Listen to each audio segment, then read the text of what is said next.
Good morning. How are you guys? How's it going? Welcome in, welcome in. I got my coffee. I was speedrunning getting my coffee. Let's see. First was taken by Barb. Thank you so much, Barb, for being my first today. Makes me very, very happy that you could be my first.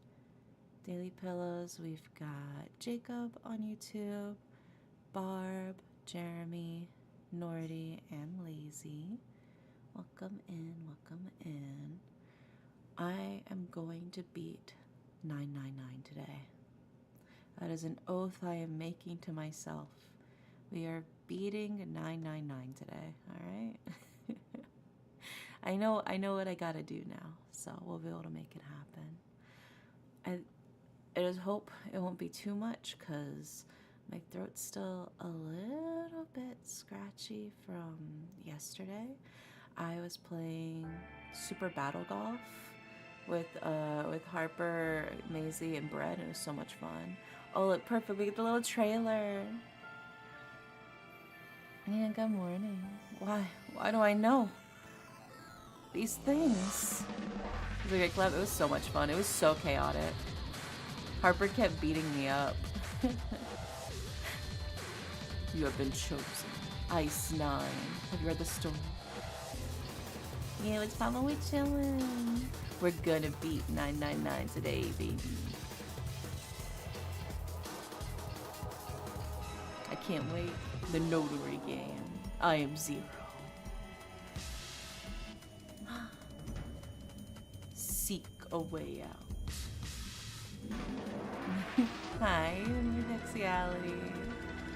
The Derek's Harper arc went from lovers to enemies to lovers again. Yeah, I mean, we don't hold anything against each other. I tease them about it, though. I tease them about the fact that they keep beating me up and, like, blowing me up with the bazooka. But they were the only one who saw my true abilities. It was a lot of fun. It was a blast. I definitely want to play more Super Battle Golf in the future. It was so silly. Normally I get like really anxious about co-op games and stuff like that because I always feel like I'll do really badly. But that one I actually did pretty decently, so I was having a good time with it. I could call you out. Your SpongeBob fit was wild. My SpongeBob. Oh, I guess it does low-key look a little bit like SpongeBob. They were just cute brown overalls. Okay, I got my coffee. Are we ready? Are we ready? But yeah, for those of you who didn't get to watch the collab, it's on Harper's channel, both on Twitch and YouTube, Neon Harper. You can see the collab. It was a lot of fun. Oh, I have to say if Harper can actually add us as collaborators on that live stream now that it's over now. And then it'll also show up on my channel. I'll let them know about that later. For now though, we got a game to play, baby. As you can see, we have the knife ending, the axe ending, the submarine ending, and the coffin ending. Right? So the coffin ending is basically the first half of the true ending. But in order to unlock the rest of the true ending, we have to get a different ending first. So we're going to do that. It'll help us refresh all of our memories about everything that's happening. And then we'll be able to go back and finish the game. Right? Loading complete.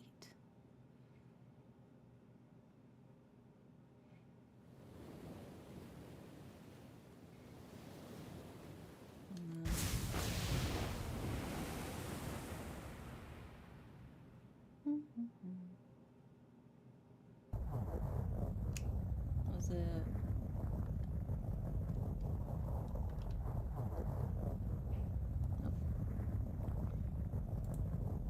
See, it was. I have to remember what button it was.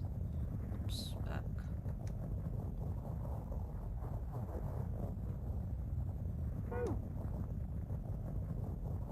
Wait, no. What was them? No, it wasn't that one. Damn it. To remember what button it is to press. There it is. Okay. So I'll go to the flow menu. What we need to do is unlock all of these red keys. So we go here, and then...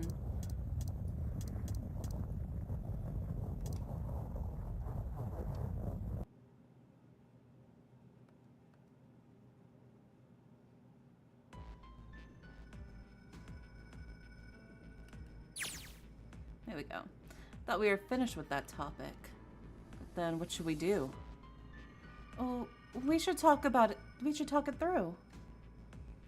I love that Darius model gets brighter when the screen goes away. I'm shining. I'm an ethereal beacon of visual novels. Oh my god, enough. All we're doing is talking. Talking won't solve anything. It can't help us find our way out of here. You really sure you want to just sit around? Only got 7.5 hours left. You already wasted an hour and a half of the 9 hours. You're right. Very well then. There's only one way for us to proceed. Sure not gonna be fun running around knowing we gotta jump when Zero says jump. Well, it's stupid just to sit around here doing nothing. Thanks to Snake's card, at least we have some idea of how this all works. Correct. And so as long as we follow the rules, we will, most likely, be alright. God, I miss Snake. But what? Who's gonna go in which door? Oh yeah, that's right. Can't have any more than 5 people in one door. All 8 of us can't go into the same door. Then it will seem we'll have to split up. Wait. I'm telling you now, there is no way in hell that I'm going into door number 5. Come now, don't be selfish. Call me whatever the hell you want, I am not going in there. If I'm gonna have to walk through all that blood, then I'd rather stay here. We were doing so well. Sorry, but I ain't going in there either. Someone else can go into door number 5. Oh, Santa, not you too. Hey man, I just bought these shoes. If you think I'm getting some creepy dude's blood all over him, you got another thing coming. What the hell, man? Weren't you the one who kept saying we should get going? Yeah, so? Doesn't mean I wanted to go in through door number 5. God. Fine. I'll go into door number 5. I can't go in there alone, though. Anyone else willing to come with me? I'll go. Oh, what? Don't worry, you'll be fine. We may part now, but I'm certain we'll meet again later. How do you know that? Because I do. That's not an answer. If you're going, I'm going too. I'm going into door number 5. Is that indeed highly honest? What am I gonna do with you? There's nothing you have to do. If I join you, the problem is solved, correct? 7 is 7, Snake is 2. And if you add Clover's forward by 1, the digital root will be 5. Oh, it works perfectly. The 4 of us can go into door number 5. Wait. What about the other 4? What's their digital root gonna be? Our bracelet numbers? Our digital root would be 4. It's 4. Add up our 4 bracelet numbers and the digital root is 4. Then we can go into door number 4. Yeah, huh. That worked out well. So, the team assignments will be like this. 7, Snake, Clover, and Ace, well, they would go in through door number 5. Lotus, Santa, June, and me will go through door number 4. How you doing? I'm good. Are these really the teams I want? Yeah, and door number 5 is what remains of the 9th man. Let's see. Let me double check I'm on the right part of the flow chart. So we need to go the first class cabin, right?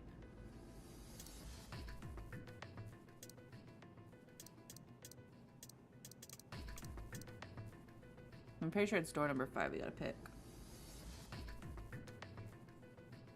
Oh no, door number 4, right?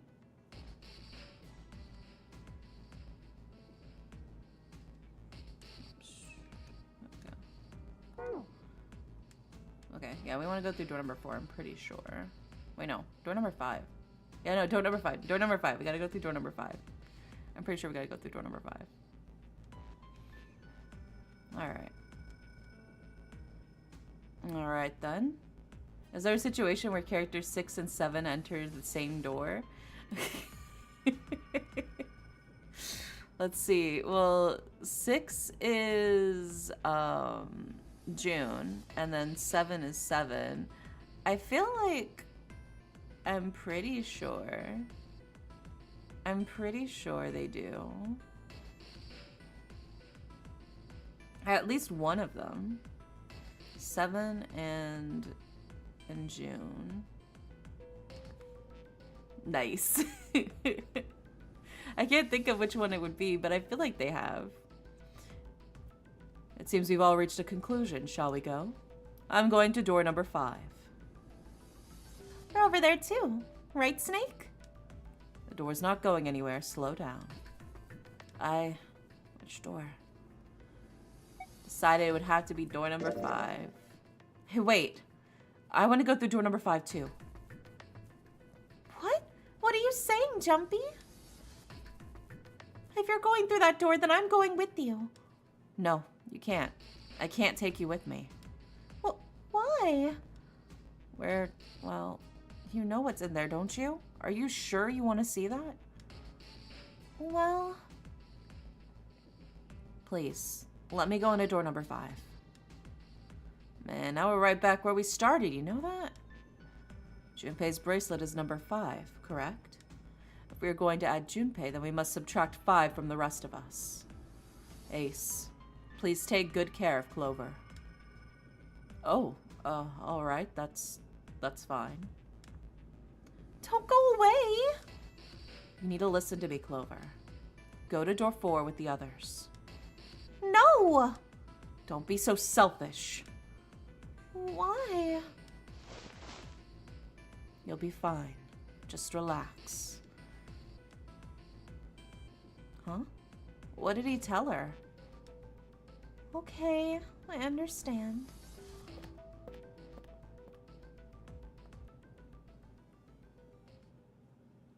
Let's make sure we got this straight. Those going to door 5 are me, 7, and Snake. And digital root is 5. And those going to door 4 are Lotus, Santa, June, Ace, and Clover. 8, 3, 6, 1, 4 is 22, which is 4. We're okay with this? No problems here. Yes, let's do it. All right, then.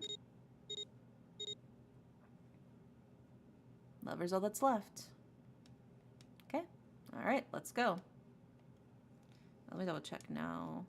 Should be good in the flow. Yeah, that unlocked that. So now we can skip down. So here, I'll give a little rundown of everything that's happened. So we entered the number 5 door. We entered the first class cabin. We solved the puzzles there, which is the musical puzzle with the piano and the glass sheet music. And then we go to the next one, which is the casino, which is where we were betting it all, baby. We were betting it all. We were also learning about Baccarat and all that good stuff. Then we're outside the casino and we make our way to a large hospital room where we meet up with everybody else. And then we go here, the 3, 7, and 8 door. We want to go down the number 8 door.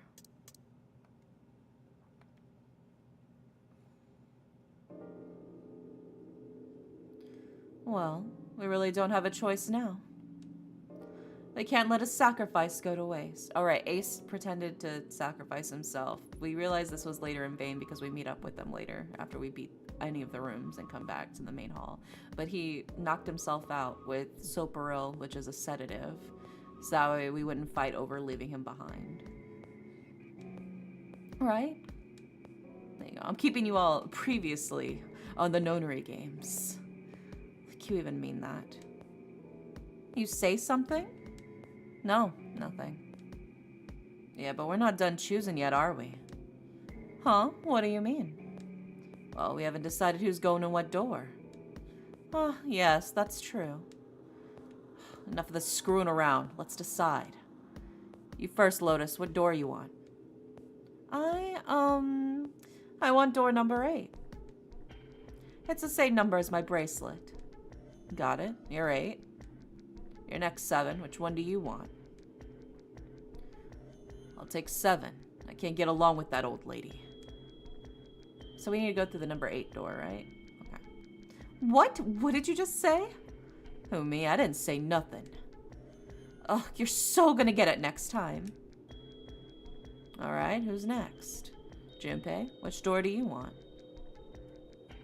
Pretty sure we need door number 8. Let me just double check. I think it's door number 8, yeah. Let's see. There we go. So we got all of those unlocked now. So we go in through the door number 8. We go into the escape room, which I'm pretty sure is the laboratory. Yeah. We meet back up with everybody else back in here. The first 6 and 2 doors. We go through the number 6 door. The engine room. So let's skip to the engine room.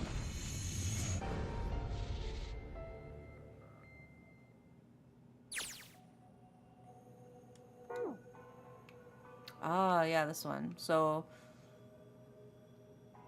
okay, I remember now. It's a square hole. Nothing in here. Oh, look at the back wall there. I can see 3 small slots. Terminals for some sort of connector, perhaps. You think we're supposed to plug something in here? Perhaps.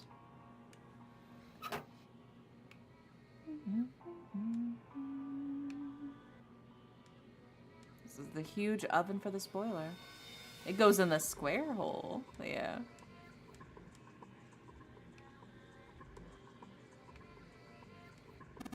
Looks like there's a door over here in this tunnel. The belt over there must deliver the coal, which is then picked up and thrown into the store. The door appears to be welded shut, however. Okay, so we got the 3 gears.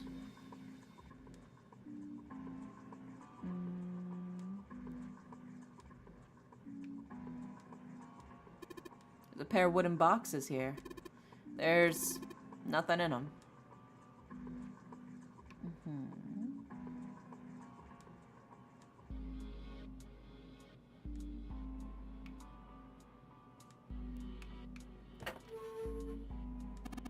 I believe this is an opening for fueling the furnace. We're gonna put some coal in here and ignite it. The steam engine might start working? It's certainly possible.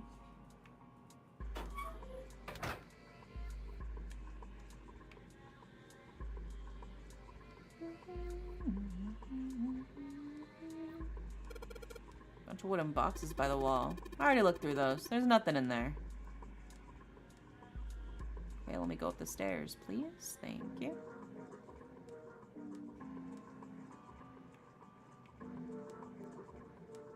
One of those doors on the furnace. There's an A on it. There's a circular wheel in the door. Alright, let's give that sucker a twist. It's noisy, but it opens. And it's totally pitch black in there. We should, go in here. Alright. Let's go. This looks just like the door we went into. Where are we? We must be on the other side, yes. Which would put us directly above the conveyor belt. At any rate, we should keep moving. There's a great deal we've yet to investigate. Let's see.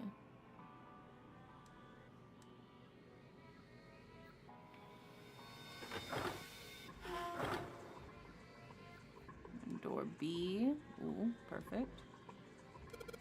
Alright, let's give this wheel a spin. What? That's weird. I don't feel any resistance. Oh, shit. Yeah, we got the wheel. Good job, genius. You broke it. I didn't break it. It broke all by itself. It was broken intentionally. That was its job. Alright. Where does the wheel go? In the square hole. There we go. It goes here. The hand-operated winch. There's no wheel to turn. Oh yeah, I got the wheel I pulled off from the other winch, don't I? Let's see if it fits. So, perfect fit, like they were made for each other. Not shaky at all. Good. I should be able to turn this now. Good work, Junpei. Everybody lavishes me with praise, bro. We should be able to haul up the wooden box now. You see, the wooden box? It's under the catwalk. Can you see it? It's hanging from the rope on the winch, isn't it? It looks like there's some sort of device in the box. I'm not sure what it is. At any rate, you might as well turn that wheel now. I'm counting on you. Spin, spin, spin. What's this? What happened? The wheel only turns to the left. It only turns to the left. Means we can't reel that rope up. Yeah. We only let the rope down. Interesting. I don't think that will ever be a problem. We'll simply need to go downstairs after letting the wooden box down. I will be counting on you, Junpei. Sure thing, no sweat. Oh my god, hi Tony. Welcome in. Alright. I believe the box has reached the floor. Yeah. June's down over by there. She doesn't seem to be improving. Well, of course not. She's not just gonna get better right away, you know. It'll take time. What could be causing this, I wonder? Illness, perhaps? Nah, it's gotta be exhaustion. She gets dropped into some weird-ass ship, forced to play some messed-up game. If you think about it, it's a lot weirder that we aren't freaking out just like her, you know? So you're saying we're abnormal? Yeah. We're just running around this room, solving all these puzzles like it's just business as usual. How the hell could you call that normal? We're just guinea pigs. Guinea pig? You mean like a lab rat? And we're being used for some sort of experiment? Is that what you're saying? I don't know. But it does seem like a possibility, you know? A favor to ask of you. Pick a number between 750 and 2500. 1283.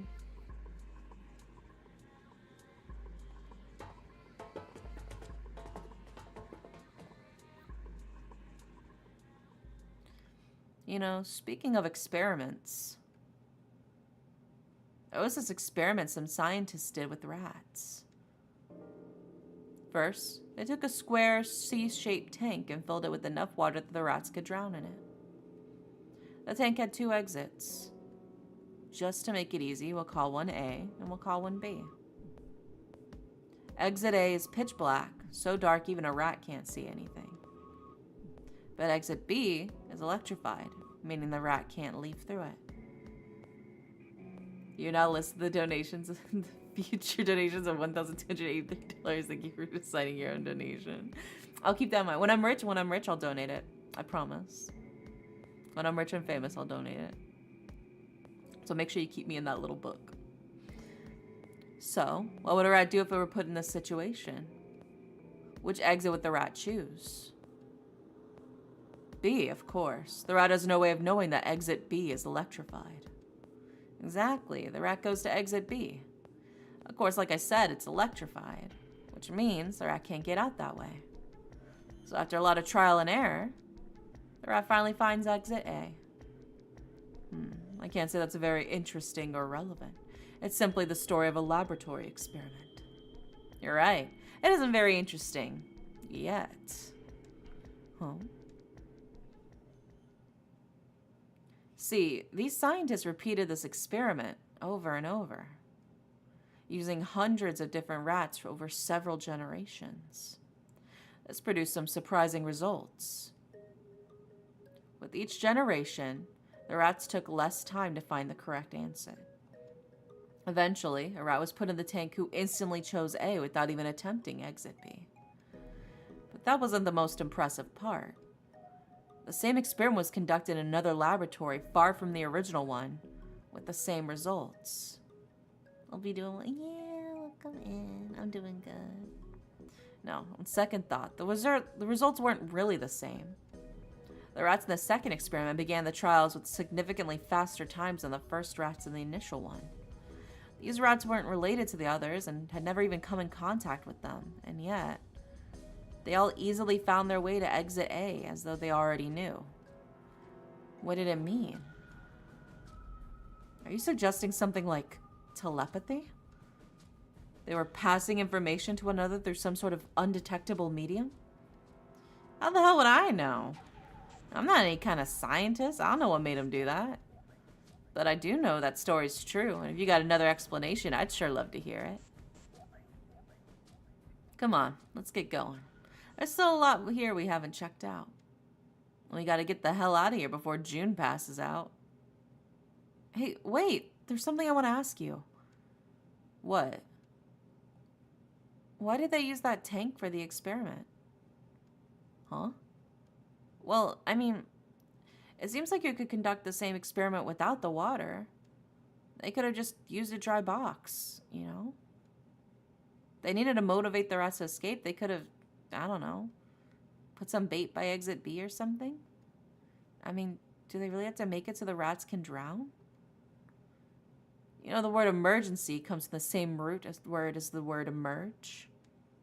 Ever think about that? Huh? Well, an emergency is something urgent, often something dangerous. And to emerge means to sort of come out or appear or rise out of something. So what's going to emerge in an emergency? Inspiration. Inspiration? Yeah. Think about it.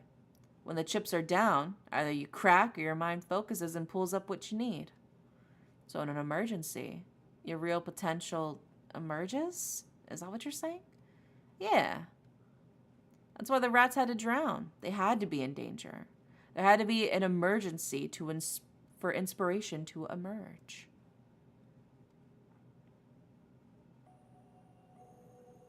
I don't know how I feel about that, gang. Alright, we gotta make our way back down.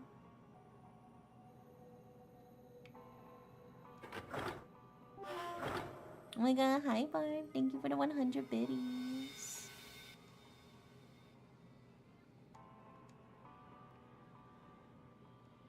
There's a pair of boxes here. Oh, where the fuck is June? Oh, you know, I think she's on the other side. There it is. Control panel for something. Really support your local sleep magician. Yeah. You'll have especially sweet dreams tonight. I just know it. Maybe this hole's where the control panel goes. Well, there's only one way to find out. There you go. Dude, you did it. Everything looks alright.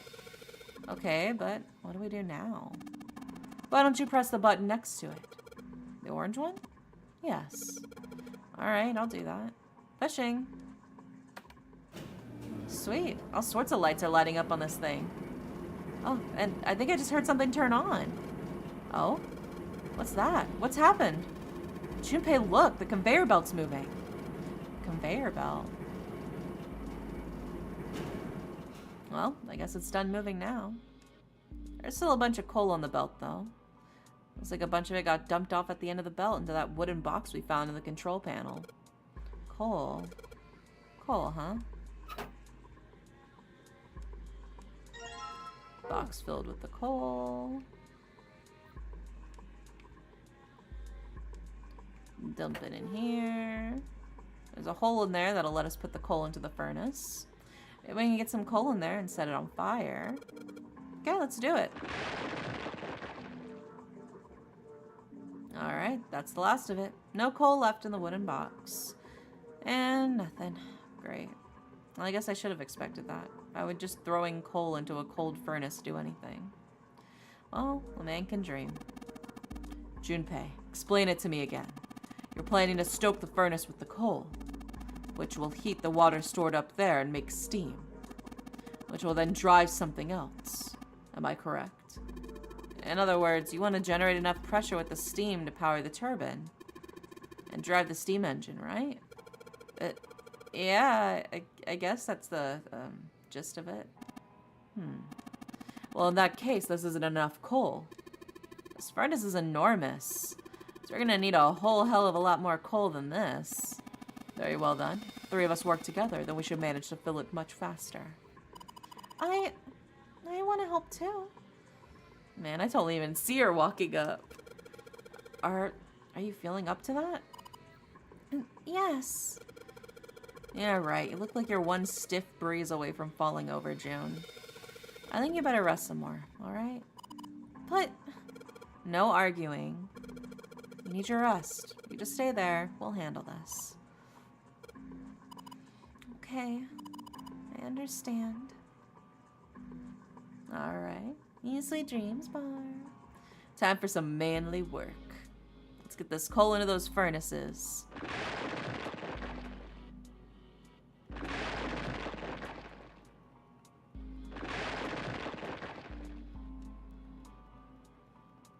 Man, this is a lot of work. Alright, I think that should be sufficient. Alright, now we just gotta light it. Junpei, hand me your matches. What makes you think I have matches? I see. Then how are we gonna light it? Perhaps there's a device nearby that'll allow us to remotely ignite the coal. Let's take a look, shall we? Some sort of ignition device, huh?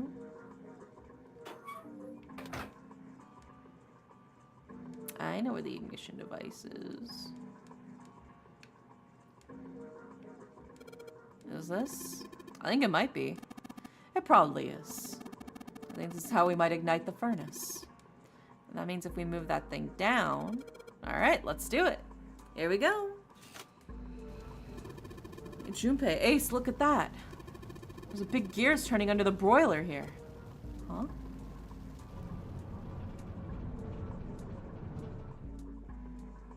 Yippee!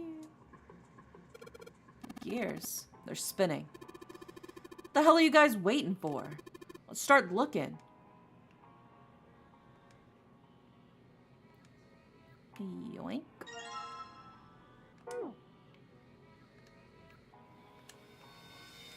Oops. Yoink.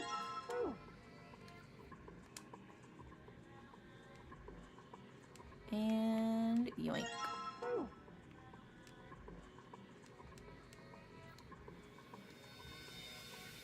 We'll go up here.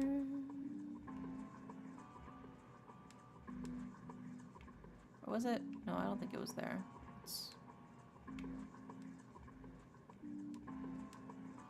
Where do we go? There it is. Hi, Shorts. Welcome in. There's a depression that looks like the outline of 3 circles laid out on top of each other in a triangle. Maybe. Maybe we put those 3 discs we found in this thing. There's only one way to find out. Let's stick them in. Huh? That's odd. Nothing's happening. Maybe you're, I don't know, put them in the wrong place? Perhaps you have them facing the wrong directions. Perhaps you should rotate to this to make some of the lines connect to one another. Well, no harm in trying. We got this. We got this. Alright.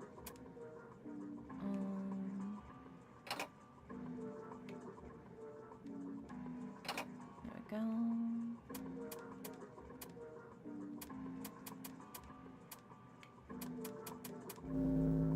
Yeah, baby. The red lines on the discs. I think maybe I can make a star polygon with these. Now this, I already solved it, baby. Faster than the speed of light. I've already solved it. You found it. Yippee.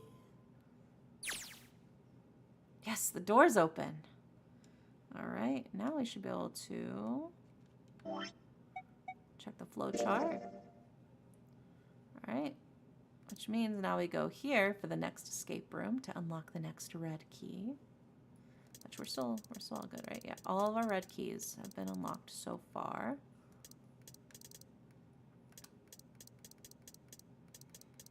So next red key is here in the cargo room.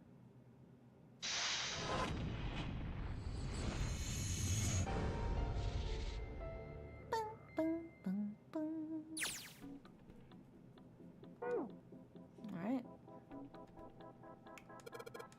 Bunch of bags here. I wonder what's in them. Card with the headshot. What's that? It's a card.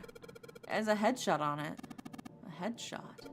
Yeah, I'm not really sure what purpose this could possibly serve.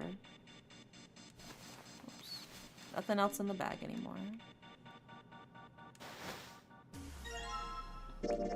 Card with Santa's face printed on it. When did they take such beautiful pictures of everybody? Because everybody's clearly awake here, you know? Yeah, there's 7.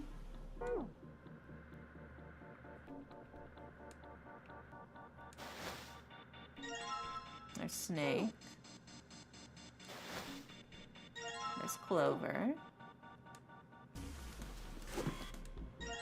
There's Ace. Let's see.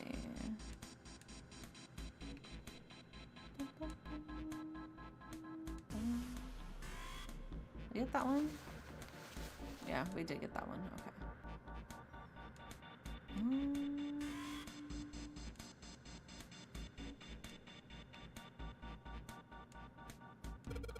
Stairs. They go up 3 stories. What are you waiting for, Junpei? Whatever. I'm going.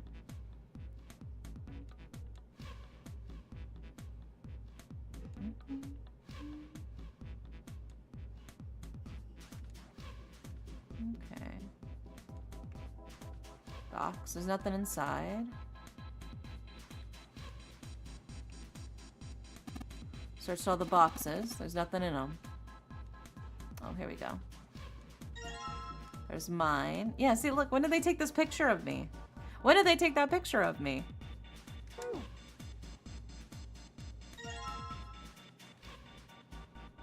That's 8. We're still missing 1. Let's see. Which one are we missing?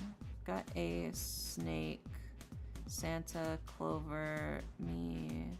We're missing Lotus. That's what we're missing. Hi, Fi. Welcome in.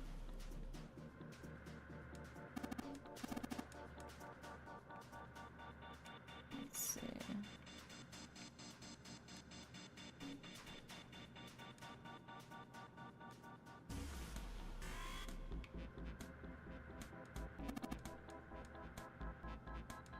Ah! No, stop it. I move up. There we go. Nothing in there. Where's the last one? We're missing Lotuses. Check. Yeah, we checked that one. Nothing in the box.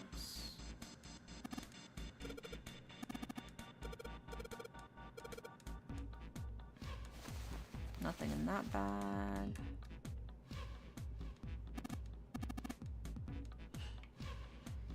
Okay. Lotus, where the fuck is your shit?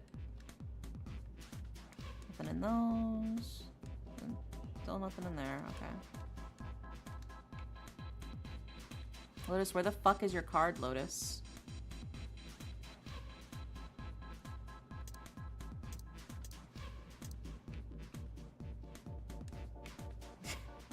Where did you put your card, Lotus?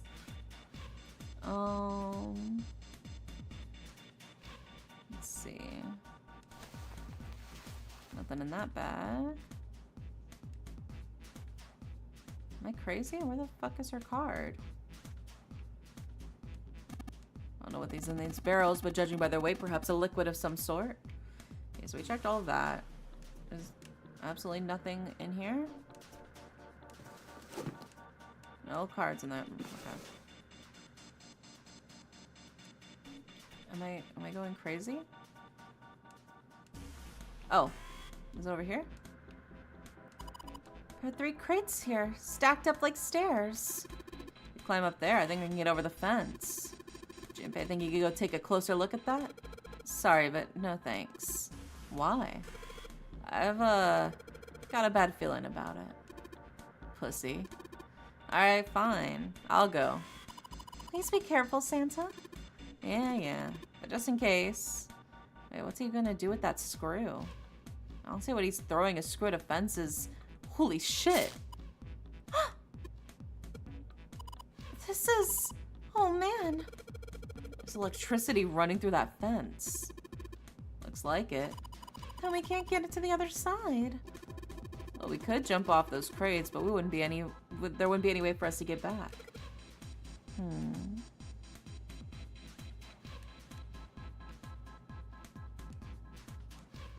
Seriously, where is the last card, bro?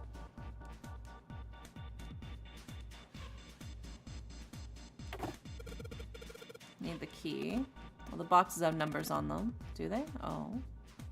Ace bent down and picked something up that had been sitting next to the box. Ah, there it is. Junpei, take a look at this. Cards. There we go. Now we finally got the last card. Alright. Now we finally have all 9 pictures on the cards. We just need to insert these cards in the slots at the front of each box. You know which cards go in which box, yes? Yeah, of course I do. It's really obvious. You just match our numbers to the bracelets, and then you pop the corresponding card in the right box. So for instance, the card with the picture of Ace on it goes in box 1. The card with the picture of Snake on it goes in box 2, and so on. I see. Huh? What is it? Hey, June, are you okay? I'm sorry. I gotta go check on her. You finished the box thing, all right? Huh? Just put the cards in the boxes. I'm counting on you. Are you all right? What happened? Can you stand? I'm sorry. I'm fine. I just tripped. Don't give me that. Now's not the time. But it's true. I tripped over a box. Just let me see for a sec. Oh. You're still warm. I saw her fall. I think she really did just trip on something, you know. Still, to fall down like that. I think she's probably still a little messed up. Alright. Well, let's get out of here as fast as we can so we can get you to a hospital. Oh, I don't think it's anything that serious. I just need a little medicine and some sleep and I'll be fine. Medicine. Medicine, huh? Well, if we could get in touch with anyone outside, I'll bet Ace could swing that for you easy. Ace? Why? Huh? Don't you know? He's the president of a pharmaceutical company. Cradle Pharmaceutical is the name, I think. Their flagship product's an anesthetic drug called Soparil. Soparil. I've heard of that before somewhere. Soparil. It's an anesthetic that's a gas at room temperature. I like how nitrous oxide is. It takes only a few seconds to spread, and even the small amounts very effective. A bunch of countries quickly accepted it for widespread use within their police and military force. It was an effective crowd suppressant and room cleaner. It was practical, ethical, and the humane nature of it all made it an ideal drug. It's been around for about 6 years. They developed it from the extracts of several different roots. It became popular almost as soon as it was made public, with many governments placing large orders. Demand for Soparil skyrocketed, and of course that meant Cradle Pharmaceuticals' stock did too. Why do you know all of this? I heard it from the old man himself. From Ace? When? By the number 4 door at the central staircase. We were searching for the second-class rooms. Remember how Snake 7 and you went to door 5? It was back then. I asked him what he did for a living. He said he ran his own company. After that, we just started talking, and I guess it just came up, you know? Are you worried about something? No, nothing. What the hell is he doing? June, don't push yourself, alright?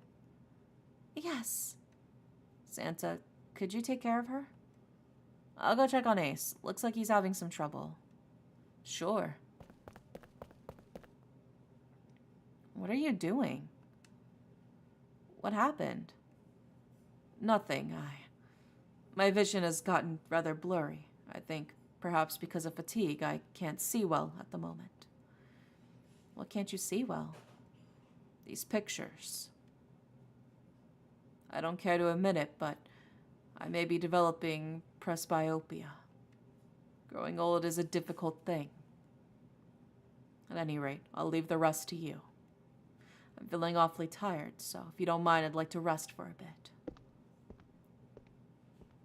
How could simply looking at cards have tired him out?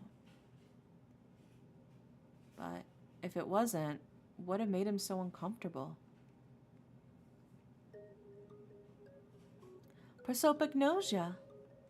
Well, simply put, it means a condition where the mind can't distinguish between human faces.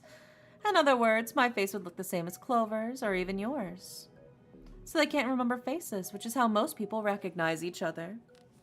That means people with prosopagnosia have trouble recognizing even people they're close to.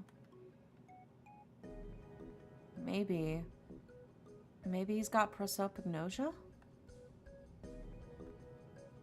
Well, he looks depressed enough to have it. Oh well.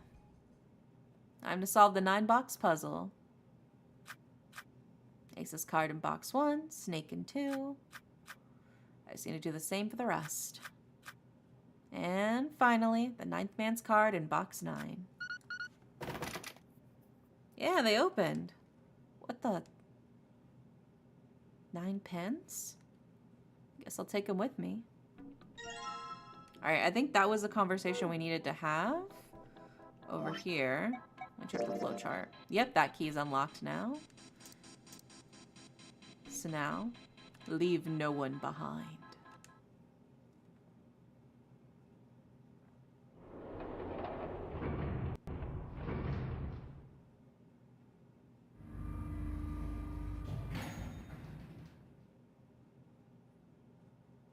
Looks, it's 7 and Lotus.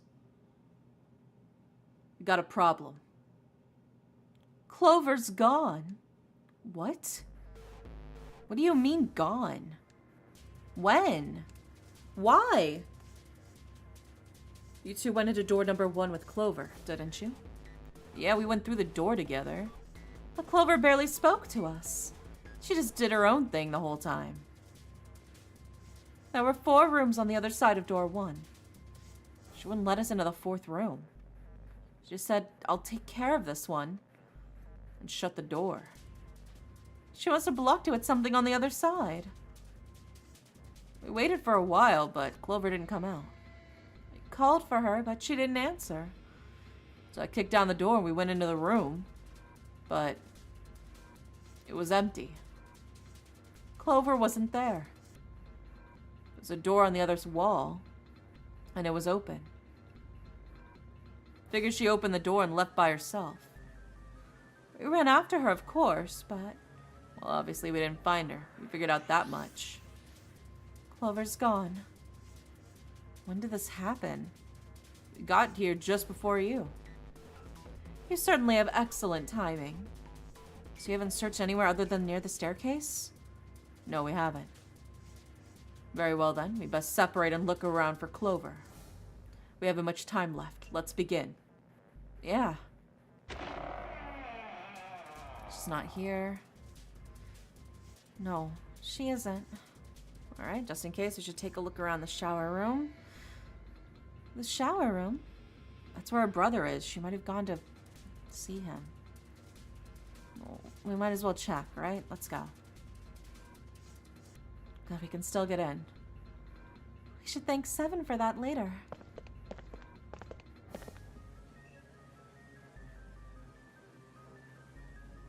No luck. Yeah, I don't think she's in here. The smell is horrible. Let's check the back just to be sure. She's not here. Snake. Just where did your sister go? Such a horrible way to go. Skull shattered, left arms hideously twisted. Huh? Wait. Bones. My brother's left arm is, not like a normal person's arm. The accident hurt him real bad. Of course. Of course! Why didn't I realize it earlier? Jumpy? Oh, sorry for making you wait. Let's go.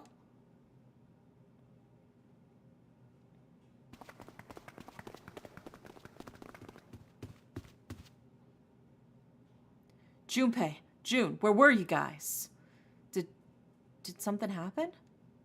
Clover is dead.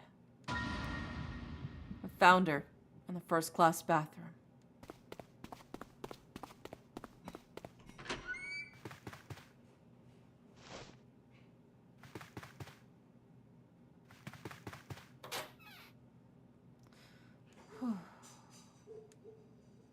Uh-oh.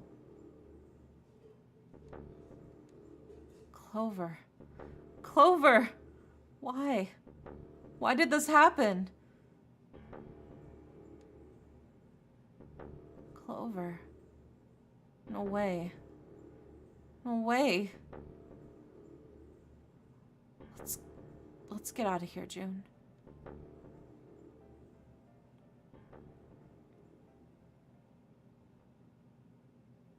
Are you all right? Yes, I think so. You should get some rest. Here, the bed. Can you sit? Yes.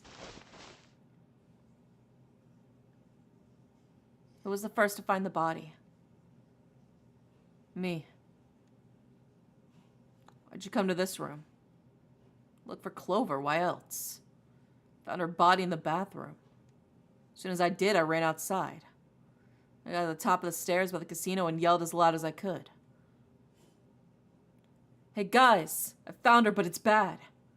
She's in the bathroom in the first-class cabin. Come quick, or something like that. And I went back to the bathroom. Ace, Santa, and Lotus showed up real soon after that. But I guess you two hadn't heard me or something, because you didn't show. So I took off down the stairs to look for you. And after that, I mean, you know the rest. 7. There's one more thing I'm worried about. What? You stuck one of those plates in between the door and the frame, right? Why'd you do that? Come on, didn't I tell you that already? I did it so the door wouldn't lock. So I could come back to this room. Oh, you think I did it? Well, I don't know. That kind of depends on what you say, doesn't it? You're crying out loud. Ugh. Follow me. A closet? Yeah. This is the reason. The safe. We couldn't open it when we were getting through this room. I figured there might be something pretty important in it. I couldn't stop thinking about it. I figured eventually we might figure out what the numbers are for the safe. And if we did, I didn't want to screw around with door 5 again. So I put the plate in the exit door so we could get back in the way. You get it now? Yeah. Figured it wouldn't open. Huh? This is... rust. There's rust here. That means... Has someone opened the safe?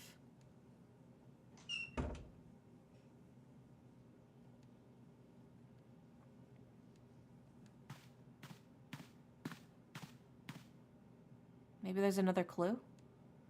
Anything that might lead us back to discover who stabbed Clover? Behind the store. The 9th man's body is behind there. Maybe I should have another look at it, just in case. Ugh. The hell? The smell is... Blah.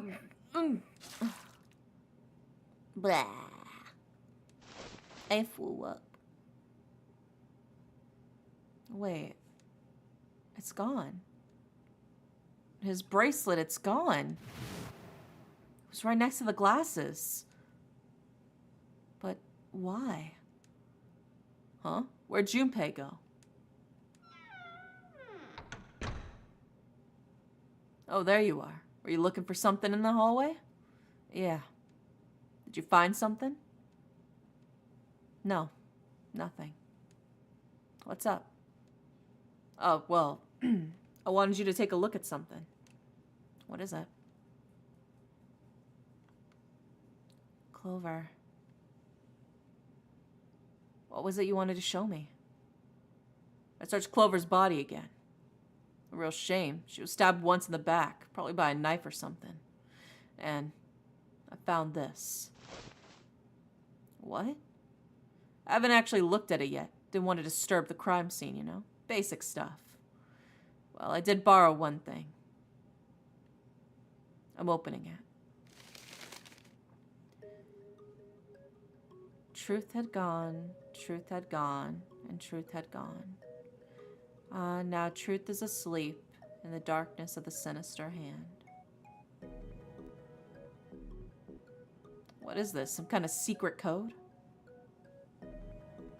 A code.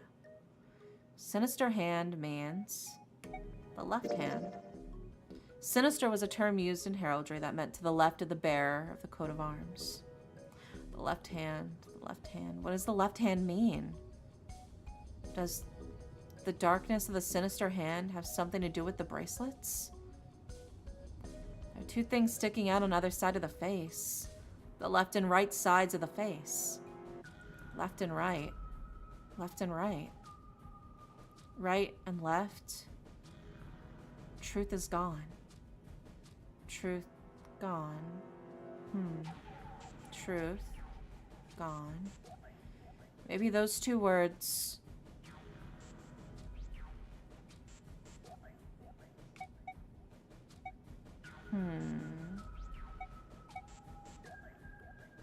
Switching the sentence around?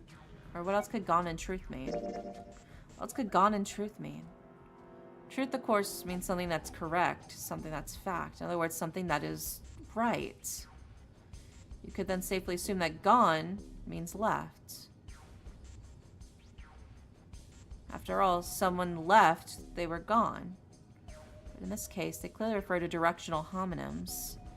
Then truth is right, and gone is left. Left and right of the bracelets. These two things sticking out. So if I press them in the following order. Right, left, right, left, right, left.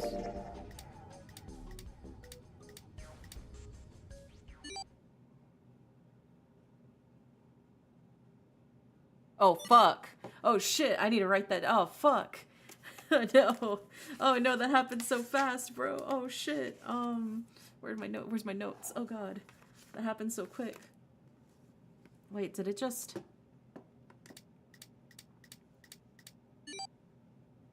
One, 4, 3, 8, 3, 4, 2, 1. Okay, oh fuck. 1, 4, 8, 2, 1. Oh, okay, thank God. 1, 4, 3, 8, 3, 4, 2, 1. Jesus Christ, bro. Alright, 1, 4, 3, 8, 3, 4, 2, 1. Okay, we got it written down now. Jesus Christ. Huh? Hey, what are those numbers? 1, 4, 3, 8, 3, 4, 2, 1. 1, 4, 3, 8, 3, 4, 2, 1. 1, 4, 3, 8, 3, 4, 2, 1. 1, 4, 3, 8, 3, 4, 2, 1.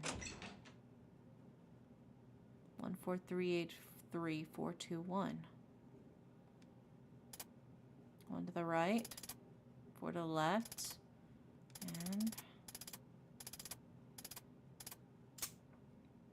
bingo. I knew it was for this. Is this some sort of note? Let's see. Fact number 1. The nonary game was played once before, 9 years ago. Fact number 2. The person with the number 2 bracelet attended the game 9 years ago. Fact 3.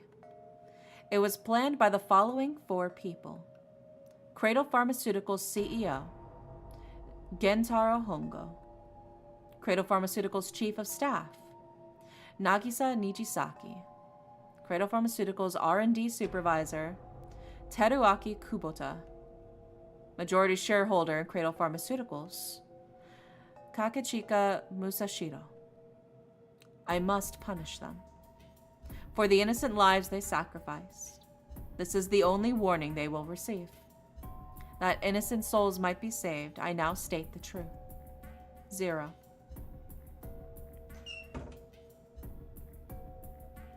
Sorry, but do you think you can all come with me? Come with you? I want all of you to go to the big hospital room. Why?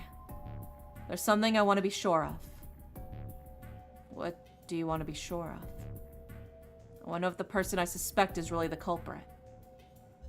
Wait, then you're saying... Yeah. I think I've got it figured out. I know who killed Snake and Clover. Anyway, if you could all please move to the big hospital room. I'll explain everything as soon as we get there.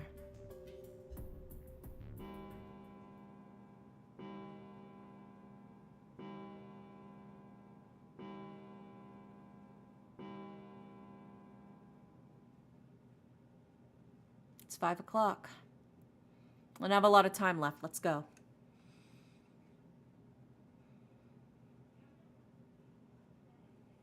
Actually, before we get started, I was hoping you could do something for me. Ace, Seven, and Lotus. Could you please place your palms on the red? Huh? Why? If we need to get to the shower room, why don't we just... No, we're not going inside. Once you've authenticated, step away from the door. Why? Wait a second, does your model lighting get affected by the lighting in the game? Yeah, it does. Hi, Tammin. Please, just do it. Or perhaps you don't want to know who killed Snake and Clover? Ugh, fine. What about you, Ace? Lotus? Very well. Sure.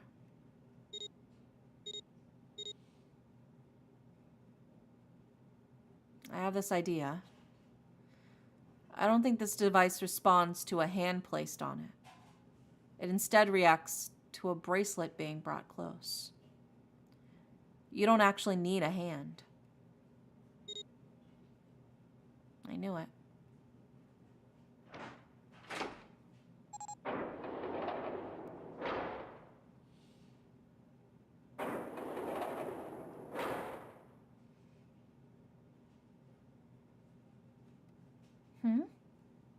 Huh?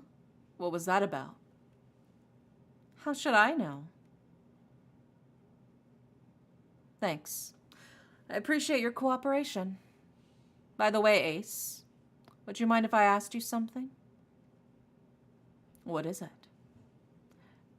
Do you know who I am? What? What kind of question is... Just answer it, please. Who am I? You're Junpei, of course. Who else would you be? Unfortunately, that's the wrong answer. Actually, I'm Santa.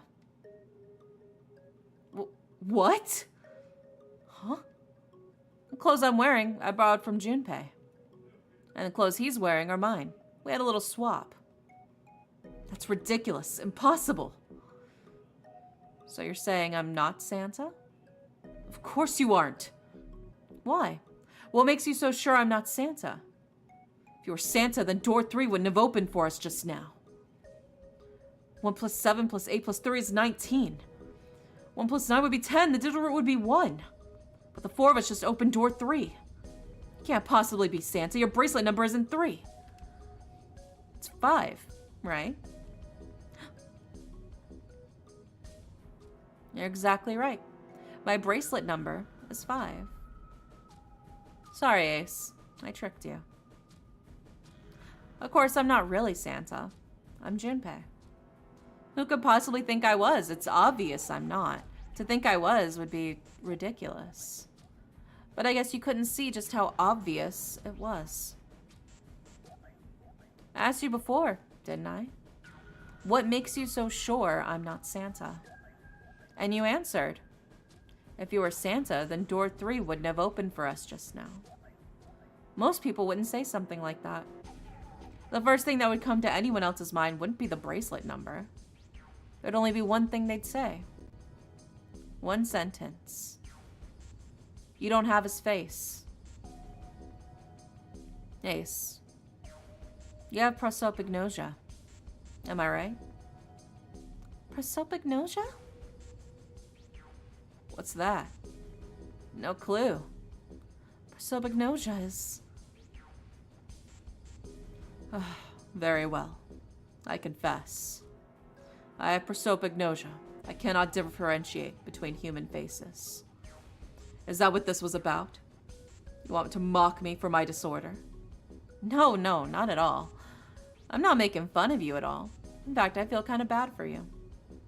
No, the reason why I brought this up is that there's an excellent chance the person who killed Snake has prosopagnosia. What do you mean? I'll just come right out with it. I think it was you, Ace. You killed him. That's ridiculous. What possible evidence do you? I have 3 pieces of evidence. The first, think back to a few hours ago. You made us argue over the 3 doors here in the big hospital room. There was no way all 7 people could go through them. Lotus suggested we sacrifice one of us. Then you, Ace, said, I'll stay here. Why would you say something like that? It's pretty simple, really. You didn't want us to see the dead body in the shower room. You see, if Ace stayed behind, there are only 2 doors the rest of us could go through. Doors 7 and 8. There was no way we could get through door 3, the shower room. You knew that, didn't you, Ace? That's why you volunteered to stay behind. Come now, I think that's going a bit far. I can understand if you're jealous of my bravery, but please don't devalue my actions. I only wanted to save the rest of you. Surely you can understand my altruism. Altruism, huh? You already knew, didn't you? You knew that whichever doors we took, eventually we'd end up back in the big hospital room. What on earth are you saying? Of course I didn't know that. How could I have? Really? Yes. Oh, well, that's cool. I still got 2 more pieces of evidence that say you're the killer. The second is that I said earlier, you have prosopagnosia. You mean to imply that a person who can't distinguish human faces must be a bad person? Junpei, they call that prejudice. No, I'm not that stupid. And why? Well, before I explain, I suppose there's something else I should tell you. The corpse in the shower room, it's not Snake's. What? I didn't put it together right away, but there was something Clover told me. She said that Snake's left arm was prosthetic. He lost his real arm in an accident. But the body we saw in the shower room, let's call him Guy X. Guy X's left arm was definitely flesh and blood. In other words, Guy X couldn't possibly have been Snake. Oh God, no, that's impossible. Let's say, hypothetically, that the killer didn't have prosopagnosia. If that were the case, he would immediately realize that Guy X wasn't Snake. Even if the clothes were the same as Snake's, their faces would be completely different. It would have been obvious if they were different people, and yet they still killed him. Why? Why would they kill a stranger who'd only just shown up? On the other hand, if the killer did have prosopagnosia, it makes sense. They thought Guy X was Snake and killed him. Wait, just wait a moment. Let's say you're right and I mistook Guy X for Snake. Even if I did, I would have no motive to kill him. Why would I want to kill Snake? I can think of at least 2 motives. 1, Snake knew about your past. If he ever revealed what he knew, that would have been really bad for you. He didn't want that to happen. So to make sure Snake's mouth stayed shut, you killed him. 2, Snake had a grudge against you. You knew that, or at least you could have easily assumed he did. Even without exposing your identity, he was a threat to you. You never knew when you might be attacked. You could never let your guard down. Every moment was a moment he might try something. You didn't want that kind of danger hanging over you, so you... Hey, hold on a minute. What's the past Ace would want us to know? Why did Snake have a grudge against him? Look at this. What's this piece of paper? The Nonary Games was played once before 9 years ago. person with the number 2 bracelet attended the game 9 years ago. It was planned by the following 4 people. Cradle Pharmaceuticals CEO Gentaro Hongo. What is this? It's a message from Zero. It was in the safe in the first-class cabin. Give me a break. My paper's a lie. Someone's trying to frame me. Me? You said me, right? Wouldn't that mean you're admitting you're Hongo from CEO of Cradle Pharmaceuticals? Or am I mistaken? Very well. I admit that much. I am certainly the CEO of Cradle Pharmaceuticals, Gentaro Hongo. So what if I am? I don't know anything about this nonary game that supposedly took place 9 years ago. Everything on that scrap of paper is bullshit. Someone's trying to set me up, you see? First of all, Junpei, you're claiming I did all of this by myself. Think that over, all right? How could I have killed Snake all by myself? Not Snake, it was Guy X. I don't care who it was. You said the killer put this other man into door 3, right? Yeah, maybe. Well, I couldn't have possibly done that alone. I couldn't have opened door 3 with only myself and Guy X. Nope, you could have. Huh? Huh? Huh? Huh? What? Actually, Ace, when you were unconscious, I took something from you. Remember when you were injected with that anesthetic and fell asleep in the big hospital room? Yeah, back then I took this. No, you couldn't have. I got you, Ace. Your right hand there tells me all I need to know. You want to tell me what you were so worried about? What's in your pocket? It's a number 9 bracelet, isn't it? Ace, Guy X, and the 9th man's bracelet. That was all you needed to open door number 3. That's how you killed Guy X all by yourself, Ace. All you needed was the number 9 bracelet in your chest pocket. If you want to play innocent, that's fine by me. Go ahead. Tell me I don't have the bracelet if that's what you really want to do. But if you could take off your coat and hand it to me, I'd really appreciate it. Otherwise, we'll have to take it from you by force. Right, 7? Yeah, it'll be my pleasure.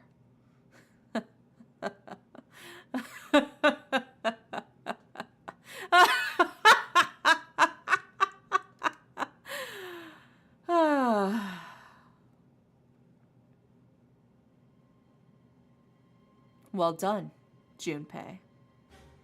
As you so correctly deduced, I have the number 9 bracelet. I retrieved it while we were searching for the missing hardware for the red. I left the room I was supposed to search and headed to the first-class cabin on B deck. My purpose was to obtain the number 9 bracelet. 9 is a potent ally in the nonary game. Adding 9 to any set of numbers won't alter the digital route. As you can see, 9 is a very useful number here. With it, one can go anywhere, with anyone. It is, I suppose you could say, a game changer. So I made for the first-class cabin to obtain it. In mere moments, I successfully acquired the number 9 bracelet. There was also an unexpected bonus. The knife the 9th man had used. I quickly pocketed both of them and left. I made my way back to where I was expected to be. That's when I ran into Snake. Well, this Guy X, actually. I spotted him ahead of me. He was headed for the large hospital room and hadn't noticed me. The man wearing Snake's clothes arrived at door 3. When he stopped, I walked up behind him and called out, "Snake." He turned around. He said nothing. His mouth simply hung half open. He seemed dazed somehow, almost like a man half asleep. Perhaps he'd been drugged. It wasn't important. I tend to gloss over little things like that. I was certain the man was Snake. I knew Snake had taken part in the nonary games 9 years ago. Being blind, it made sense that he didn't recognize me upon meeting our first time. But why then had Snake said anything to me later? Surely he hadn't forgotten what happened to him in the nonary game. But not once did he attempt to confront me. Did his lack of sight prevent him from fully recognizing who I was? Or perhaps Snake had conspired with Zero to deceive me. Regardless, he was a threat, and it was better to deal with him sooner rather than later. I had to get rid of him before he took action. With quick thinking, my plan went into motion immediately. I held up the number 9 bracelet over the red. I waved my own bracelet in front of the red, and then grabbed Snake's arm and shoved his hand against the scanner panel. The door opened. I threw the man through it. 9 seconds later, the door shut. 81 seconds passed.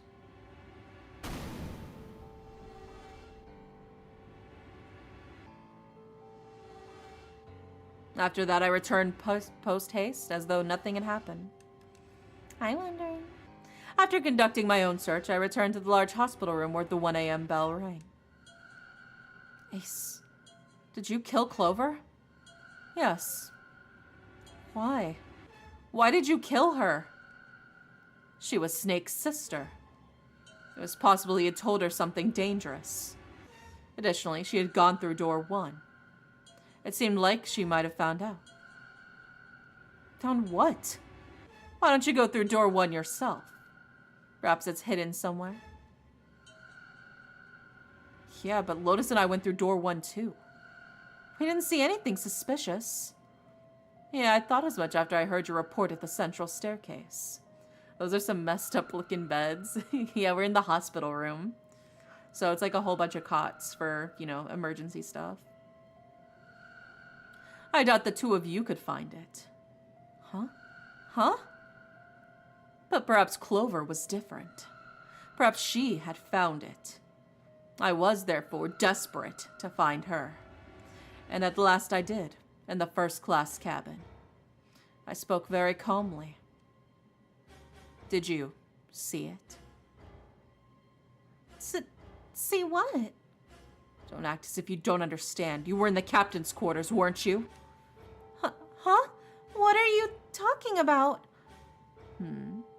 Very well. By the way, what are you doing here, Clover? What? Nothing. There's blood on your shoes. It looks fresh. Did you go take a look at the 9th man's corpse? I see. Your silence suggests you noticed. You saw something, didn't you? You saw that his bracelet was gone. No!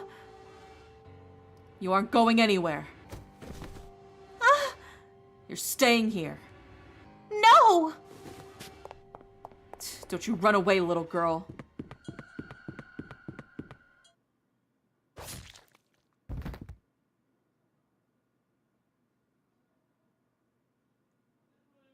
That was how I killed Clover. You son of a bitch.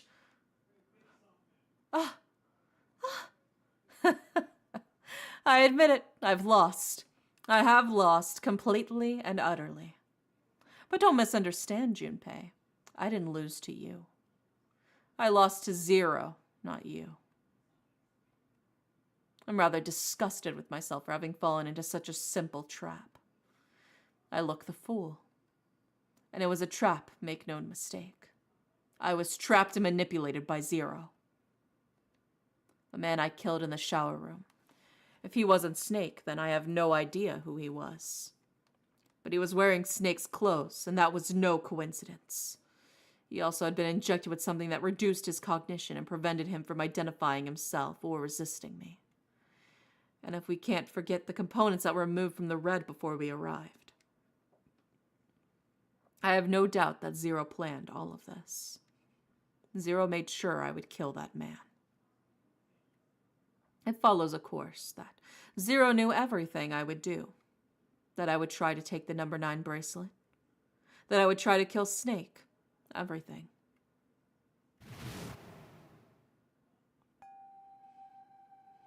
I must punish them for the innocent lives they sacrificed. This is the only warning they will receive. That innocent souls might be saved. I now state the truth. 0. I think 0 is one of us. Hi, Egg. Welcome in. Hi, Obi. Welcome in.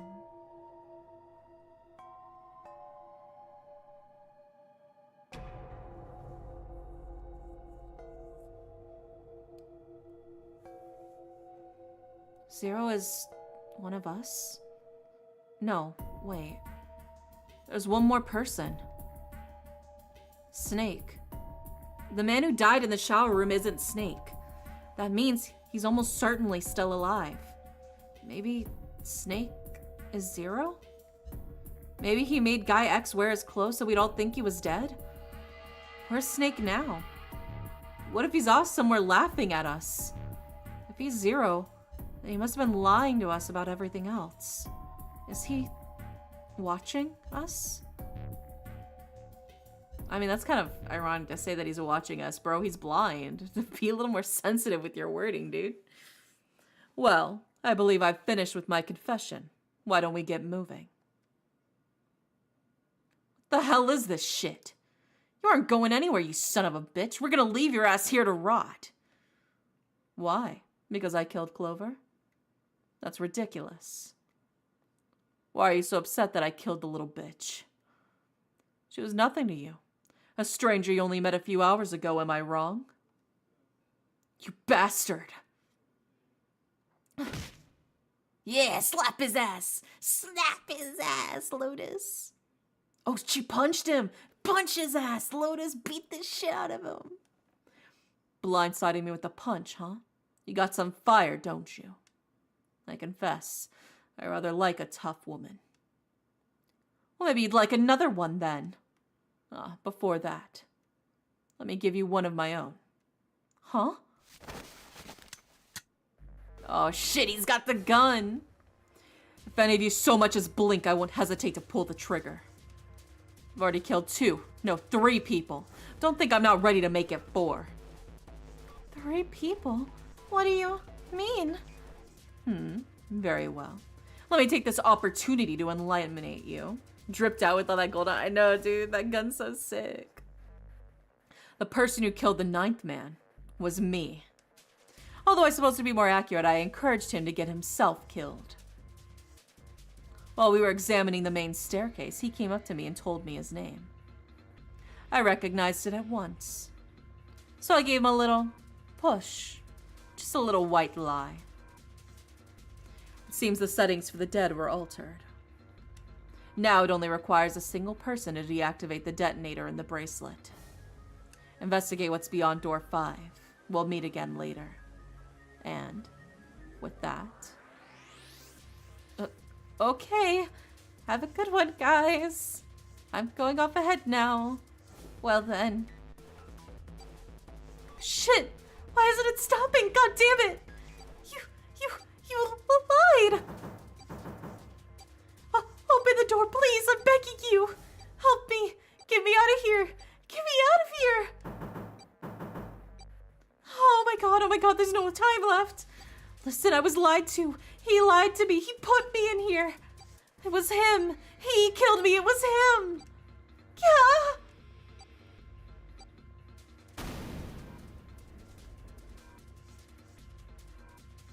I had 4 reasons for killing him. As I said before in the nonary game, the number 9 bracelet is of utmost importance. If I'd allowed him to keep such a useful tool, he, or it, would have become a threat to me. As such, I decided he should be eliminated early on. I wanted the number 9 bracelet. If I could manage to obtain it, I would be able to manipulate the game as I saw fit. I would be unable to acquire the bracelet unless its owner was dead. That's the second reason. Even setting aside his number, he would have been nothing but trouble for me. He was aware of my past. He knew what happened here 9 years ago. It was important that I eliminate him before he was able to disseminate this information.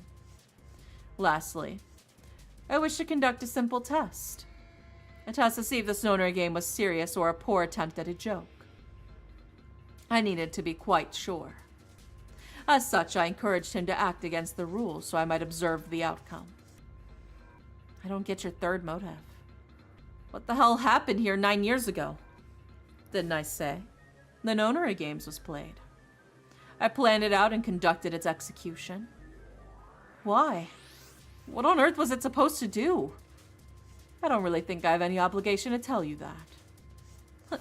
Hey, what's with this gun? Where did he get this? Why don't you tell her, Santa? On the other side of door 6. Found the gun in the coffin in the cargo room, right? Bastard must have grabbed it when we weren't looking. Indeed, I did. That was a pretty serious mistake, you know.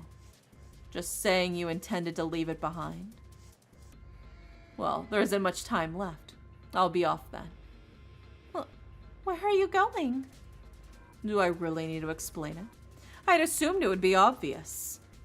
I have the number 9 bracelet. And now I have a lotus. Wasn't there a door with a 9 on in the room we looked like a church? That's where you're going, isn't it? How do you know that? Santa told me about it while we were looking for Clover. I see. Well, you are correct. That is my destination. But now I must say goodbye to all of you. And please don't forget my warning. Move and I'll pull the trigger. I don't need her alive to open the door, you know. Shit. It's getting away. We can't risk it. Now, Lotus, open the door for me if you would. Ugh. Goodbye.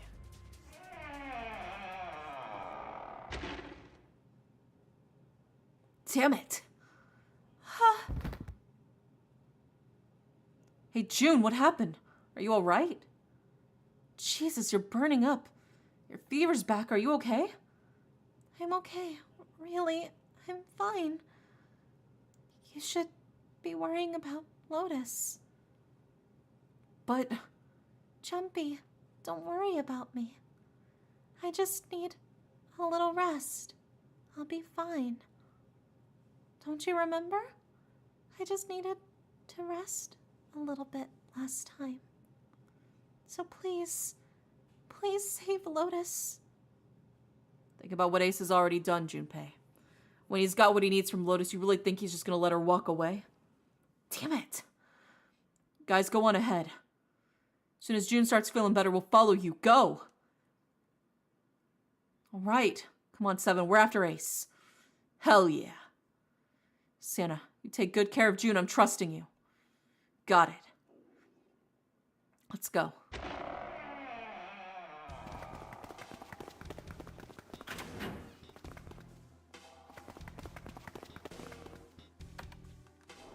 Give me a chance to drink my coffee.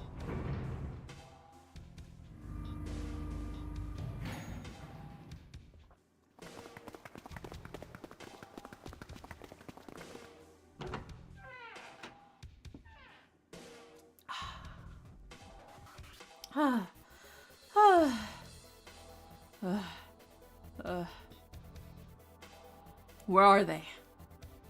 I don't see them. You think they already went through? Maybe. Let's check the red. Engaged. It's occupied. Means Ace and Lotus went through here. Yeah, it seems like it. What do we do now? Yeah, what should we do? Well, the big door is still vacant, but the 2 of us can't do anything with it. Yeah, not even counting our digital route is a 9.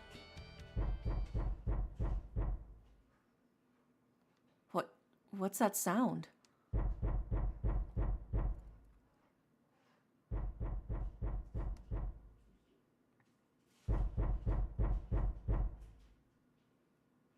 It's coming from over there.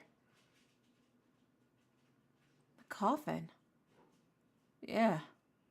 Let's open it. How? By force. I don't think that's gonna happen. Well, you never know till you try, right? The only necessity for success is a willingness to suffer 1,000 failures. Who said that? I forgot. Anyway, we gotta try.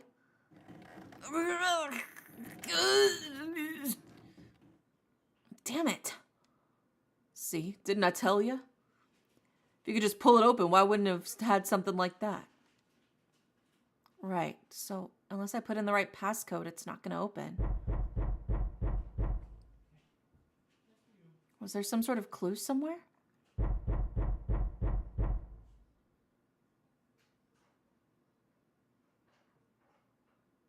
Hey, Junpei. I remember you mumbling some weird numbers over by the bathroom in the first-class cabin. You got those numbers by solving the secret message Clover was holding, right? Truth had gone or something like that? Yeah, that's right. What about it? Well, maybe that number's the passcode for this thing, too. Come on, that's impossible. Those numbers were the code to unlock that safe. Yeah, but the person who set up that safe in this coffin is the same person, right? Zero set up both of these. Yeah, probably. Well then, they might have set up the same passcode for both of them. That's ridiculous. Why don't you just try it? I mean, it's not like you'll make anything worse. Just be a waste of time. There's no way they're the same number. How do you know that? You never know until you try. The only necessity for success is the willingness to suffer 1,000 failures.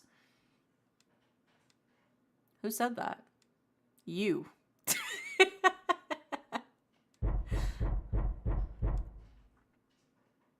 Ugh, fine. 143834421.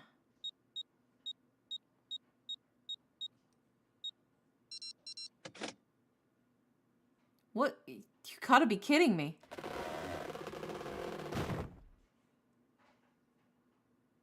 It's Snake! Oh, I missed you, baby boy. Oh. Snake. You. Why? Oh, those voices.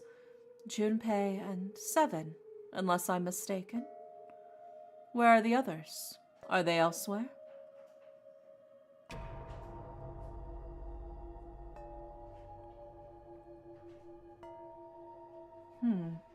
I see.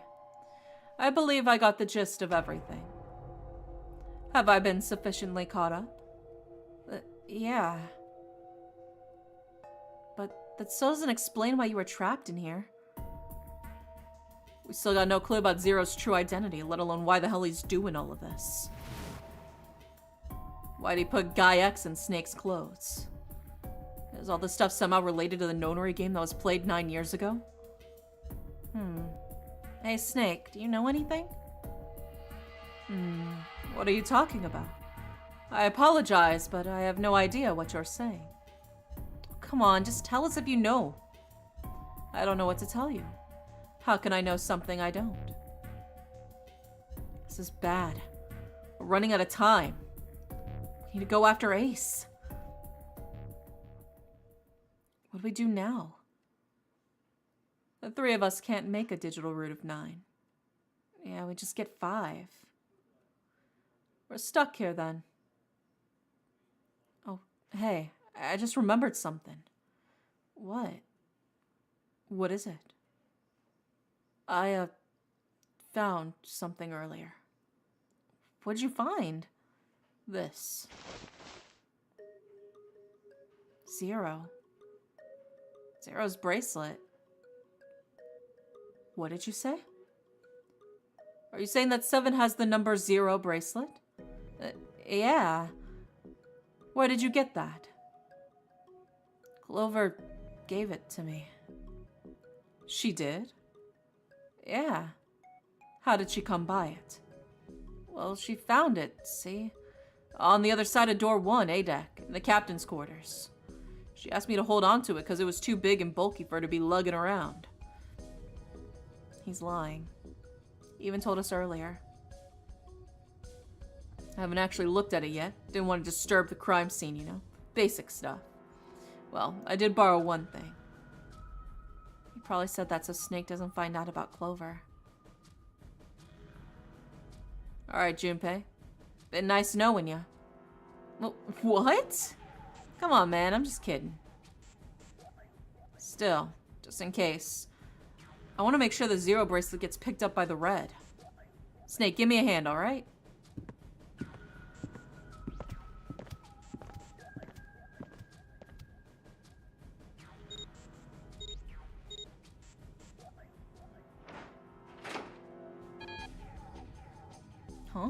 Why isn't it opening? Well, the third asterisk lit up, so it must have registered the 0 bracelet. Maybe it isn't actually 0. Huh? What? That bracelet may not actually produce the number 0 when scanned. That is what I'm saying. Why don't we try a few different combinations? Perhaps we can determine what the number of that bracelet actually contains. Got it. I decided to use the following combination. Alright, so Snake Junpei in the bracelet. Let's try Snake Me in the bracelet. If this combination works, then the numbers for this bracelet is 2.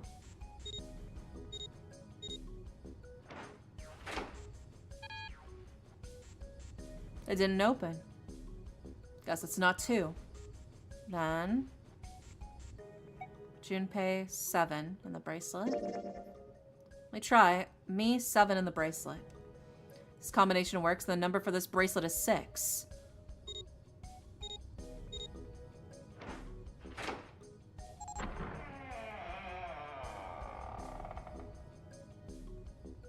It opened. Yeah, so it would seem. That means the bracelet's actually 6? But how was that possible? The display on the bracelet clearly shows a 0.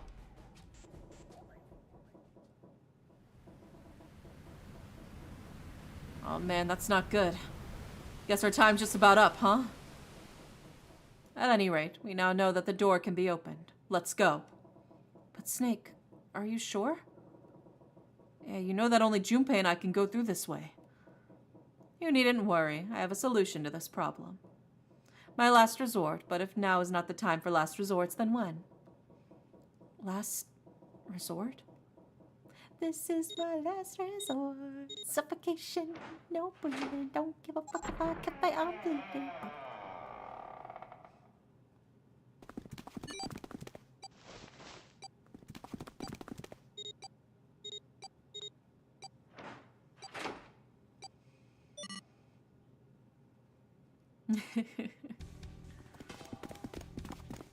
Gotta admit, you really surprised me there, kid. I couldn't figure out how the hell you were gonna get out of that one.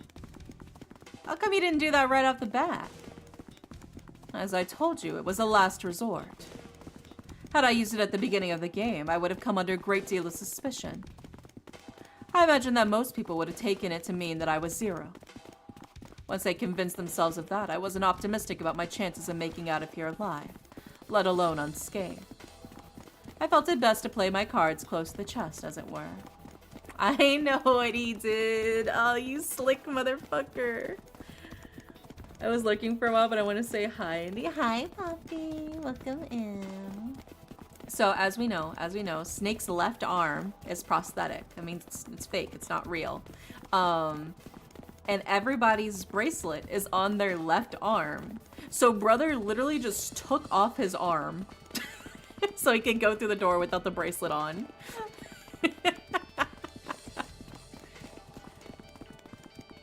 That way, if I were in a situation where there was nothing else I could do, I had a little trick up my sleeve. I just take my bracelet off. My brother's left arm is, it's not like normal people's arms. It's fake. That's not a real arm. And this is kind of a weird thing to say, but I'm glad it's a fake arm. Don't have to be afraid of the door if you don't got a bracelet. You are correct. I think these stairs connect to the bottom deck. Doesn't look like it's underwater. Let's go through that door. Incinerator? Oh my, that doesn't sound very pleasant. Do you see a lever near the gate, perhaps? Yeah, right over here. How'd you know that? Well, I'd be happy to regale you with the story. I imagine it should only take half a day or so. Ugh. If you pull it, the door ought to open. Got it.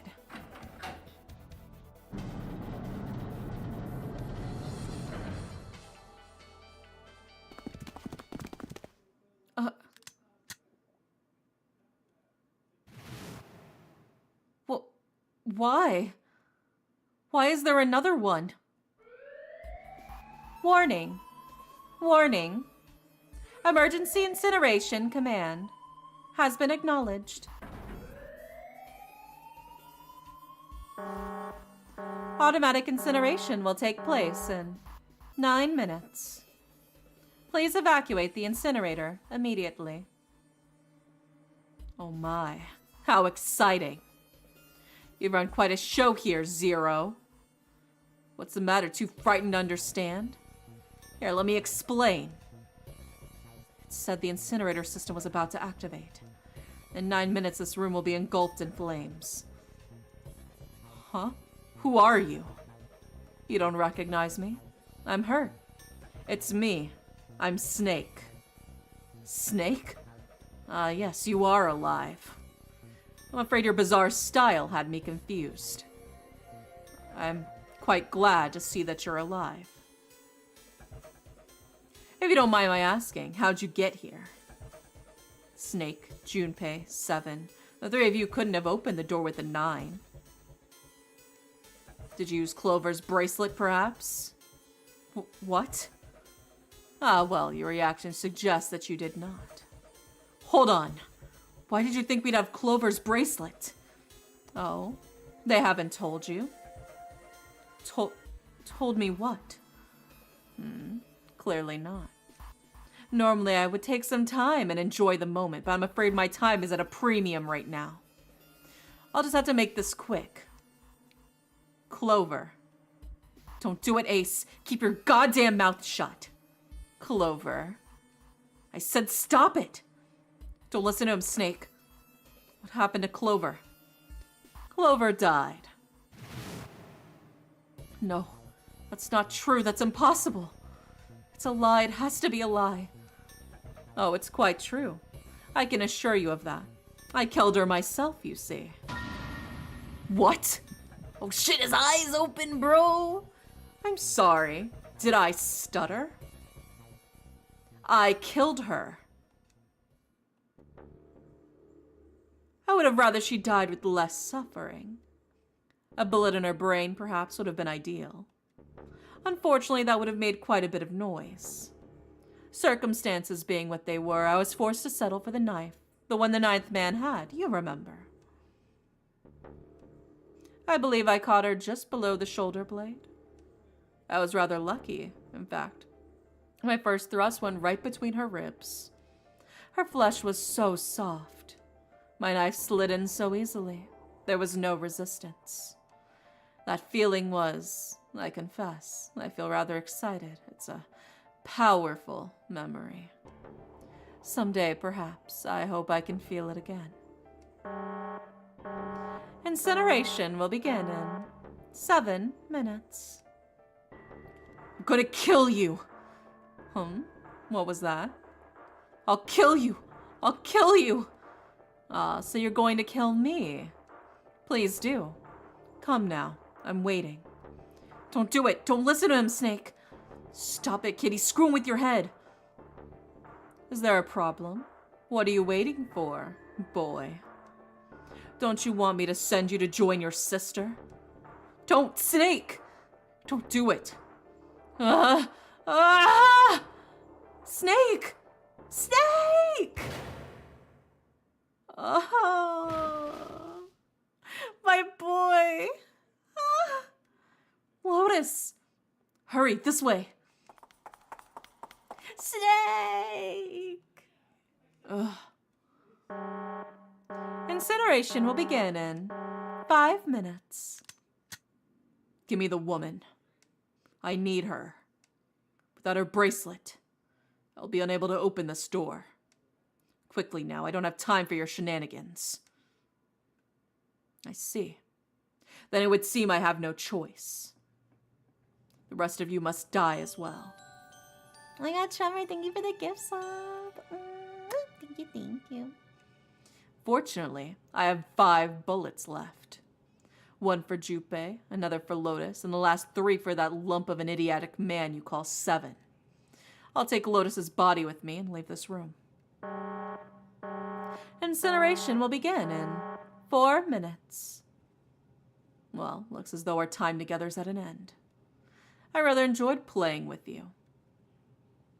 Damn it. Damn it. Goodbye.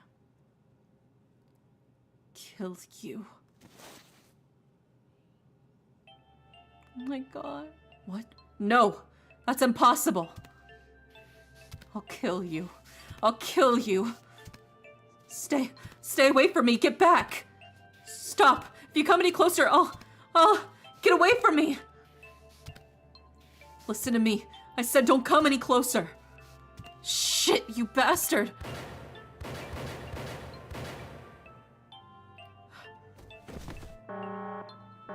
Incineration will begin in 3 minutes.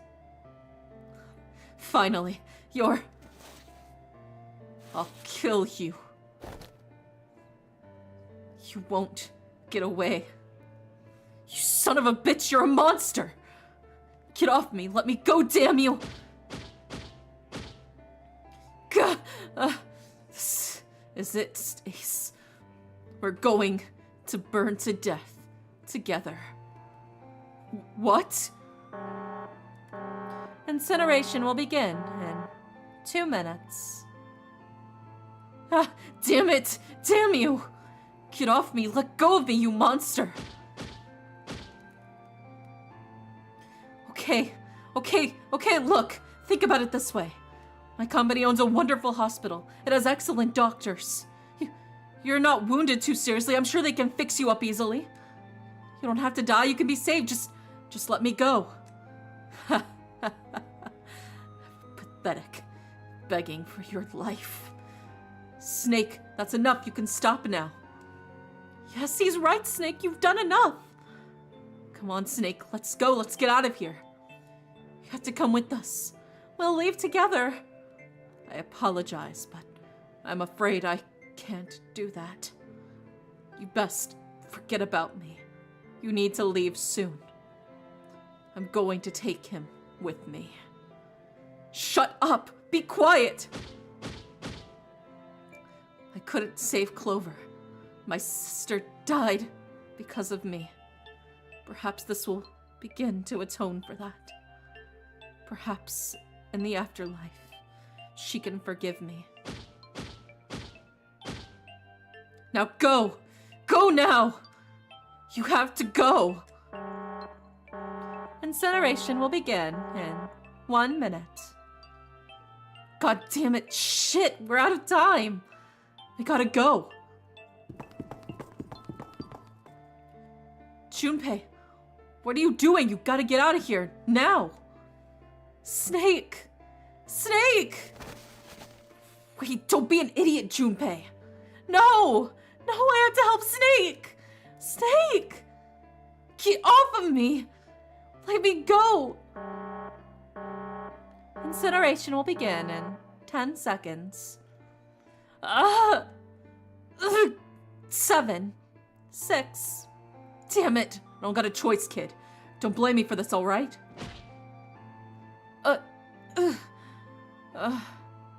5, 4, 3, 2, 1, 0.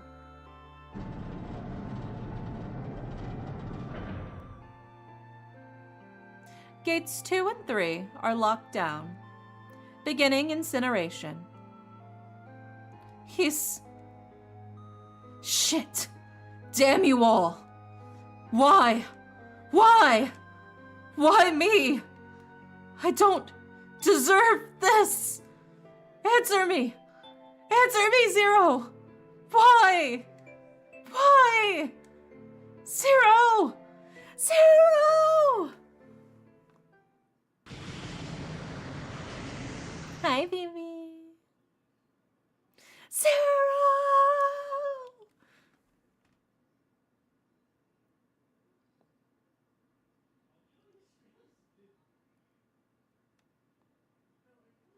You just caught us at the end of the barbecue. Welcome in. Bye. Hey, wait, Junpei. Junpei, where are you going? You stay here. I'll go get Santa and June. You're gonna bring them here? How? Don't worry about that. Just stay here and wait, all right? Who are we cooking? Ace, and also, sadly, Snake, my favorite boy. He turned into a kebab.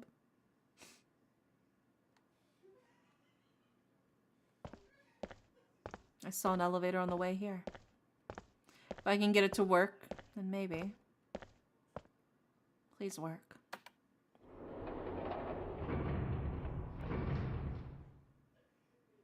Yes.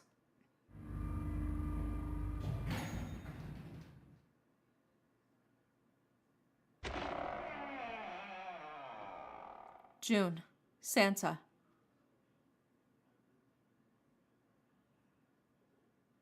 Oh, damn it. Where did they go? Elevator that works when you say please. True.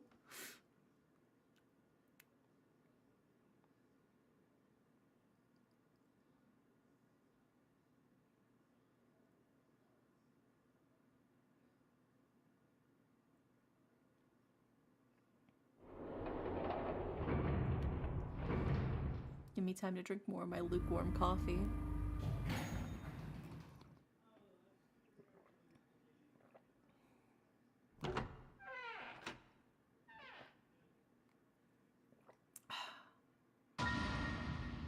Canny! Canny! Canny. No. It can't be. It's impossible. Canny? Canny! Canny, are you alright? Jumpy. Man, Canny. What the hell happened to you? You feel... jumpy. I'm sorry. I might not make it. No way. No way am I gonna let you die. I'm gonna save you, I promise. Thank you, Jumpy. Thank you so much for everything. I was really happy to see you again, Jumpy. Really happy. Don't give me that I was crap. You're gonna see me lots more times. You just gotta hang on, alright, Canny? Jumpy, did you know? You meant a lot to me when we were kids. I've liked you for a long time, Jumpy. A really long time. Game over. 0. You son of a bitch, where are you hiding? I'm right here. I've always been close to you. What the hell are you talking about? No matter. I will tell you again. Game over.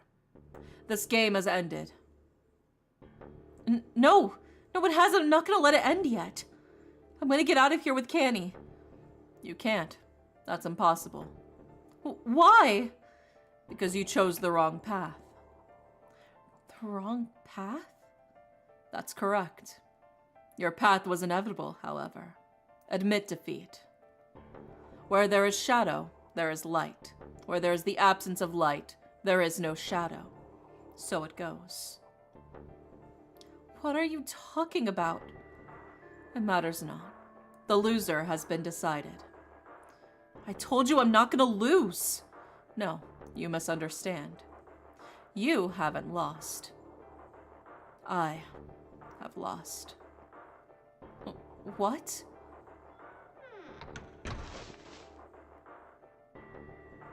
Canny, wait here. I'll be right back, I promise.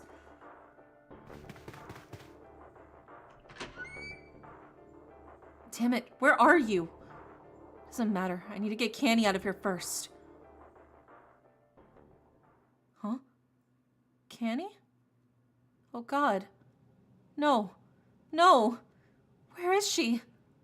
Canny. Canny? Canny? Canny! Wait, this is...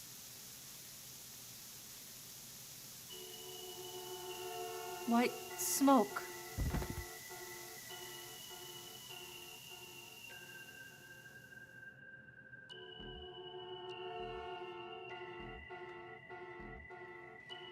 We got one ending. Now we can finish the game. Yippee! Yippee! Yippee! Yippee! Yippee! Yippee! We're halfway through. Now we just gotta get the true ending now.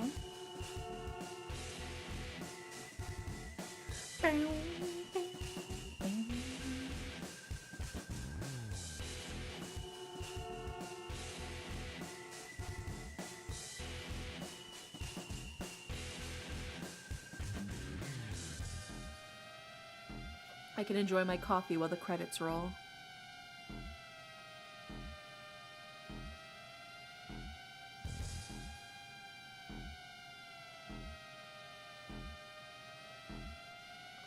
Yippee! Yeah, yippee, yippee! Like I said, we still got the true ending to hit, but we unlocked this ending, which is necessary for the true ending, so.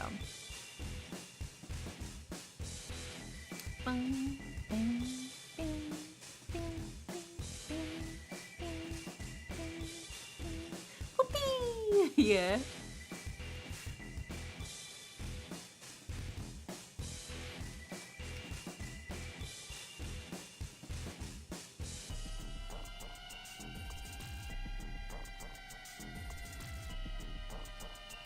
Which means we only have one path left. We just gotta transfer over to where the coffin ending was, and we continue from there. The end.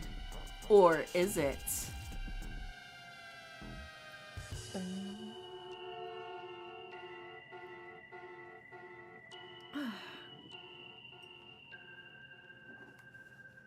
Will the ending branch off of this one, or is it a new one? Yeah, there you go. Yeah, I already answered it. Yeah.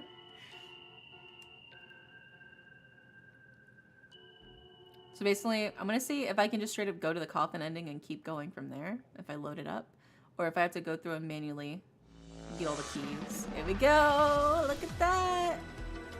Another trailer unlocked.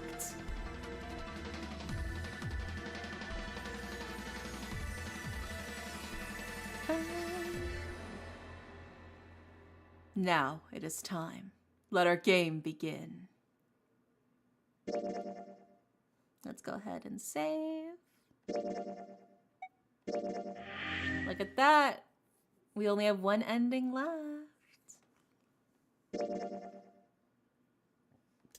And hey, wouldn't you know it? We can go right here. The 3 left behind.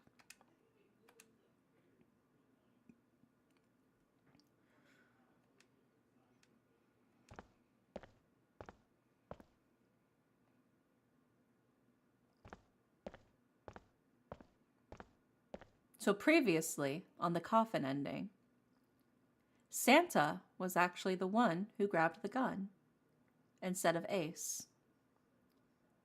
We're still technically unaware that Snake is alive and currently inside that coffin in this run. Snake he's still locked up, but we have Santa who has the gun. He captured June and took Lotus and Ace with him in order to proceed through the number 9 door alone, leaving the 3 of us behind, Junpei, Clover, and Seven. So now we're debating on what to do because we can't go through the number 9 door alone. We need 2. We need Snake. So as we're contemplating what to do, we search around.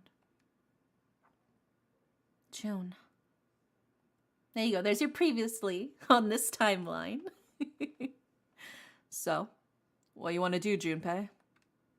What do you mean, what do I want to do? What can we do? What the hell is that? Shh, quiet!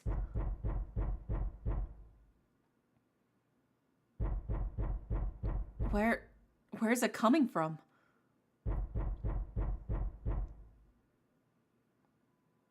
Could it be? Hey, I think it's come from this coffin. You're right. Let's open it up. But how? What are those muscles for show? You're telling me to force it open? Just shut up and try.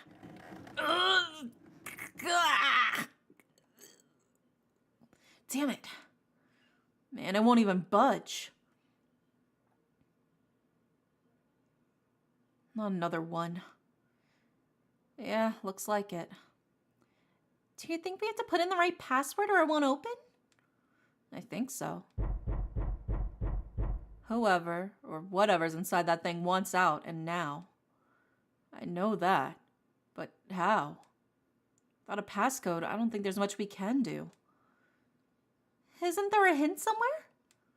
Well, let's look for one. There's nothing here. Not making this easy, are they?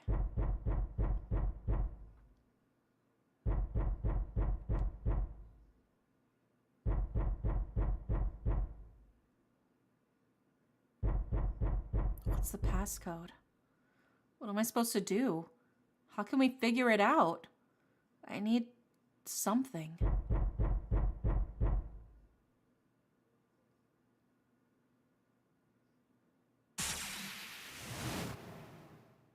That's so bright. Truth had gone, and truth had gone. Ah, now truth is asleep in the darkness of the sinister hand.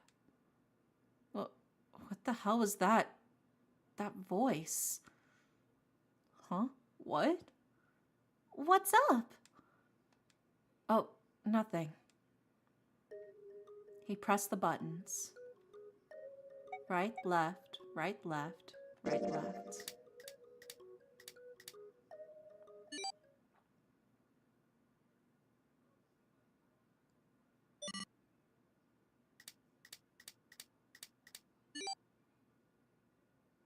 One, 4, 3, 8, 3, 4, 2, 1.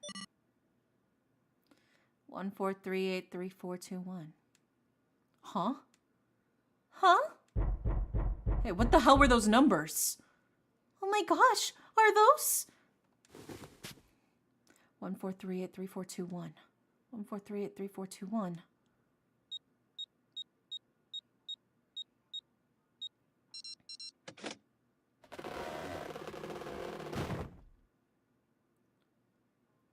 No way. Why? Why are you... Ah! Oh, is that you, Clover? I apologize for worrying you. Snake! You, why? Junpei and 7? Is that you? Is everyone else there as well? Jeez.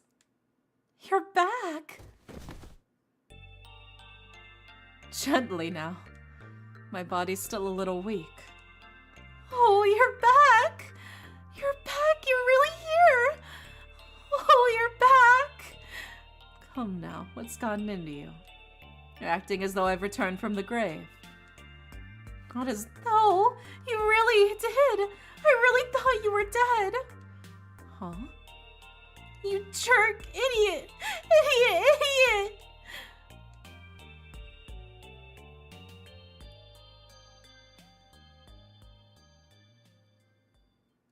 I see. I believe I understand things rather well now. Thank you. In the shower room, there is a dead body wearing my clothes. Because of that, you thought that I was dead, correct? Yeah. You also discovered a corpse in the captain's quarters, and Santa turned on you here in this room. Do I have it straight? So hi, Berserk. Welcome in. Well, the dead body in the captain's quarters is a surprise. Sorry, there wasn't a good time to tell you. Don't worry about it.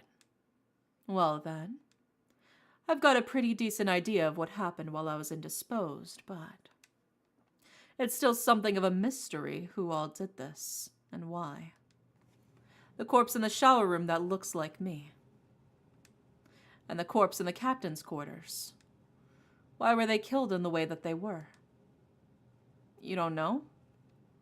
No, why would I? The guy in the shower room, we don't know who he is, so let's just call him Mr. X. Anyway, this Mr. X is wearing Snake's clothes, but you're wearing some kind of weird robes. I mean, someone took your clothes and put them on Mr. X.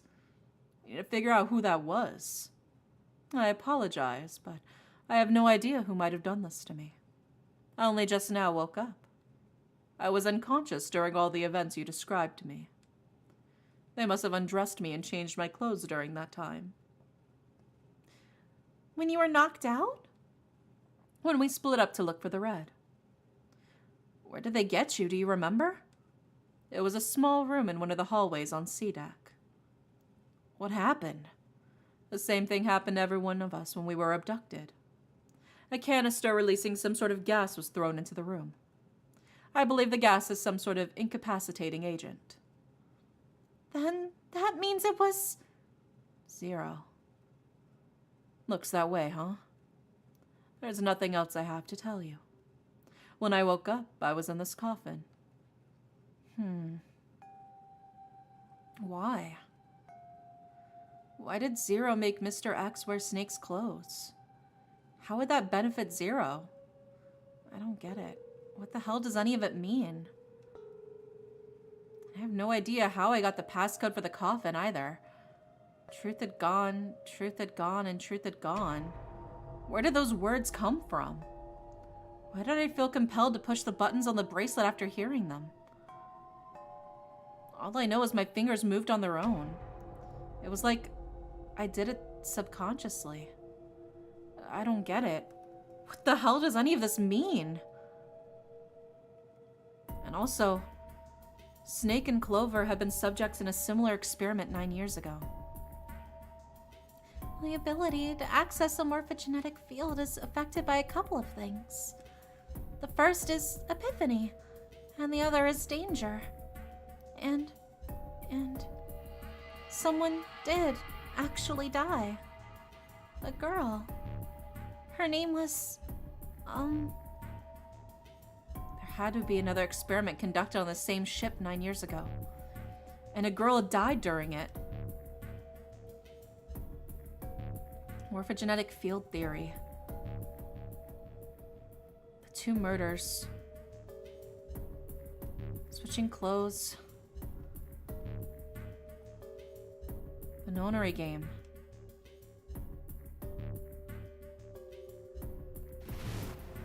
Zero. He's the ringleader. The person who trapped 9 of us on the sinking ship. Zero should know everything. If we can uncover Zero's identity, then all of our questions will be answered. At any rate, we'll have plenty of time to decipher the details later. For now, it is of utmost importance that we escape. Junpei, it was 4:30 the last you checked the clock, yes? That means we have less than an hour. We must hurry. Hey, how are we gonna get out of here? Isn't that obvious? Through the other number 9 door. Oh yeah, you're right. With Snake, we can open the door. Don't tell me you hadn't figured that out. Come on, you gotta tell me these things. I assumed you had figured it out. God, forget it. Let's just get going.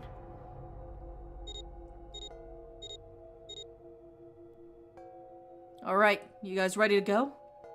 Yes. Yep. Not yet. Huh?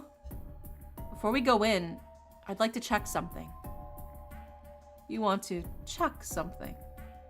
Yeah, but before I do, 7, could you pull the lever? I want to make sure we can verify with just the 4 of us. What do you mean? We don't need... Just do it, all right? The door opens, don't go in yet, okay? Please. This is really important. I really need to check this, okay? Work with me here. Fine.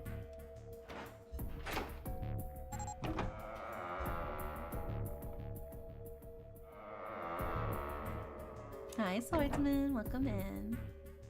Also, thank you for the 10-stream streak, Berserk. Alright, that means the 4 of us can go into the door 9. So, we knew that already. It's obvious. Obvious. Yeah, you're right. It is. Now, what happens if we add Zero's bracelet? What?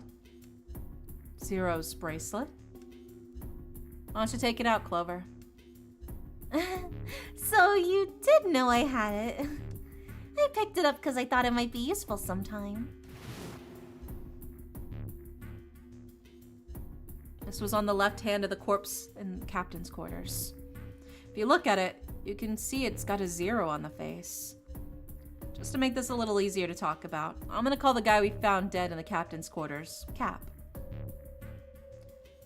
Then I should be able to open the 9 door with just me, Clover, and his bracelet.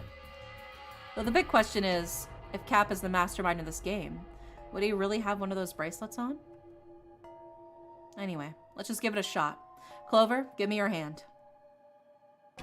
Okay. Now the captain's bracelet. And pull the lever. I knew it. Now, what does this tell us? Maybe the bracelet has to be on your wrist in order for it to work?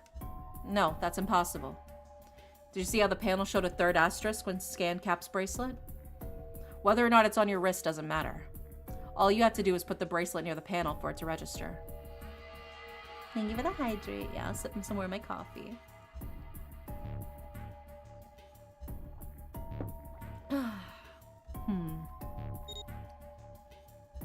Huh, looks like you're right. See? So what does that mean? There's only one possibility. That bracelet isn't the number 0. Is that what you're saying? That's right. Then, what number is it? Let's find out. Scan the bracelets with this combination. Let's try 7, me and Cap. If this combination opens a door, then Cap's bracelet is the number 6.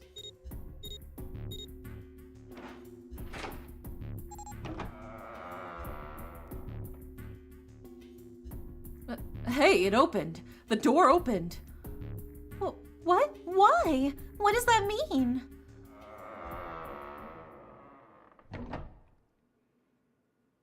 Isn't it obvious? Cap's bracelet is the number 6. But doesn't it say 0? This isn't a 0. The symbol on here isn't a number 0. It's a letter O. Oh. Whoa, wait a minute, I don't get it. I mean, we figured out that Cap's bracelet is 6, right? Yeah. Does that mean there are 2 people with the 6s? There is most likely only one person with a 6. But I don't get it. What about June? Well, this is only an educated guess, but I think June's number was never 6 to begin with. Her bracelet was flipped. In other words, June's real number is 9? That seems the most likely. Then all this numbered door stuff was just a load of crap? Why would you say that? Because if June is 9, then the numbers wouldn't match up. Here, look. List of all the numbered doors June's gone through. I'll let you know what I'm writing, okay, Snake?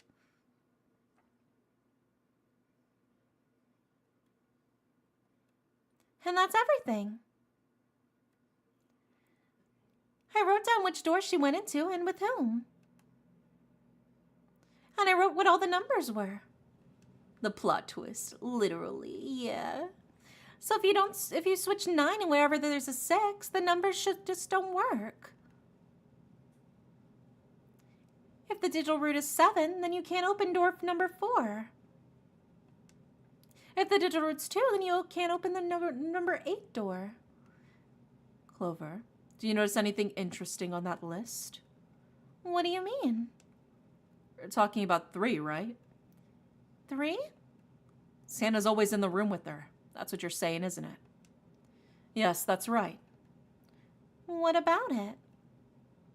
That's quite simple, really. You told me that the first time you came to this room, Santa was the first to refuse to leave June behind. Now, doesn't that beg the question why? Why would Santa do such a thing? The answer is easy. Because Santa can't open the number 9 door with only 7 in Lotus. Of course, there's only one reason for that. His number isn't actually 3. Santa's real number. 7, would you be so kind as to modify my sister's equation? Yeah, sure. This is what you were getting at, right, Snake?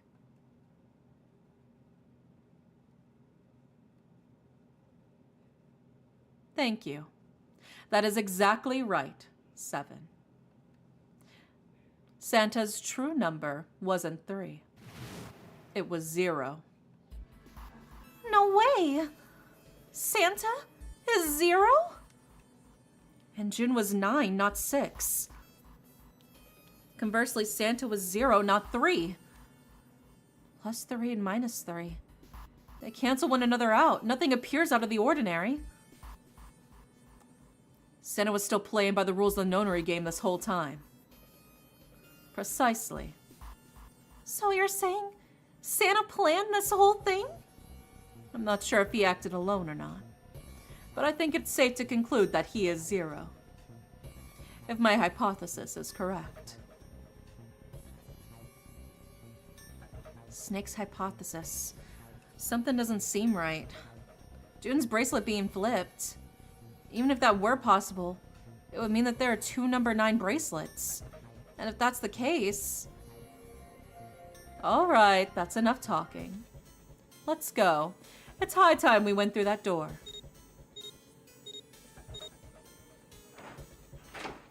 I know, the mind freak, bro. It's right there.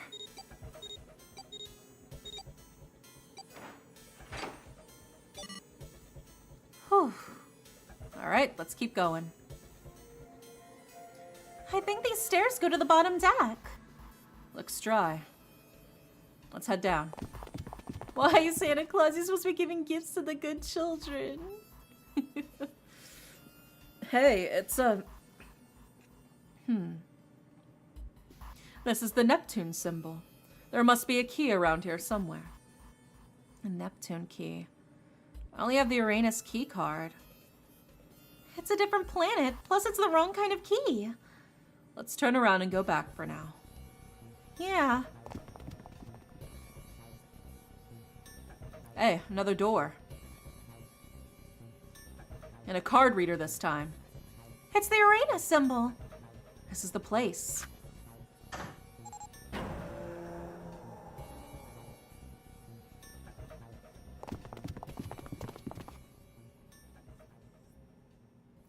Wow. It's totally full of books. How does the blind man know the symbol on door? Well, you saw it was engraved, so he probably could just feel it with his hands. Yeah, I mean, it was clearly, like, indented and engraved, so if you just, like, rub your hand against it, you could feel it. There's so many, I don't know where to look. Alright, if we want to get through that door out there, we need the Neptune key. Say we split up and look for it. Okay. Very well. Sure thing. Good, let's get started then. We don't have a lot of time. Hurry. We got another puzzle, baby. Alice sleeps in a small chamber past the forest of knowledge. As he began his search for reasons he didn't fully understand, Junpei felt those particular words float through his mind.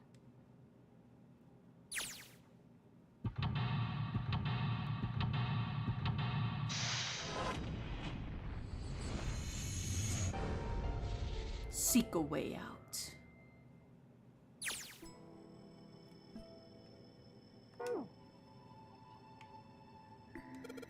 There's a note on that table.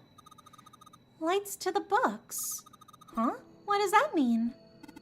Interesting.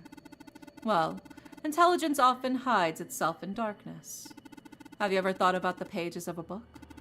Each page only sees, what, maybe 2 or 3 minutes of light before the reader is on the next. They spend the rest of their lives locked in darkness. Rather like myself. That's horrible. Oh, don't get me wrong. I'm not complaining, not at all.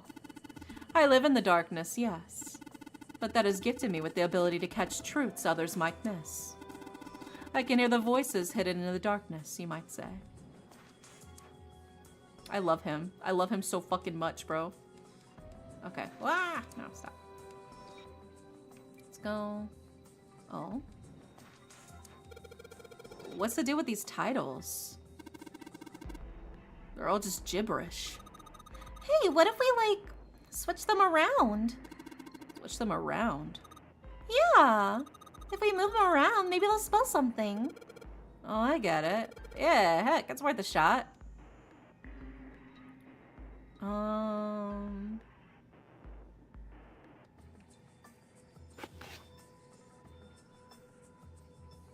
Let's spell Nepo.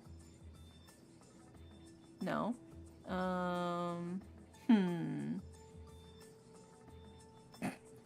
Pinot. No. Pone. Nope. Ah, open. I see it now.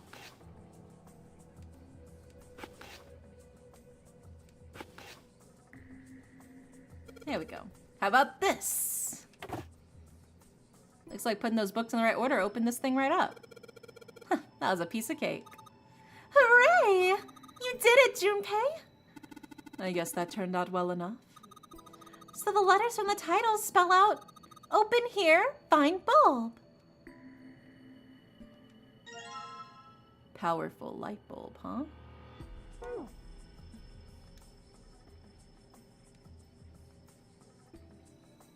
Okay, so we found that one.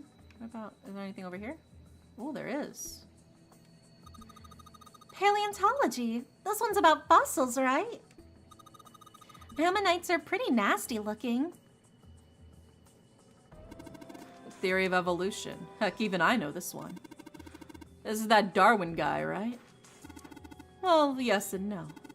Charles Darwin wrote a book called On the Origin of Species. In it, he put forth his theory of evolution. Yeah, I remember that part. He called it natural selection. Exactly. Mother Nature. That's some sort of book about hippie chicks? Probably not. Except perhaps tangentially. It's most likely about environmental protection. I was just trying to make a joke. Dude, hippie chicks? Really? Introduction to geology, huh? Thinking about the Earth, even when you're on the ocean. Kind of romantic in a way, I guess. Oh my god, please. Please, you're so romantic, Snake, please. I want to take you out on a course meal. Let me take you out to dinner. Please. Oh. Dad kind? What the hell is this? Wasn't that a German mathematician? Maybe it's a compilation of his works. Owen, huh? Owen isn't enough to go on. Perhaps it's about the English Revolutionary? Librarianness? This book is in German. It looks like it's the complete works of something. I've never heard of it. Well, if Snake doesn't know what it is, I don't think we'll ever know. Sheldrake? Sheldrake? Isn't Sheldrake... It says Sheldrake on the spine of this book. It's got the volume numbers written on the lower part of the spine.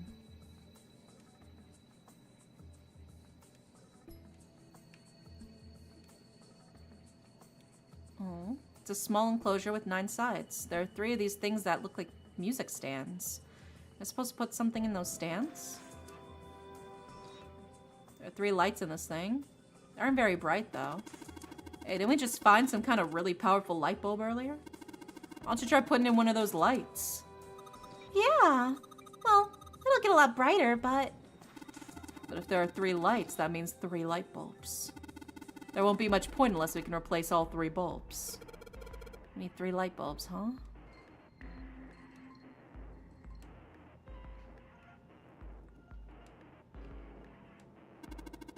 This bookshelf has some sort of glass inlay. It's pretty big, but there's only 6 books on it. That seems kind of weird. Hey, it looks like there's something on the bottom. I can't really see it though. The glass is all foggy. In the middle of the glass door is a cylindrical lock. You know, the kind of lock where you rotate the numbers around till you got the right ones to open it. What the hell is this? It's like they just gave us the answer. Guess I might as well give it a shot. Oh.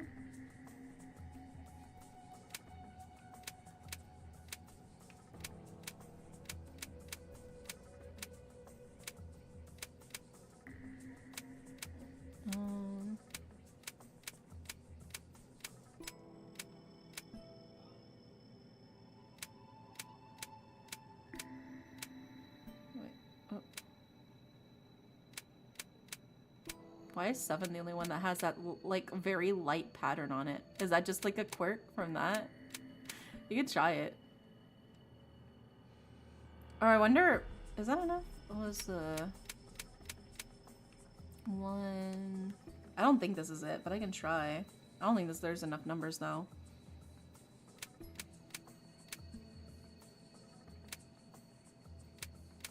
Yeah, no, there's not enough numbers. 3. You know, I don't think I have the answer yet. Oh wait, no wait. Okay, 6. What are those? There's a couple of books on the glass shelf. Volume 6, Volume 3, 632415. Okay, 632415. 632415. There we go. Okay. Now let's try the lock again. So 6 3 2 4 1. There we go. You did it, Junpei! Yay! I don't know why, but I don't really feel particularly happy about being praised for that one. Whatever. At least the lock's open now. Let's see if we can get this open, alright?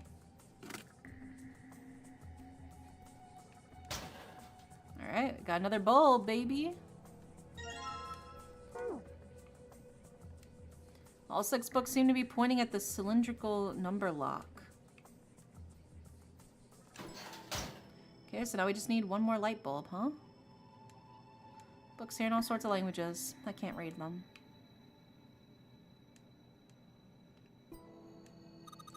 That's a weird book, Junpei.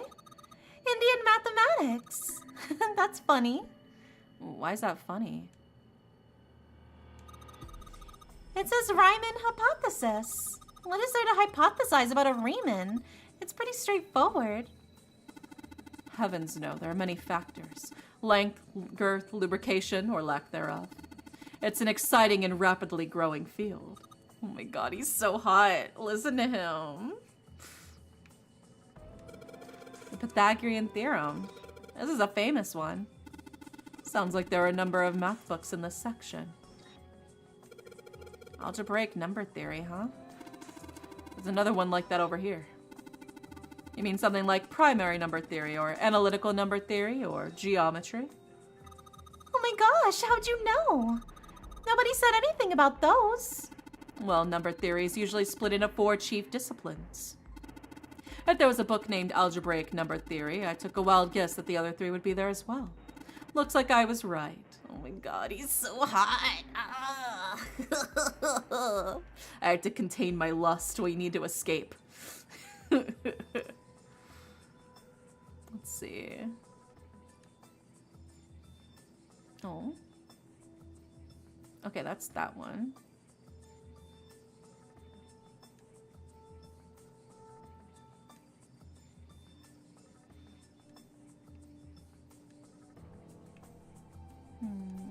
The shelf has a bunch of books about evolutionary theory. It's about paleontology.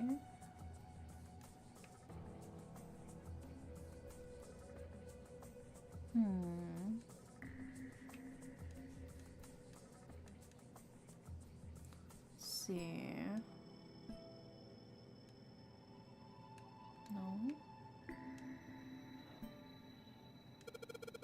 What's a picture book like this doing here? It looks like it's about Little League. It does seem a little weird that it's so different from the others, huh? Maybe you want to take it with you? Okay. Oops.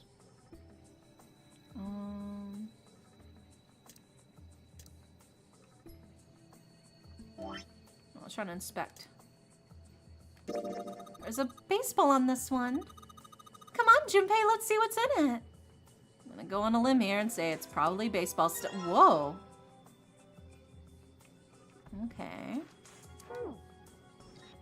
So I still need another...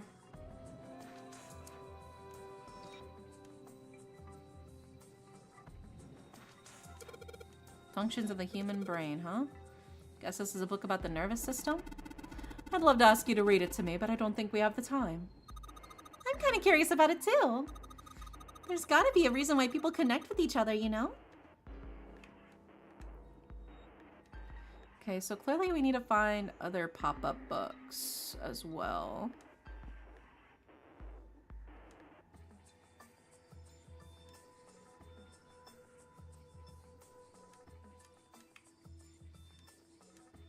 Mother Nature, evolutionary theory.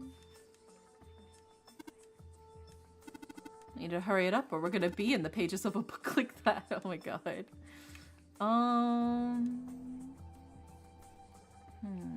What is the... I guess I can't click that. I guess it's just a normal coat rack. Oh, there's another picture book. It's another one of those kids' books. Looks a lot like the other one we found. This one has some Native Americans on the cover. Hey, Junpei, take a look at this one. Native Americans, huh? Maybe it's got some... Whoa. Oh.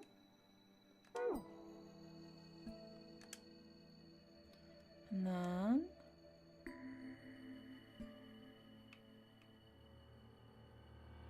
I were the final...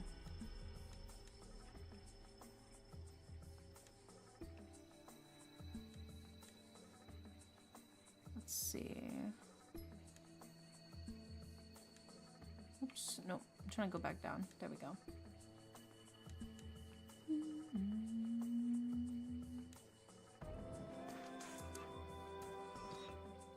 Oh, there we go. Yeah, there's another one of those kids' books here. Something about these feels kind of nice, you know? Brings back good memories. I guess even people like Seven were kids once. No shit, you little brat. Hey, cool it. Alright, I think I'm gonna take this picture book with me. It's got a magic wand on it. Okay.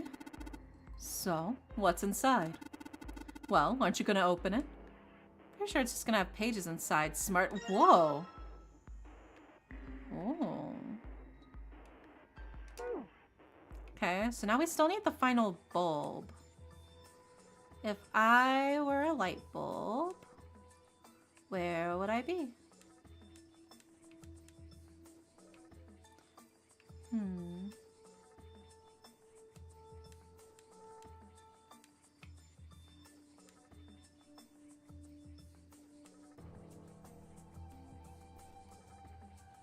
Where would the final light bulb be? Maybe it's upstairs still somewhere.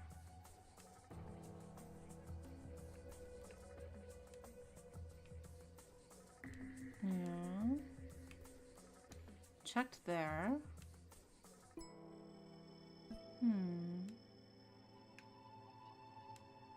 Big opening. This is the door to the library. It's pretty impressive. Almost looks like the door to a shrine or a church or something. There's another door after it, and then the passageway beyond that. At the end of that passageway is a door with the Neptune symbol engraved on it. Hurry up. We need to find the key with the mark of Neptune. Okay. That sounds like a job for the best brother and sister team in the whole world.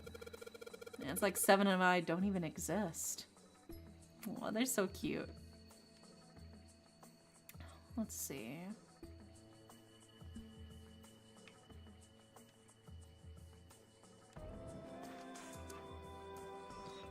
So, where would the other light bulb be?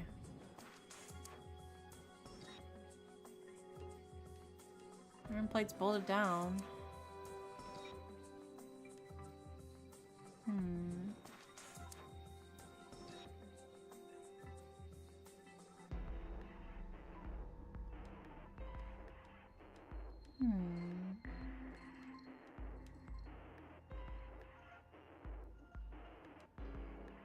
If I were a light bulb.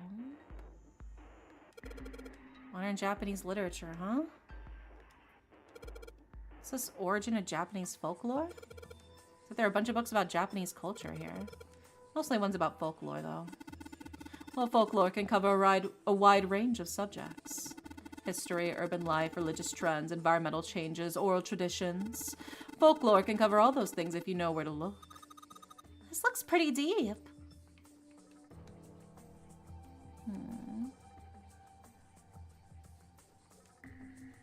I'm clearly missing.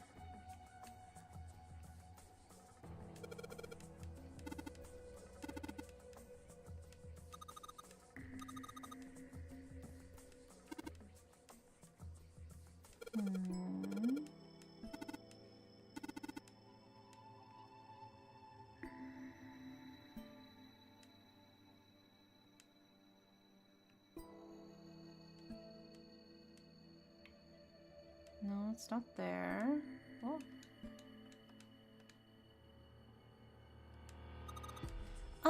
Do you think we should hold hands when there aren't any handrails? I'll be fine. I can feel the vibrations in the floor that tell me where I am. That's not what I meant. Aw, they're so cute. Let's see.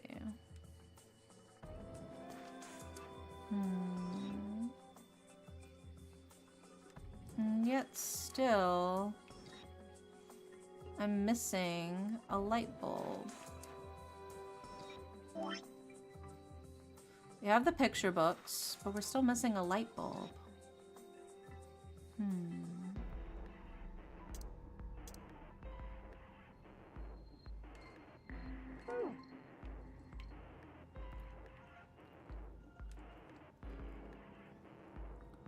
I feel like we already checked pretty thoroughly up here. Can't imagine where it could be. No.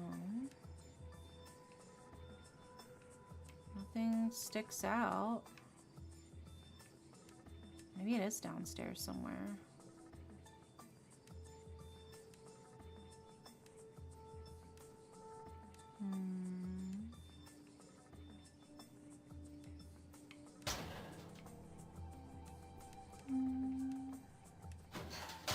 Hi, Dee. Welcome in.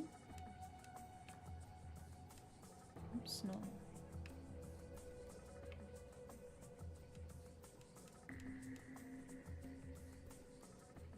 Where the heck is the third light bulb, bro? What the heck?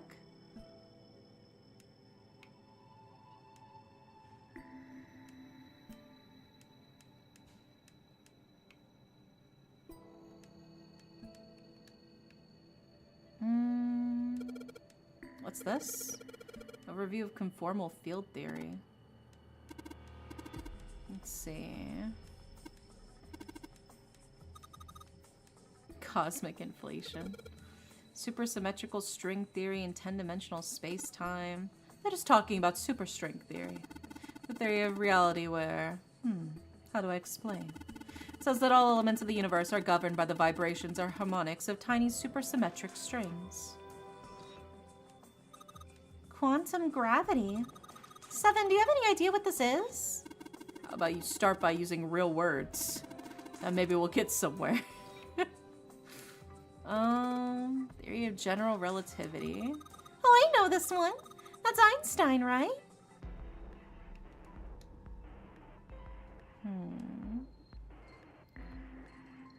I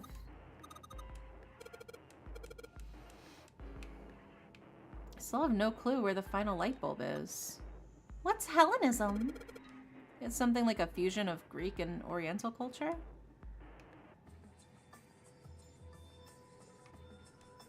The books all seem to be about history. Okay, I'm going insane. Where the fuck is the last light bulb? We need 3 light bulbs.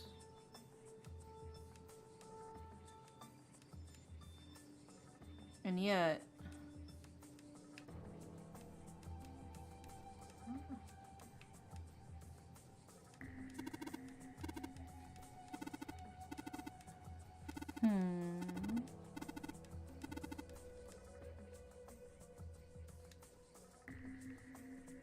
Should I just look up where the last light bulb is? I swear to God.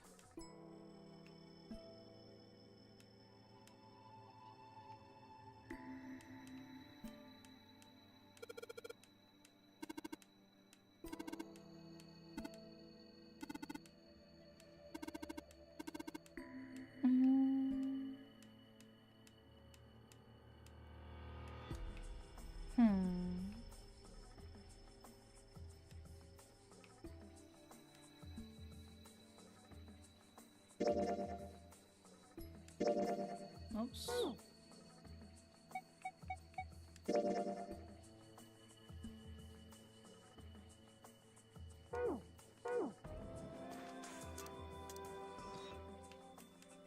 A small enclosure with 9 sides. There are 3 of these things that look like musical stands. How we try putting these picture books on the stands? Then...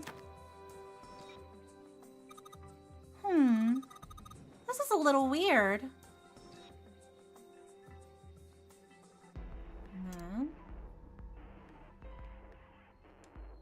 Okay, we still need the last light bulb.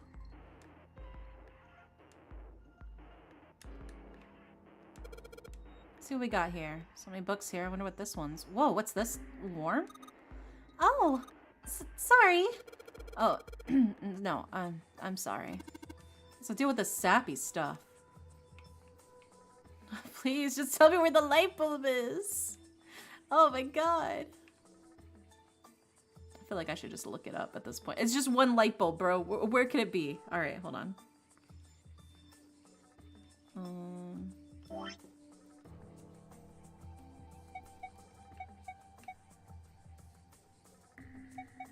Hit the flow. There we go. And then...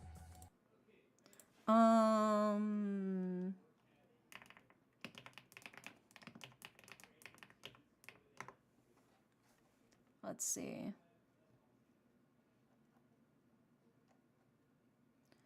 Let's see, so... See... Okay, so we got that bulb number 1.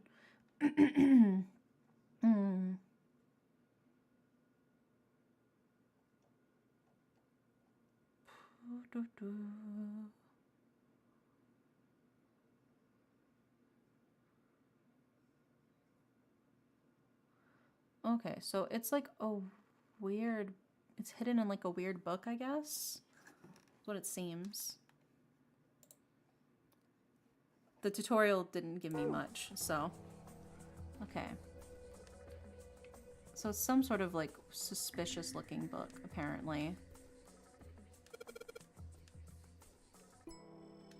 So, I'll keep looking through all these suspicious looking books.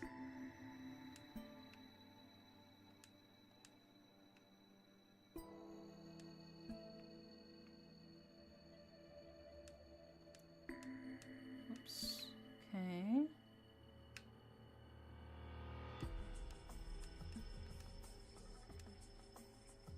No, that was the one we were just at. There. Oops.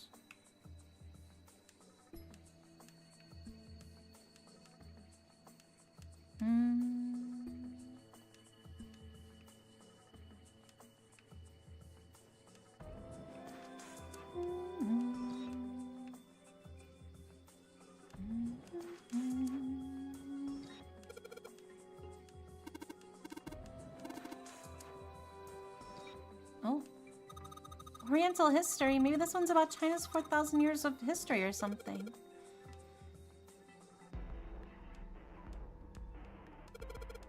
History of the Western world. European history.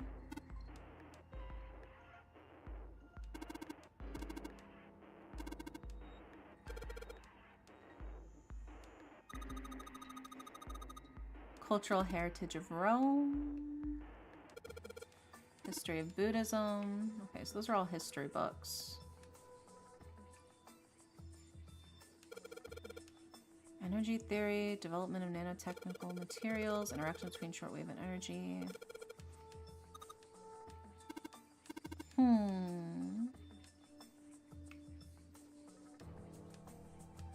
Okay.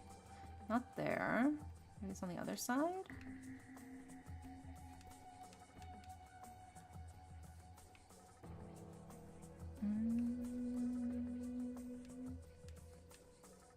I know, we just checked these, huh?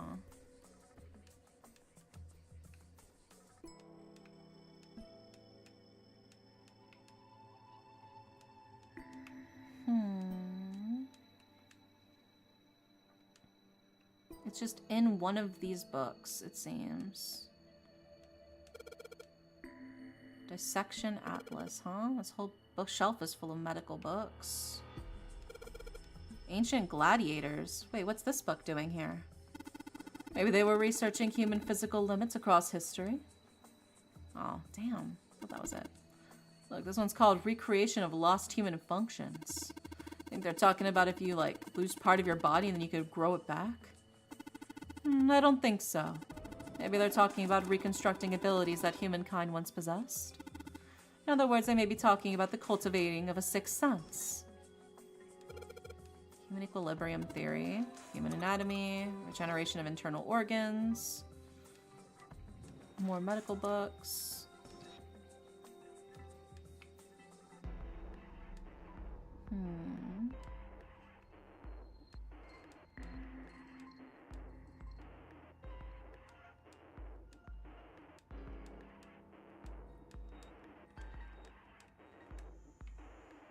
Where the heck? Where is it?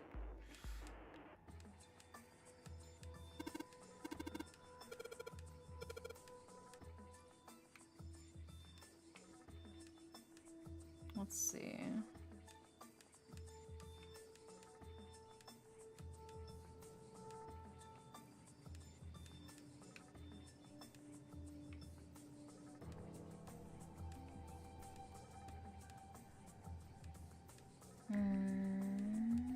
No.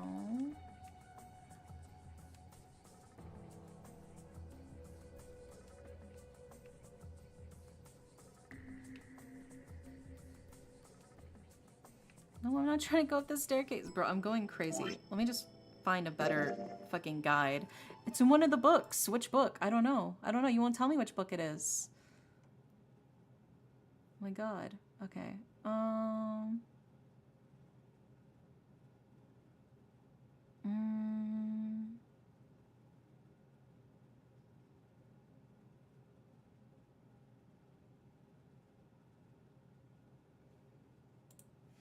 Let's see.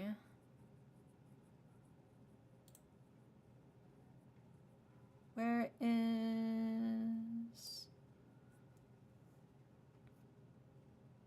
Okay, we got that one.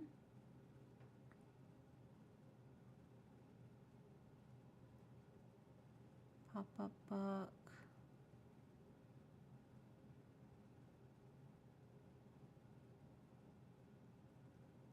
So bottom right section of the top left bookshelf. Bottom right section. Okay, let's see.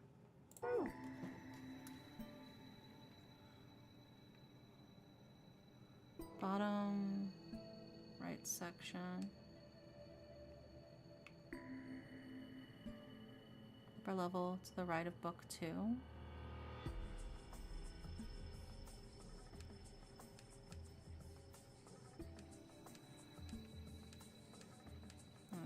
Different shelf then, somewhere.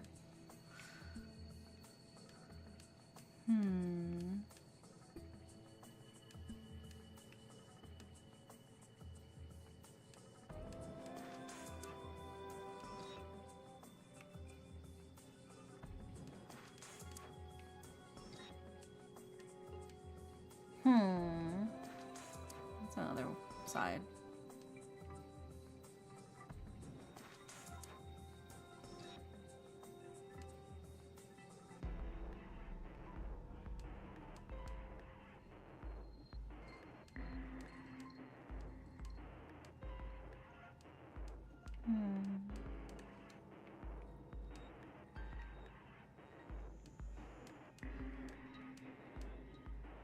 Yeah, let's search that one.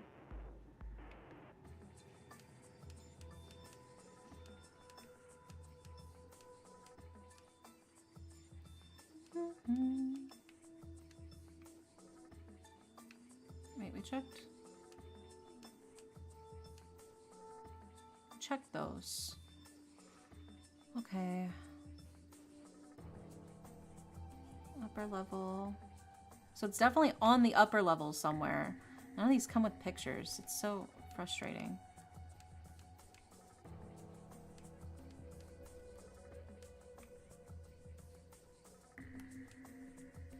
Oh, wait.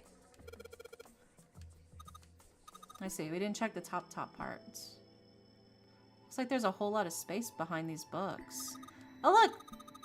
There's something hidden behind the books! Finally! We got the last light bulb. Jesus. Okay. Okay. Finally found that fucking light bulb, dude. Jesus Christ.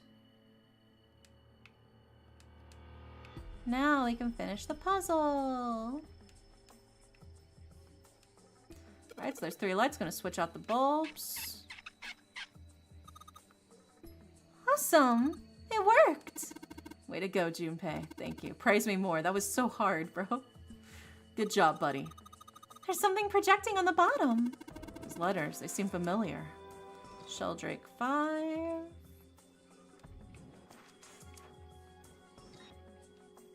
It says Sheldrake on the spine of this book. Got to the volume number written on the lower part of the spine. Okay.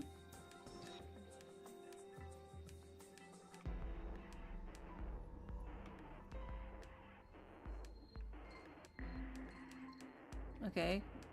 Do I have to, like, think about it or something? Why can I not... Would it not just be... Well, I guess I had to think about it. Sheldrake 5? I think I saw the rest of the collection somewhere. Yeah, I think it was somewhere around here. Let's go take a look. Okay. There we go. Oh? Have you heard of him? Sheldrake, I mean.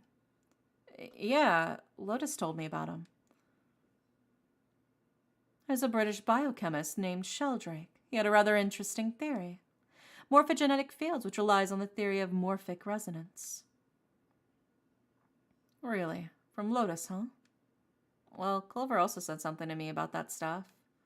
She did? Yeah, what was it?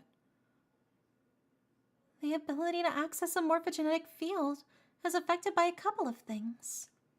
The first is epiphany, and the other is danger. That girl. I told her not to tell anyone. You did? Why? Well, look, man, I didn't push it because we were in a hurry, but I'm kind of sick of this. How about you just tell me, okay? Tell you what? Don't gimme that. About the experiment. Very well, fine. I'll tell you everything. But not here. Let's move to the top floor. We're getting to the juicy bits. I suppose I might as well start by telling you why I kept quiet, and why I made sure Clover did as well. To be honest, the explanation is quite simple. Zero told me not to. I had little choice. He didn't walk up and tell me, of course. He gave me a message engraved on a card. That's a Braille card. Looks just like the one you showed us earlier. So you had 2 cards? No, only one. Huh? What do you mean? I thought that card had just had some rules for the nonary game on it. Yes, it did. And those were the rules I read you. However, they were not the only thing on the card. There was something I didn't read. Or perhaps to say, there was something I couldn't read. And that was... Tell no one of the events that took place 9 years ago. Tell, and I activate your sister's detonator. It's a threat on our lives. Oh. Well, what about Clover? Did she get a message from 02? I don't believe she did. But it doesn't strike you as strange that Zero would shut my mouth, but not hers? Yeah. To be on the safe side, however, I told her it was best not to tell anyone. Still, apparently she told you. That girl. What's wrong with her telling me? I figured some stuff out while she told me things. I mean, it looks like the whole activate her detonator thing was just a bluff. She's prancing around downstairs, happy as a clam now that you're back. That's very true. I've decided I can trust you. I've decided to tell you the truth. The chance that Santa is 0 is very high. I feel like I can assume Santa doesn't have the time to observe us at the moment. And at any rate, even if he were, I very much doubt he would kill us. Why? Clover told me about the 4-leaf clover, about the words. If he knew about that, then he was in my group during the first experiment, I'm sure of it. He wouldn't kill us, no matter what the situation was. Hey, Snake? Yes, I know. You want to know what happened during the experiment. Yeah. How much do you know? Clover told me about... I see. The morphogenetic field in the experiment 9 years prior. How the experiment had taken place simultaneously at 2 different locations. One being the ship, and the other being a building in Nevada. And the girl that died during the experiment. She told you all of that, did she? At any rate, I now know how much you've learned. All that remains is for us to determine. Is who did this, and why. Right? Yes. Can you tell me what happened? Yes. The people who organized the initial experiment were a company called Cradle Pharmaceuticals. There were 4 of them running the show. Gentaro Hongo, Nagisa Nijisaki, Teruaki Kubota, Kakechika Musashiro. Hongo was the CEO of Cradle Pharmaceuticals. Nijisaki was his right-hand man and did the lion's share of the planning. Kubota led the company's research and development division. Musashiro was their majority stakeholder. It was these 4 people who planned the initial experiment. Let me simplify it for you. Hongo designed it, and Nijisaki put it together. Kubota developed the technology required, and Musashiro provided the cash. So it's Hongo, Nijisaki, Kubota, Musashiro. Of course, more than 4 people were required to conduct an experiment of this scale. To that end, they organized a top-secret team to assist them with their research. All in all, they gathered 10 people or so. Those 10 people completed their team, and they were able to begin the project. They named it the Nonore Project. The purpose of this experiment was to research the prospect of controlling a human mind through sheer will. The vessel, I suppose you could say, for this control, was the morphogenetic field. Why did the glycerin suddenly begin to crystallize? Why did the crystal structures of EDT undergo a sudden change? Why did the rats improve their puzzle-solving skills with each generation? Experiments with humans produced the same results. The more people who knew the answer to a question, the more there were who could answer correctly without having seen the problem before. Why is that? How could it happen? The answer is that the shape of the answer had been stored in a field invisible to the naked eye. And through that field, the resonant event transmits information related to the answer.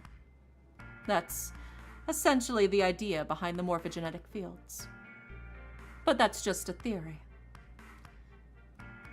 Can't bring yourself to believe it? Yeah. Let's say someone killed another person because the devil told them to do it. Whether the devil exists or not has no relevance to the murderer. They believe the devil exists.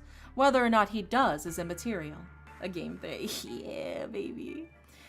So what matters here is that Hongo believed in the morphogenetic field. That's right. But I still don't get it. You said that they wanted to figure out how to control people. Right? That is what you were saying? Yes. So how are they going to do that with the morphogenetic field? I'll keep it simple. Let's suppose 10,000 people have solved a certain problem. The chance of you knowing that answer, even if no one has told you, will go up. Let's have another example, shall we? Say 1 million people were to do a handstand right now. Tomorrow, the chance of you doing a handstand would be higher, even if you had heard nothing of this hypothetical mass handstanding. Mankind's thought process and actions are all part of a resonant event. All the resonant events encoded in the field are projected onto you. Of course, this assumes you believe in this theory. Do you follow so far? Yeah? Now, if there were a person who had the same effect as those millions of people, what would happen? If that one person were to do a handstand, other people would find themselves wanting to do handstands as well. Can you imagine what a person with powers like that would be able to do? Come on, there's no way. I'm not done. Imagine another scenario. Imagine another person. This is an ordinary person. Let's say he does a handstand. What if there was someone who could grab the resonant event he created by doing that and use it to make another person do handstands? What would happen then? A person who has the power to write to the field and someone who can read from the same. You could think of them as the writer and the reader, or the transmitter and the receiver. What would the world be like if there were people with abilities like these? So, the transmitter's resonant event can be transmitted through the field and sent to the receiver? And then the transmitter can control the receiver how they wish. That's what you're saying, right? Yes, close enough at least. Come on, that's just crazy. Well, if you want to prove that, then you'll have to test it first. At least that was how they thought. And that's why they decided to do their experiment. That was how the Nonore project began. By the way, Junpei, have you ever heard of the Gansfield experiment? Yeah, that was an experiment in telepathy, right? You place a pair of subjects in separate rooms, then you show one a picture and ask the other what they see. Interesting. I'm impressed. Yes, that is exactly correct. So, why'd you bring up the Gansfield experiment? It was used to screen subjects for the Nonore project. The hospital in a remote town was affiliated with Cradle Pharmaceuticals. Hongo used it to conduct experiments on visiting children in secret. Some of them, he found, had potential. He began to gather children that showed promise, children that seemed as though they might be able to access that field. Of course, none of them volunteered. They were kidnapped. There were 9 pairs of siblings taken, for each 18 children total. For reasons that were not fully understood at the time, each pair had 1 transmitter and 1 receiver. They were split perfectly. As such, the 18 children were split into 2 groups of 9. The children who were put in Group Q were the ones who excelled at transmitting. They were transferred to the mock experiment building known as Building Q in the Nevada desert. The children who excelled at receiving were put in Group A. Group A was then placed on the former hospital ship Gigantic. From the experiments he had conducted so far, Hongo had learned the following. There are 2 things that can increase one's resonance with the fields. The first is epiphany. The other is danger. Have you ever been faced with an especially difficult problem and thought about it for very long and very hard until finally an answer suddenly appeared in your mind? It may seem obvious to say so, but that is what is meant by epiphany. The information obtained through an epiphany can easily be transmitted through the fields, where it can easily be interpreted. Adding danger to that equation allows for even easier fields of access. That's where Hongo came in. They set up the number of puzzles across the Gigantic. The participants had to solve each one before they could move to the next room. Of course, he hadn't forgotten to include the danger. He had detonated a bomb on the hull of the Gigantic. The children in Group A were forced to play the Nonore games as the ship sunk. By forcing the children into life or death situations, Hongo hoped to increase the likelihood of their tapping into the fields. The children from Group Q, on the other hand, were confined to the mock experiment building, Building Q. Building Q duplicated the interior and puzzles of the Gigantic exactly. Every detail was exactly the same. Hongo explained the situation to the children in Group Q.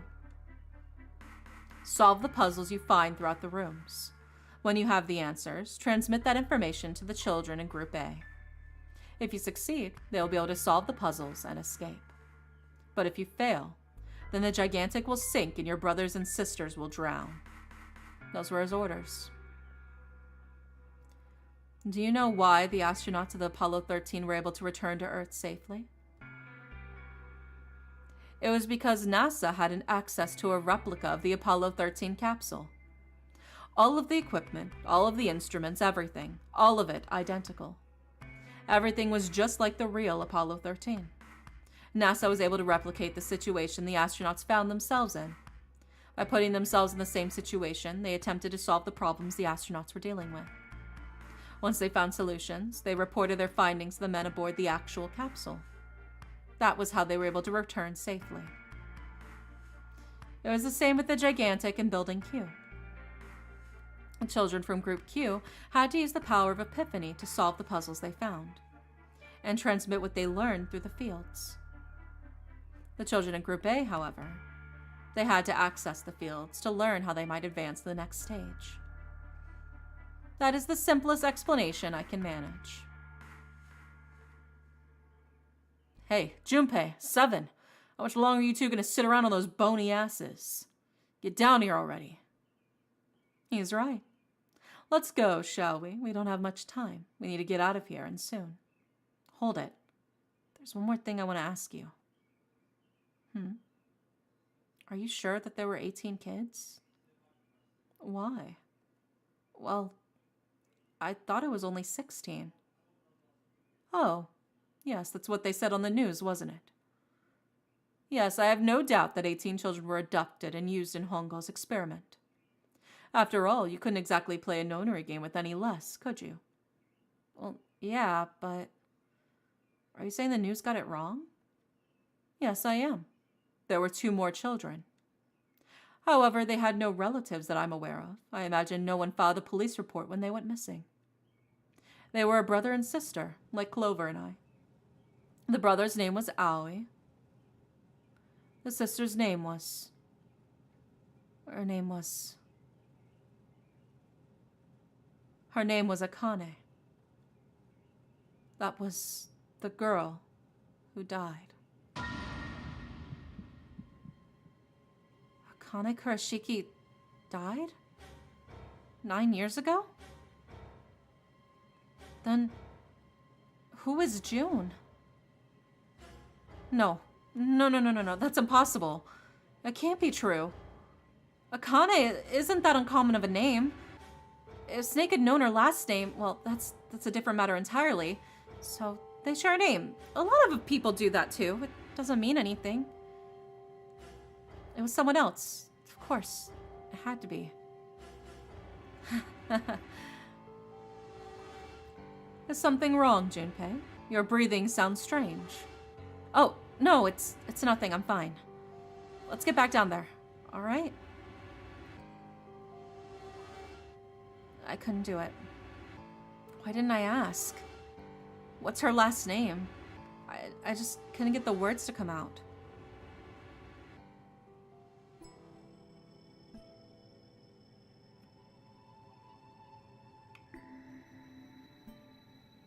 Alright, Sheldrake 5. Sheldrake, this is it. This is what the shadow picture was pointing to. But didn't it say 5 at the end of the shadow picture? Yes, I think we'll need to find the 5th volume. Well, would you look at that? There's a big red button behind this book. Guess we should press this button.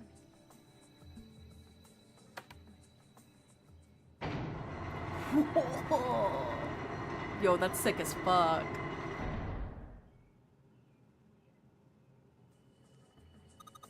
What was that sound? Sounded like something really big was moving. It came from the top floor. Alright, let's go check it out.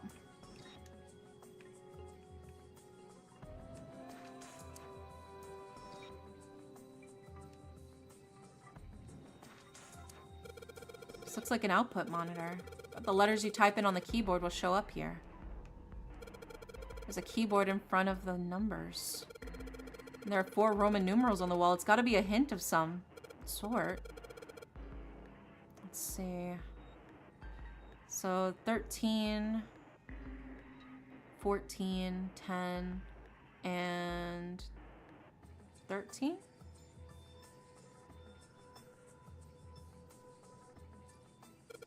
Those are all Roman numerals. Think we just need to put in the numbers from the wall on the keyboard? No, you can't. The keyboard doesn't have any number keys. You can't type in stuff like 3 or 4. And that means... Well, I bet you gotta type something on that keyboard. Yeah, but you only type in letters. It looks like you only enter 4 letters.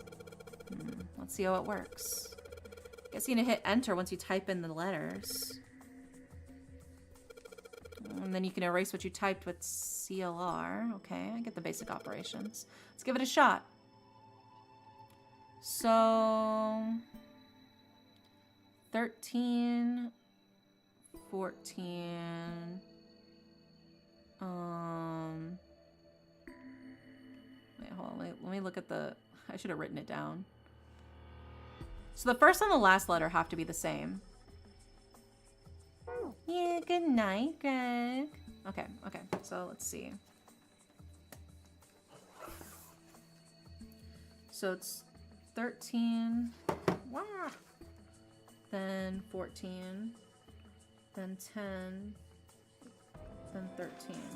Okay, if we assume it's that weird ass thing, so then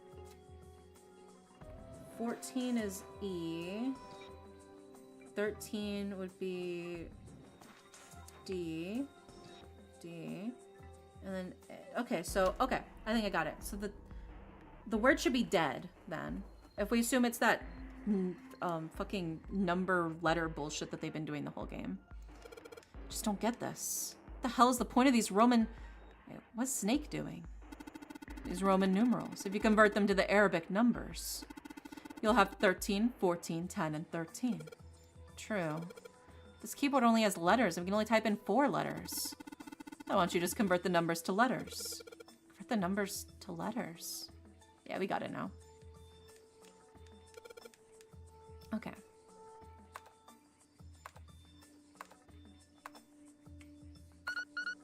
We got it. We got it. Yay! Yay, you did it, Junpei. It's unlocked now. Good job, Junpei. Whoa there. Don't get too excited. Yeah, the dead. The bastard was dead, remember? Just makes me think whatever's waiting for us isn't good. Oh, see, I was thinking dead like we have the reds and the deads for the scanners. The deactivation device. So what? Jeez, you're such an old lady. We can't be worrying about stuff like that. I mean, come on. We got it to unlock, didn't we? Let's go, hurry up.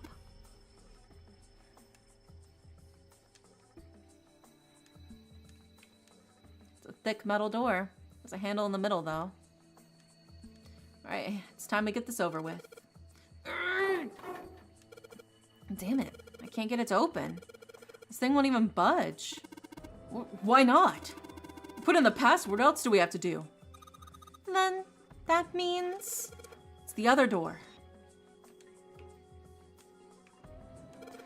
Alright, let's get this thing open.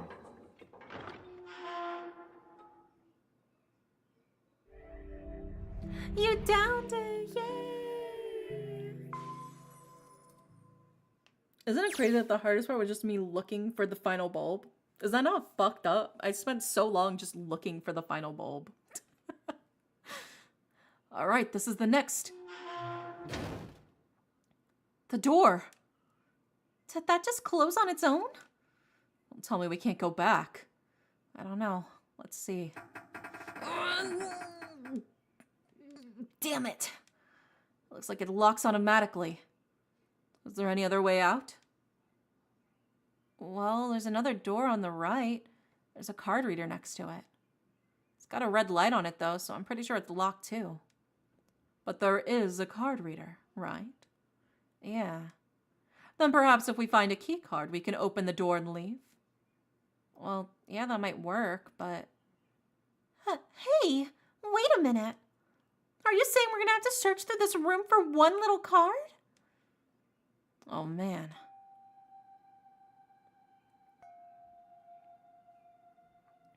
Looks that way. No way. For real? Well, we can sit down and wait to die if that's what you'd prefer. I'd rather doubt that, however, so it would be wise to start looking. We haven't much time. Let's find that key card. Oh, and the Neptune key as well. We won't be able to get through the hallway without it. All right then, let's begin.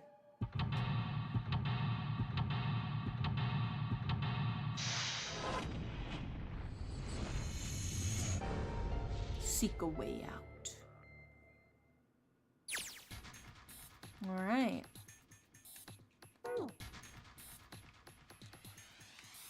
Oh, it's a nautical chart. Hey, Junpei, isn't this a nautical table? Yeah, I feel like I've seen this before. New material's been added to the file screen. There are piles of crap everywhere. Yeah, this place is a mess. It's so messy, I don't know where to start. Some of this crap looks familiar. I think a lot of these are parts of the puzzles we've solved in the other rooms. If that's true, then this room could be Zero's laboratory. Perhaps Zero would shut himself in this room to devise the machines and puzzles we'd need to see this plan come to fruition.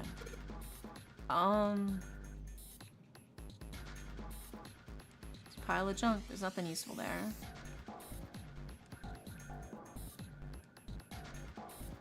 There's a control panel in front of the big screen here. I wonder if any of these buttons do anything. Oh, there's something on the screen now. So D plus 6 plus blank equals A. There are 15 cells here with numbers and letters in them. Let me see that. Ah, I see. So whenever you touch a cell, the ones next to it turn on or off. You just gotta use that to make the all in the cells on the right and the bottom green. Hey,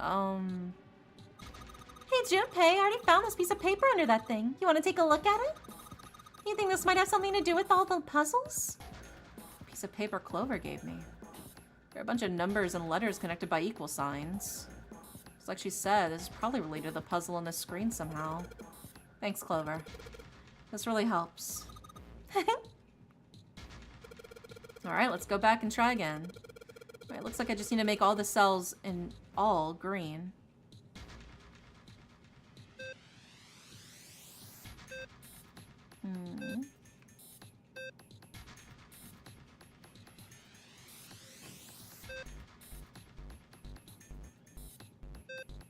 Oh, I see.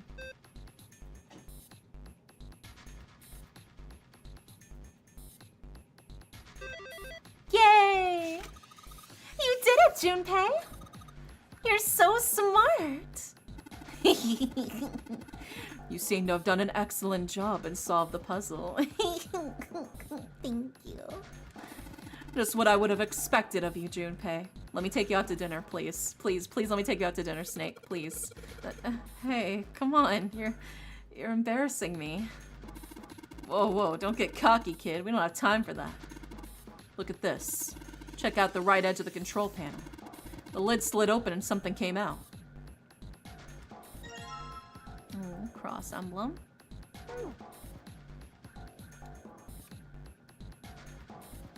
Oh my god, they lavish me with such praise. I wonder what the heck this thing is for. There's something on the front that looks like a compass. This monitor is part of the machine. It's really dim though. It's got a map of the world on it, but I can barely see it.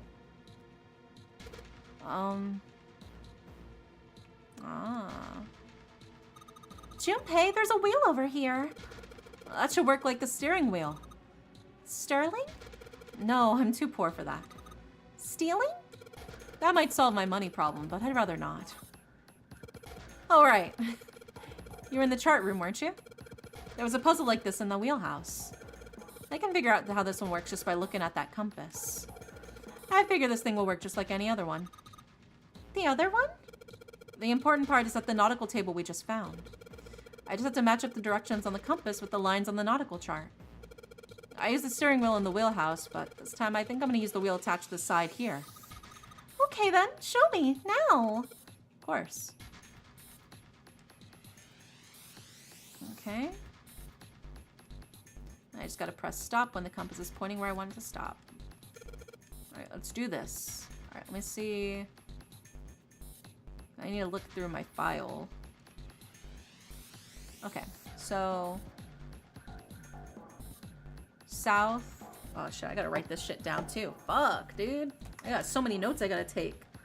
I got crazy fucking bullshit everywhere. Alright. I got the notes of a madman. Alright, so... south, then that's...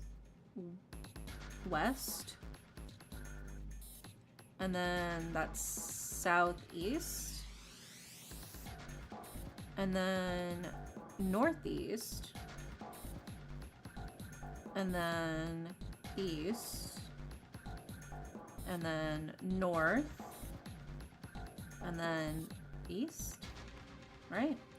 South, west, southeast, northeast, east, north, east. Okay. Let's put it in. Okay, so south is the first one. West.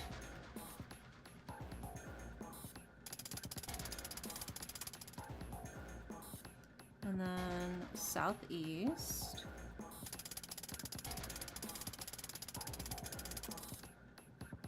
Then northeast.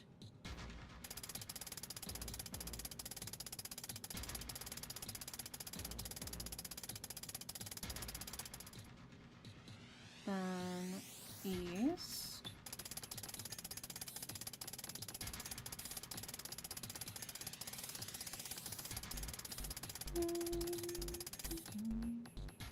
Then north.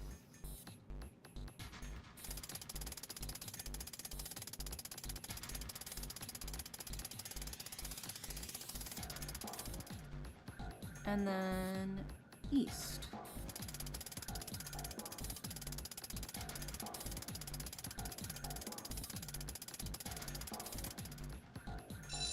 There we go. All right, we got it. Yay, you did it, Junpei. Good boy. Who's a good boy? Ugh, knock it off. Hey, we don't have time for screwing around right now. Check out the right side of the monitor. It just kind of slid open and something came out. Oh yeah. I heard a noise too. You know that big box in the hall by the exit? I think it made a noise. Like something unlocking, you know? A noise, huh? The helm.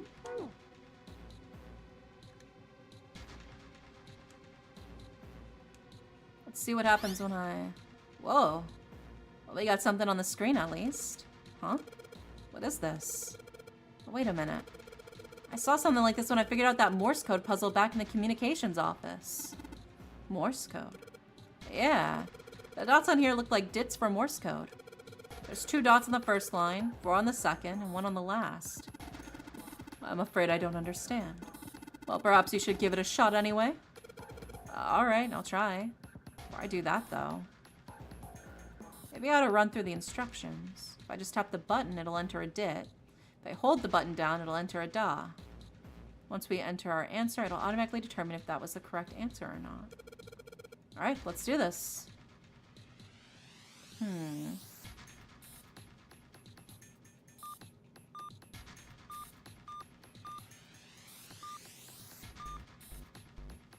No, okay.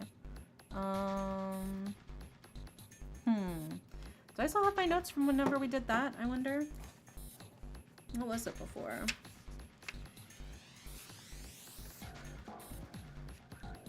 I don't think I have that written down in my notes.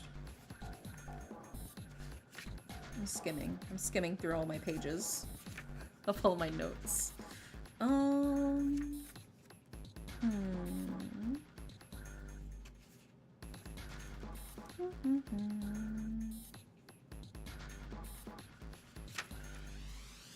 I don't think I have it written down. Does not seem to be the case.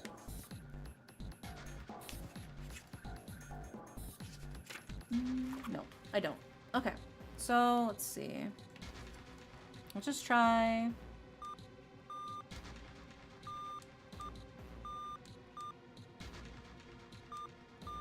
Oh.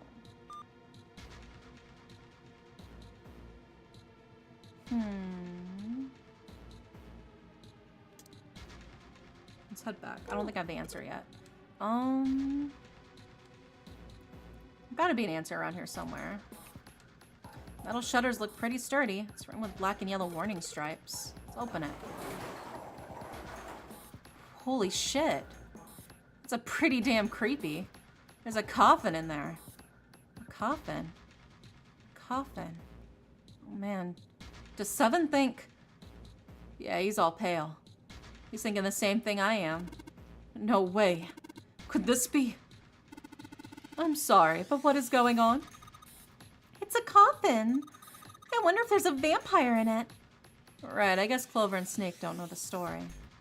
Man, I can't bring myself to tell them. Well, at any rate, let's have a look around. There's a metal plaque on the coffin. Snake's touching it. All ice. Ah, the two machines. Holy shit. Man, this is serious. Oh well, let's open it, shall we? Clover, if you could give me a hand. Okay, I got it. Ready? 3, 2, 1. Ah. No luck. It doesn't seem to be ready to open. Yeah, but it's not like it's screwed shut or something. Yes, I believe it's locked in some other way. Hey, Seven, do you think you could open up with your superhuman strength? No, I... What's wrong?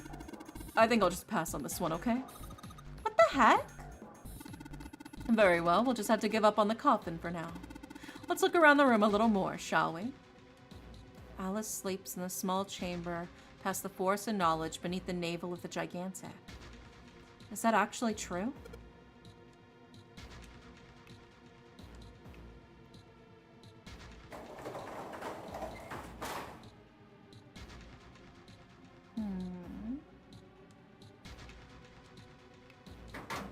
Ooh, here we go. There's something written on this piece of paper. It's like we got 3 sheets of the stuff. Okay. I want to check the files.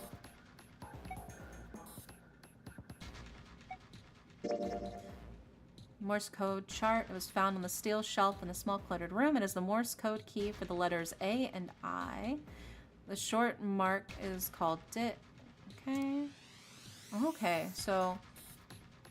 Okay, so... Now I gotta write this down. Now I know what the code is. Now I know what I gotta put in. Alright, alright, alright. So...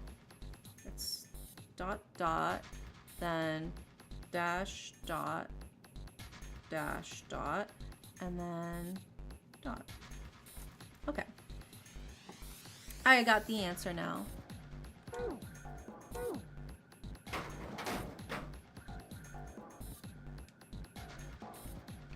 Where is it? There it is. Alright, yep, I figured it out.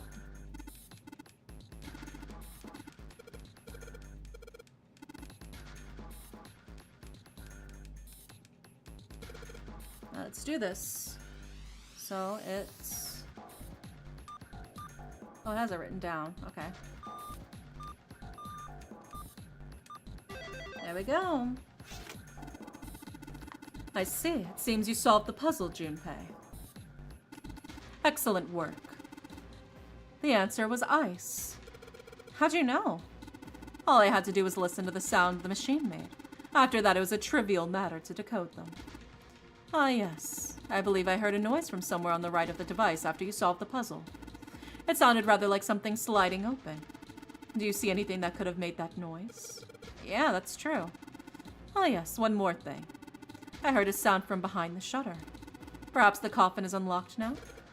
What? Yoink. Let's check it out. Alright, fine, I'll open it. Okay, Junpei, you can do this. It's just a box. It's just a box. Oh, holy shit, this is a coffin. There's gonna be something horrible in there. I just know it. Okay, okay. Deep breaths. Here we go.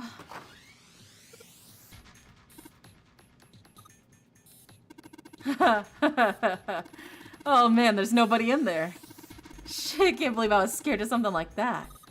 What do you mean, nobody? What were you expecting someone to be in there? It's a long story. Ask Junpei about it sometime. Well, just like Seven said, there's nobody in there. There is something in there, though. Well, two somethings, actually. What is that?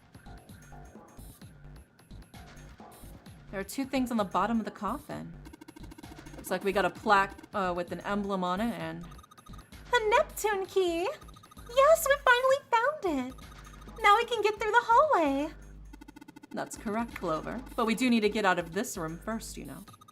Yeah, I know. Okay, let's get the hell out of here as quick as possible. I don't have any objections to that. I don't think we'll need to use the Neptune key in this room. It's really important, though, so I'll keep it in my pocket for now. As far as the other thing goes, the coffin emblem.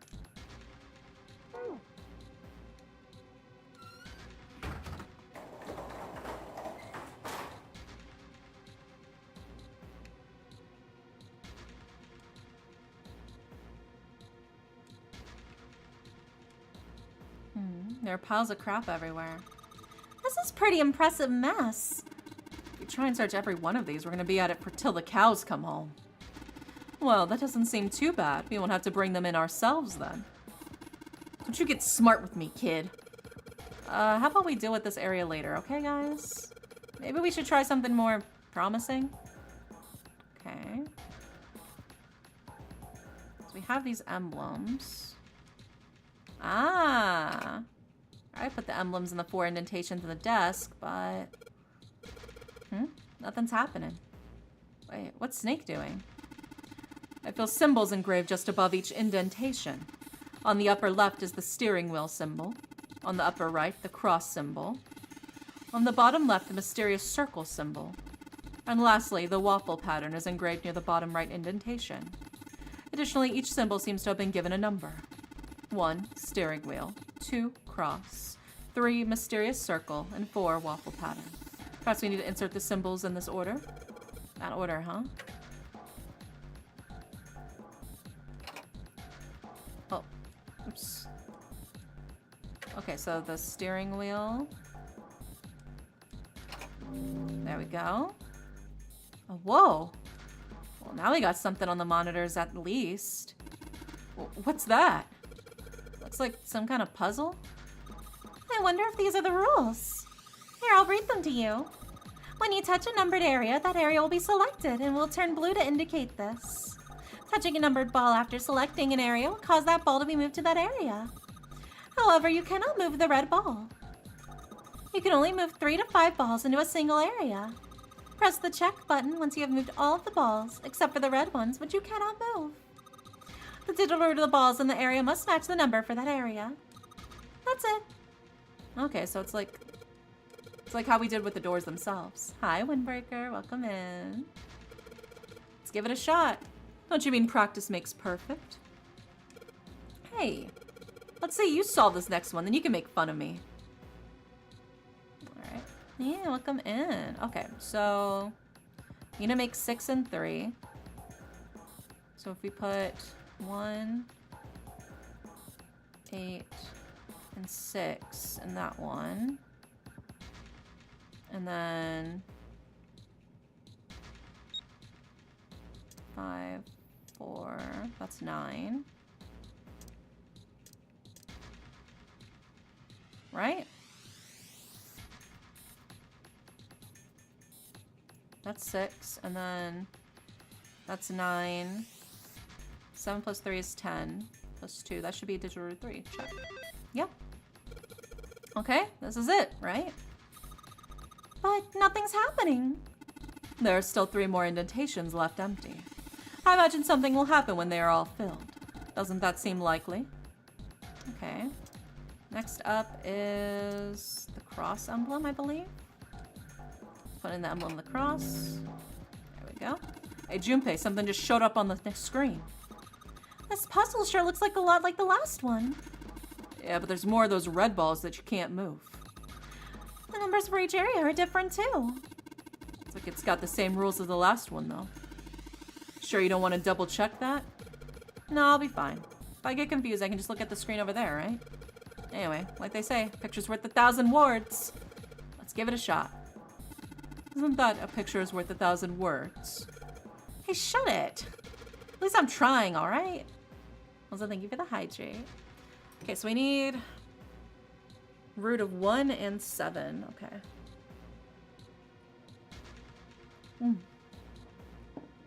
Okay. So our best bet's to make 10 over here. So let's see.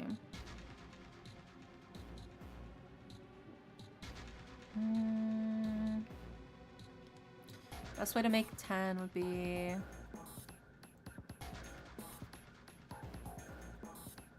Let's see. 3, 7, 4, and 5. Because that'd be 9. And 10. That'd be 19, which is 10. That should then be 1. So that'd be 1. Then this one, let's see.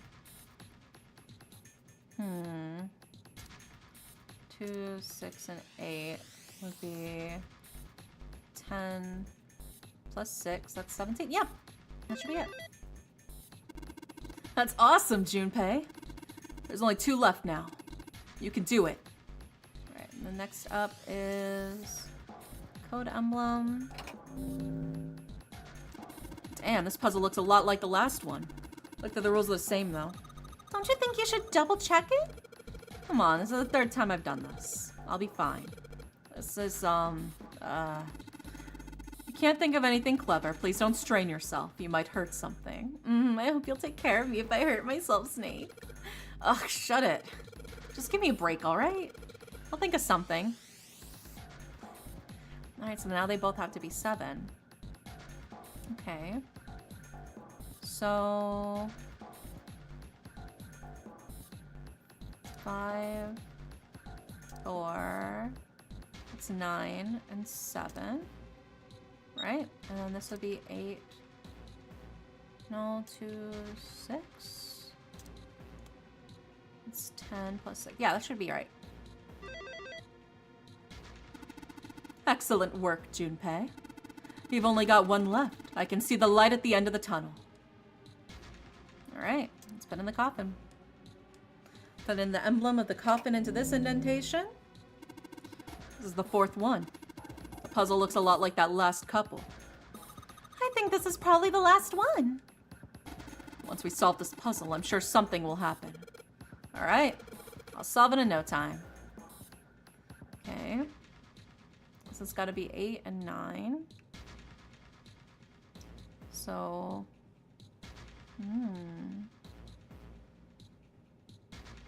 So that's 15, 16, 17. There we go. Wait, that... Shouldn't that be impossible? I mean, we can check, but that... This combination will not open the door. But you can't add any of those. You can't use those numbers.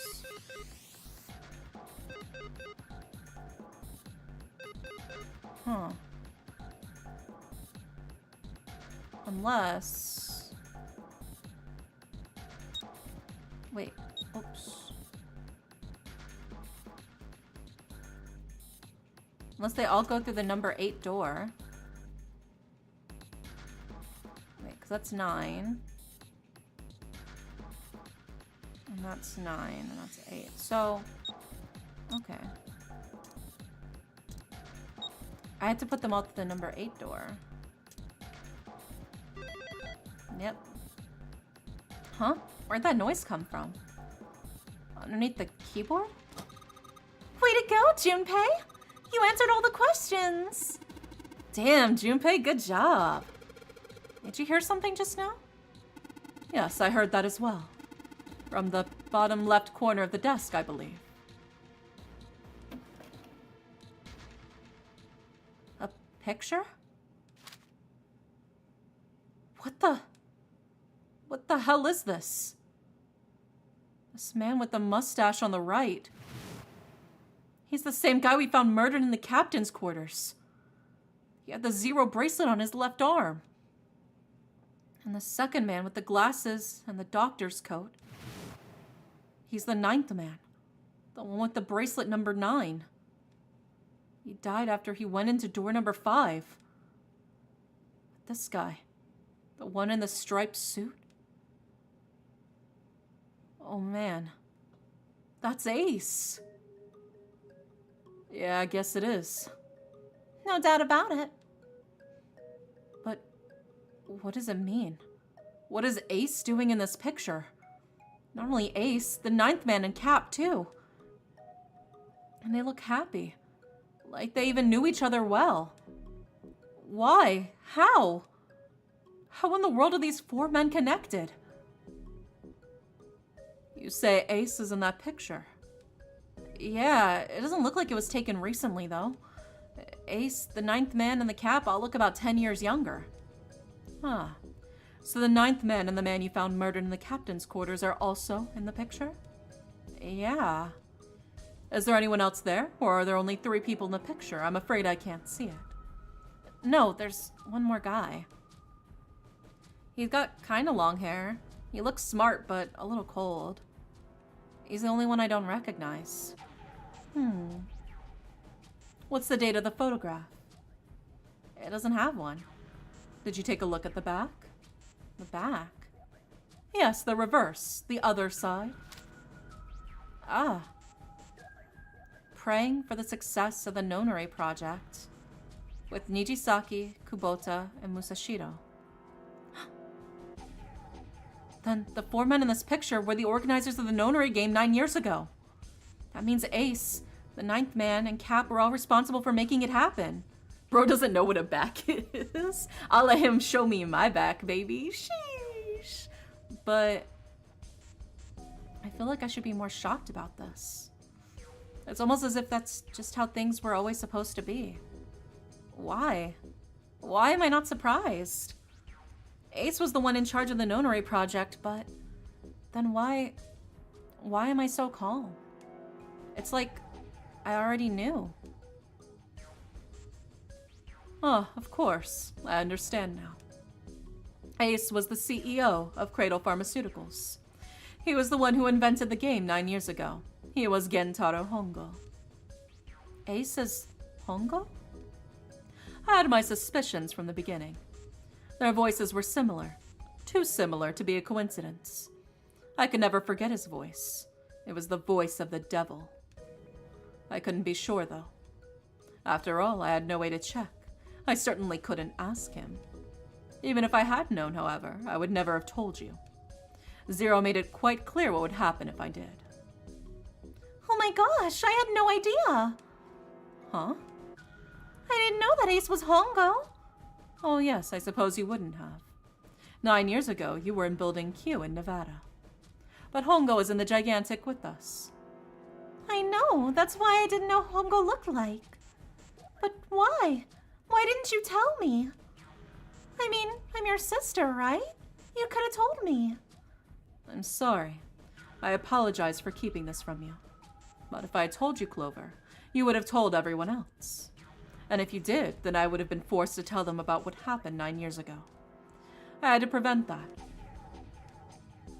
Hey, Junpei, think I could borrow that picture for a sec? Sure. Hongo, Kubota, Nijisaki, Musashiro. Hongo, Kubota, Nijisaki, Musashiro. Hongo, Kubota, Nijisaki, Musashiro. 8-7, do you? Shut it! Just be quiet. I'm this close to remembering. This close. Hongo, Kubota, Nijisaki, Musashiro. Cradle Pharmaceuticals Nonary Project. Shit. What? What's wrong? Holy shit. This is nuts. What's nuts? I remember. Remember what? Everything. Everything? Yeah. Yeah, I remember all of it. My memory's back. I remember what happened before I got snatched. What? Let me tell you what happened.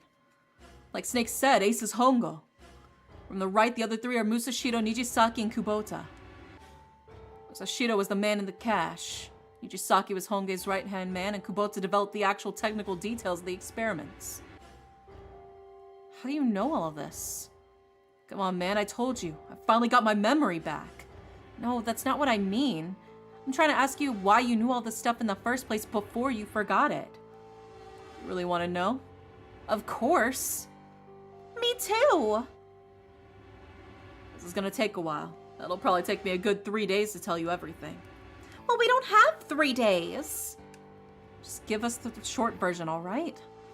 Short version, huh? All right, fine. I'll give it a shot. No promises, though. I'm a detective. It's a little awkward to say this about myself, but you could probably consider me a lone wolf type. I hold to my own code, and I think of doing what's right is more important than doing what you're told.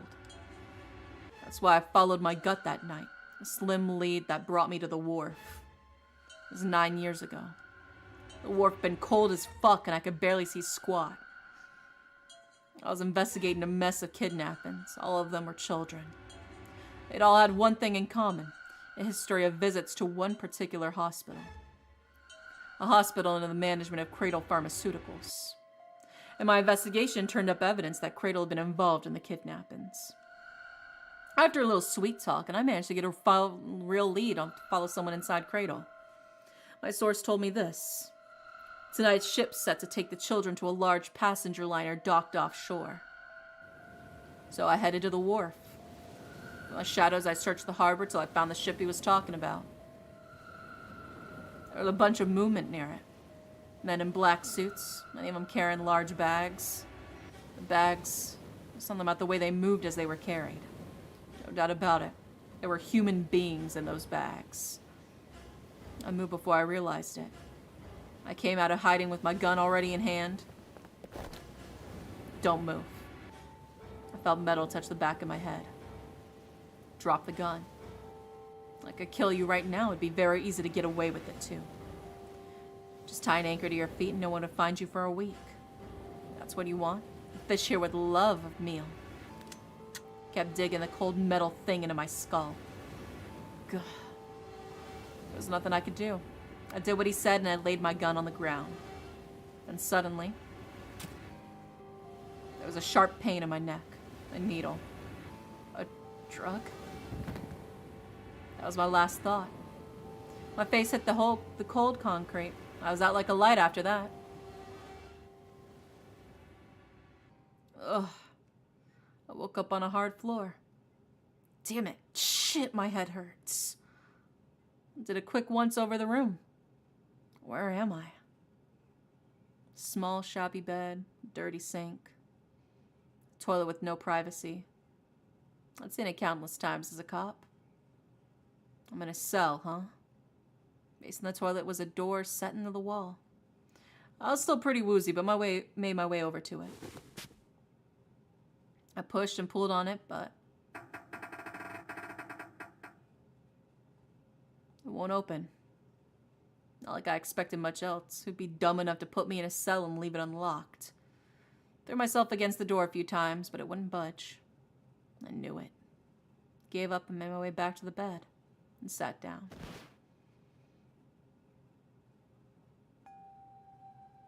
Sat there for a very, very long time. Who knows how long? Then I heard a faint voice. There. It's over there. It's 9. The voice was far away. Couldn't understand what it was saying.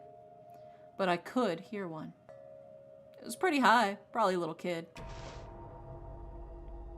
Hurry! Or No, it was several.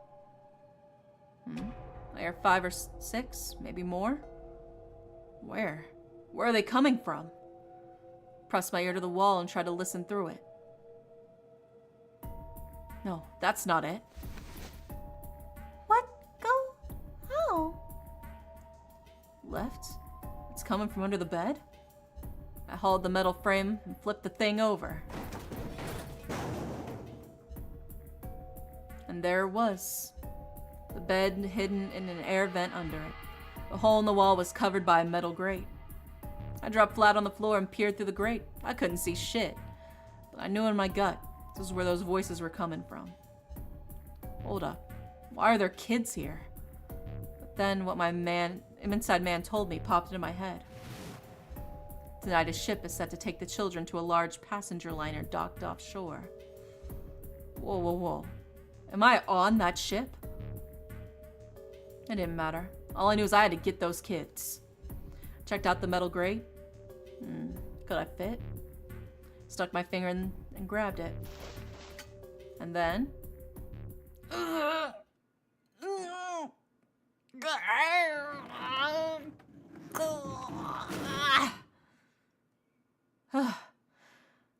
Yeah, how do you like that, you son of a bitch? I finally got the damn thing off.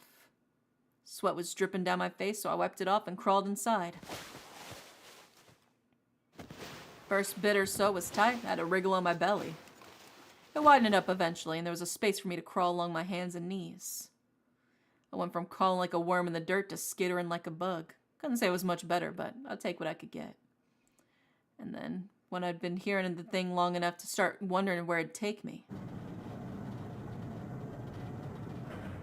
A massive sound nearly scared the piss out of me. It was like a heavy metal door just been slammed shut. And there was a voice. Warning. Warning. Emergency incineration command has been acknowledged. Automatic incineration will take place in 18 minutes. Please evacuate the incinerator immediately. Repeat. Emergency incineration command has been acknowledged. What? I wasn't sure what it meant, but anything with incinerator is bad news. And almost as if that was a cue, I heard a mess of young sounding voices. No! Help me! A bunch of them were straight up screaming in terror, and the sounds together made a howl that made the hair on my neck stand straight up. Damn it, what the hell's going on here? I scrambled through the duct as fast as I could. I made a giant racket, but didn't care at that point. I soon found a metal door on the left side of the duct. Kids were screaming on the other side. I found it. I yanked the handle and threw the door open and almost ripped the metal off its hinges. What the hell is this place? I couldn't believe what I saw. The room had a dome up top, and there had to be about 9 walls, all about the same size. Up in the ceiling was an upside-down funnel. Almost like a chimney. I looked down, and there they were. The kids I'd been searching for. They all gawked up at me, suddenly silent for the moment, from surprise and fear. Scared of the room or me, I couldn't tell. Probably both, actually. Not that I can blame them running around into some mug like this when they're already scared shitless. I snorted my own dig at myself, then turned to the kids. Don't worry, kids. I'm not your enemy. I'm one of the good guys. All of them stood there frozen. Well, except one. He was a boy, slightly older than the others, in a private school uniform. Who the hell are you? He stepped forward and glared at me suspiciously. I'm a detective. I'm here to rescue you. It looked like they relaxed some the second I got the words out. How are you gonna help us? Where's the exit? There isn't one. The door we came in through won't open, and the door's over there. He kind of cut himself off. I think he was considering something before he changed his mind. Anyway, there's no point. We can't all get out of here. If we don't get out of here, we're gonna be burned to death. Burned to death. Can't you hear it? The voice of the incinerator's gonna start up soon. So...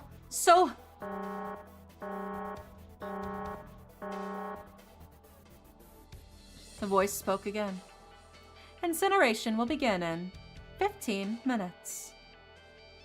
They only had 15 minutes. It's freaking Santa. Yeah, it's Santa. Did you notice who else was in there, though? I look back down at the kids.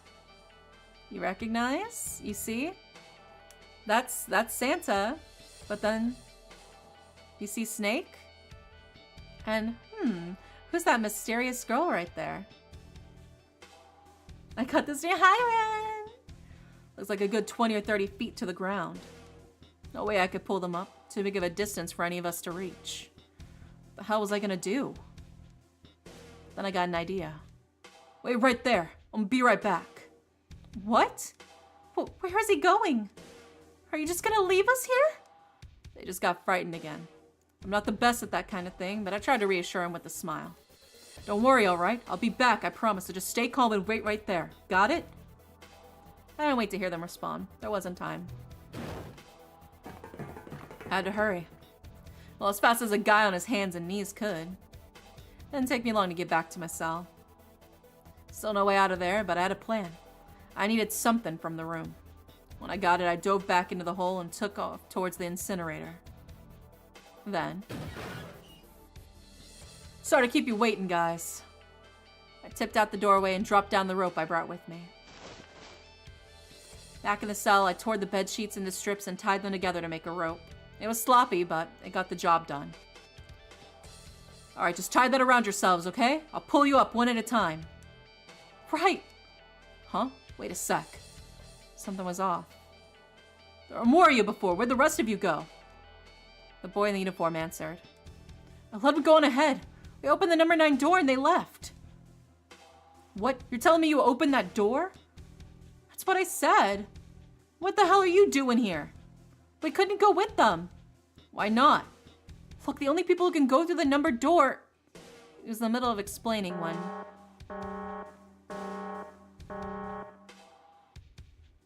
Incineration will begin in 5 minutes. The walls shook a bit from the sound voice. The walls shook a bit from the voice bouncing around. Look, that can wait, alright? Just get us out of here. Right. I grabbed onto the rope. First one I pulled up was a girl with a ponytail. Next was the girl with the red necktie. A boy in a jacket came after. Said he climbed up on his own. The boy in the uniform was the last up. Like the other kid, he climbed up the rope himself. He looked pretty scrawny, but I guess he was stronger than he looked. He moved fast, but when he was almost up to me, we heard some knocking. Everyone looked at the door. It had a thick, square window set into it. On the other side, an angry face was staring in. God damn it! What's going on here? Why is the room empty? Where the hell are those fucking kids?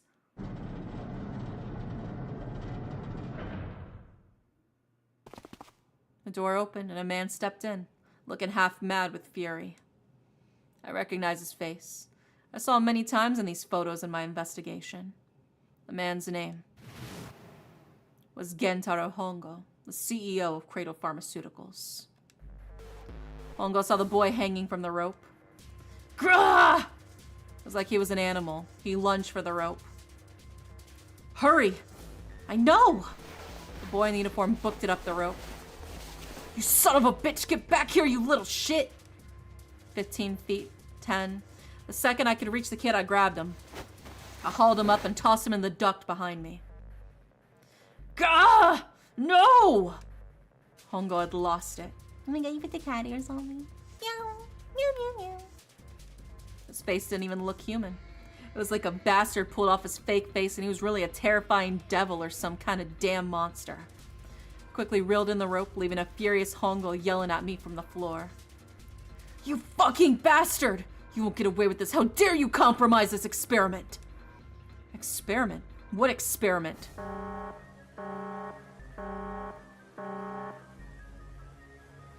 Incineration will begin in 1 minute.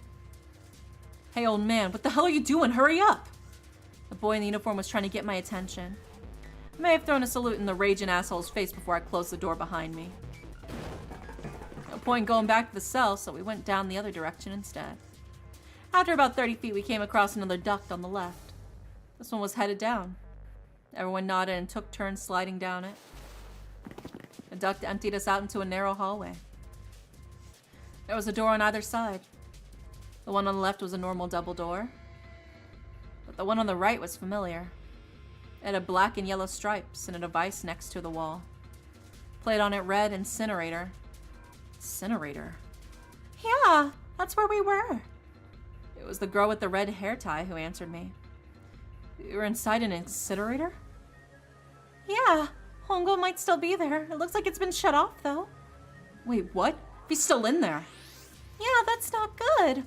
Ugh. Means we better. Gotta get out of here. Get to the other door. Hurry. The kids started running. I was close on their heels. On the other side of the door was a large spiral staircase. Run! Didn't need to tell them twice. We went up and up and up. Our feet pounded the steps, our arms pumping fast. We went round and round and round like the devil was on our tail.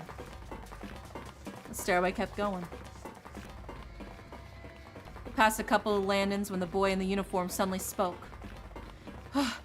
Something's up. Akane's not catching up to us. Akane? My kid's sister. The girl with the red necktie. Akane. Akane, that's strange. I didn't remember seeing that name on the list of my missing kids. Hey, Akane! He cupped his hand around his mouth and yelled. Nobody answered him. Maybe we outran her. The boy in the uniform skidded to a stop. I stopped too, and so did the other two kids. When did we do that? Well, we passed a couple big rooms on the way here. Maybe she took a rest in one of them? No, that's impossible. Sorry, Grandpa. You keep going. I gotta go look for her downstairs. He turned to go. Hey, kid, wait! God damn it, I said wait! I don't think the kid even heard me. Fuck! Spun around to the boy in the jacket and the girl with the ponytail. I'm going after him. You two keep going, alright? You got it? The girl nodded and ran up the stairs, but the boy... I'm going with you. I didn't have time to argue. I just nodded and took off towards the stairs. I could hear him following me. I ran all the way to the bottom floor, calling for her. Akane was nowhere to be found. God damn it, where the hell did she go? I could tell the kid was frustrated.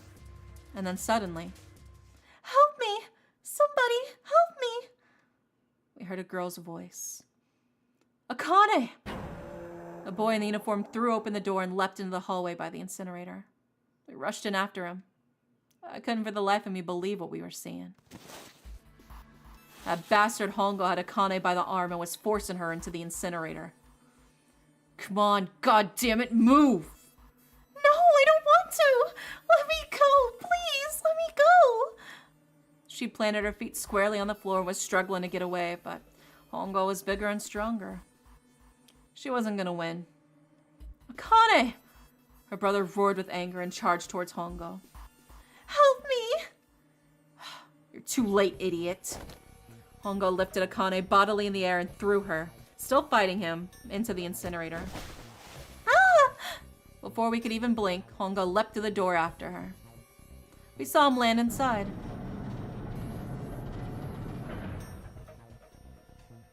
And then the door slammed shut.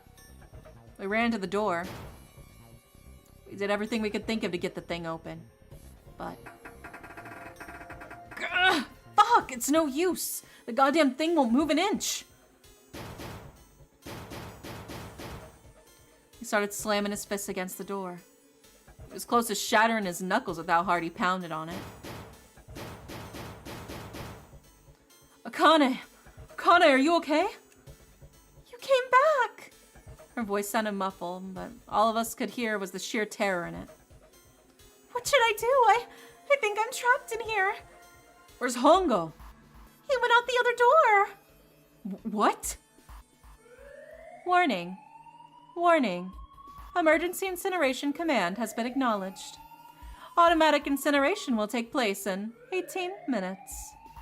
Please evacuate the incinerator immediately. Repeat. Emergency. Incineration command has been acknowledged. Are you fucking kidding me? It's the same damn thing. Are you there? Yeah, we're here. Just hang on, alright? We're gonna figure out a way to save you. His words would have seemed like a sick joke to her if she'd been able to see how white and bloodless his face was right then.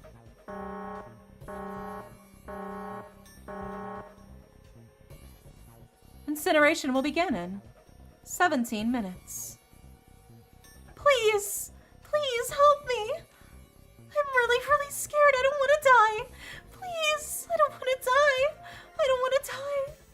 It's gonna be alright. I'll figure something out, I promise. I promise, okay? You hear me? I promise. It was torture listening to her sobbing on the other side of the door. Her brother was nearly crying himself. He could only stand there, fists clenched so tight his knuckles were white.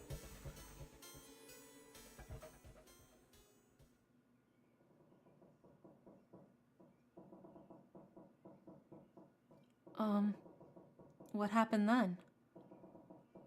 Come on, man. Put yourself in my shoes. It doesn't end good. You think I want to remember that? Then? Yeah. Shit. If I had known it was gonna be like this, I almost wish I had remembered. Hey, are you sure? Huh? Look, I don't want to ask this either, but there's something I don't get. So if you could just tell me. Did that girl Akane really? Yeah, I'm sure. There wasn't anything we could do. After a while, the countdown ended. We heard something burning. The fire stopped, but we still didn't move. Me and the jacket kid were frozen. The boy in the uniform collapsed as if he couldn't hold himself up anymore. A few minutes passed. The door opened.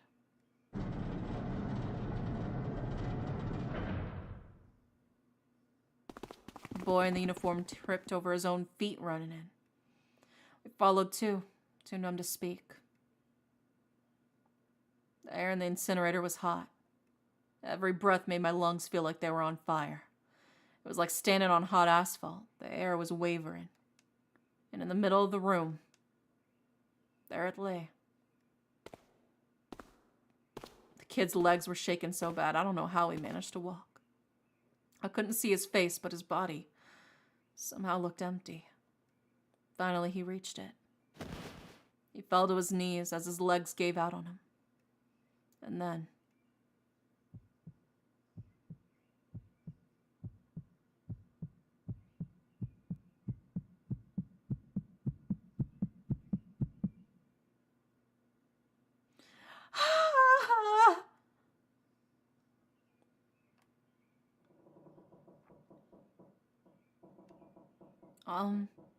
Can I ask you one more thing? What's that? The girl, Akane. What was her last name? What does it matter to you? Just tell me, okay? Please. Kurashiki. Her name was Akane Kurashiki.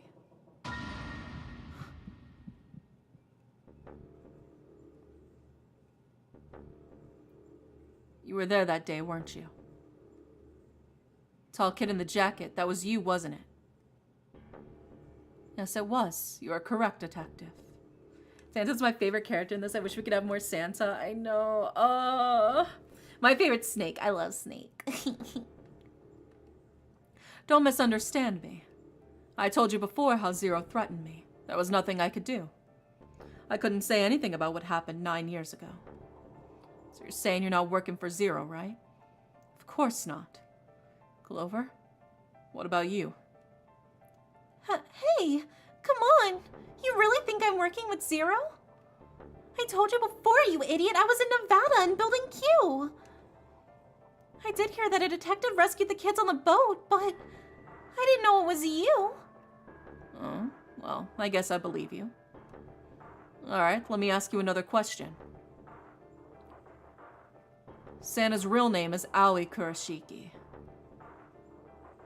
He's Akane's brother. You know that? No! No, I didn't. Did you? Well, yes, I know Aoi Kurashiki was her brother. But I didn't know he was Santa, at least not from the beginning. 9 years ago, he was in the middle of puberty. His voice is entirely different now. I'm ashamed to say that even my exceptional hearing wasn't able to make that connection. As such, I'm afraid I had no reason to think Santa was Aoi. When did you figure it out?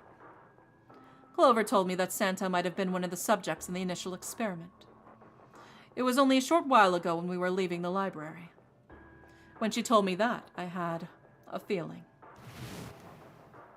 Santa is Aoi? Akane Kurashiki, Jun's brother? There's still a lot we don't know. I mean, like, a lot. But there's one thing I think we can say we know. What's that? The body we found in the shower room. It had to be Nijisaki, dressed up to look like Snake. What? Come on, man. What kind of detective are you? You didn't figure that out already? Hey, go easy on me, man. I just got my memory back, alright? Cut me some slack. Well, if he is, the 3 murders make sense then, don't they? Yeah, that's right. Murder. Kubota blew himself up, but that was murder too. So why did these murders take place? If Junpei is correct, and the body in the shower room was Nijisaki's, then that means all the people who were murdered were involved with the creation of the Nonori project. Kubota, the person who conducted the actual experiments. Nijisaki, Hongo's assistant. Musashito, the man who financed the project. You mean this was all just revenge? Santa is Zero? He's getting revenge for the death of his sister. That's why he killed them? No, I don't think Santa actually murdered anyone. If I'm right, then it's not hard to figure out who the next victim's gonna be, is it? I'm pretty sure I don't have to tell you. Yes. Yep. Right. The next target will be Gentaro Hongo. The person who planned the notary game. In other words, Ace. In my humble opinion, this game is the best out of the trilogy. My wife agrees. Yeah, I do think, for me, it is in order of the actual games. 999 is my favorite. Then Virtue's Last Reward is my second favorite. And then Zero Time Dilemma is my third favorite. I think Zero Time Dilemma kind of fell a little flat for me personally compared to the other two. But yeah, 999 knocked it out the park. It's so good, dude. What? Whoa, what the hell's going on here? Must be 6 a.m. Our time is up. Shit. Come on, we need to get out of here. How? I'm betting this sucker opens the exit. Come on, let's go.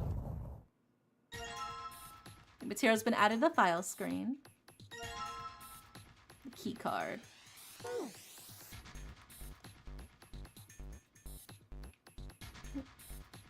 There it is. Alright, let's just swipe the card. Junpei, look! It's unlocked! Yeah, now we can go back to the library. Hurry up, Junpei. We don't have time. Let's go. Alright, let's go. Let's blow this popsicle stand. You found it!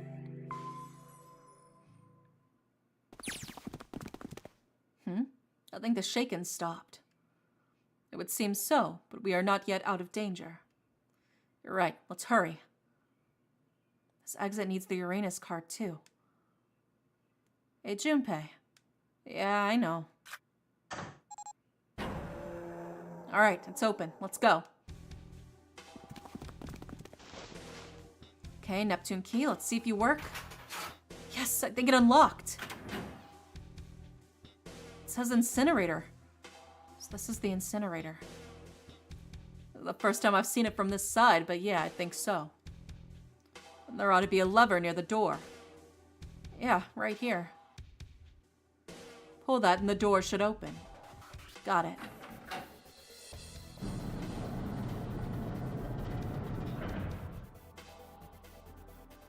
Let's go.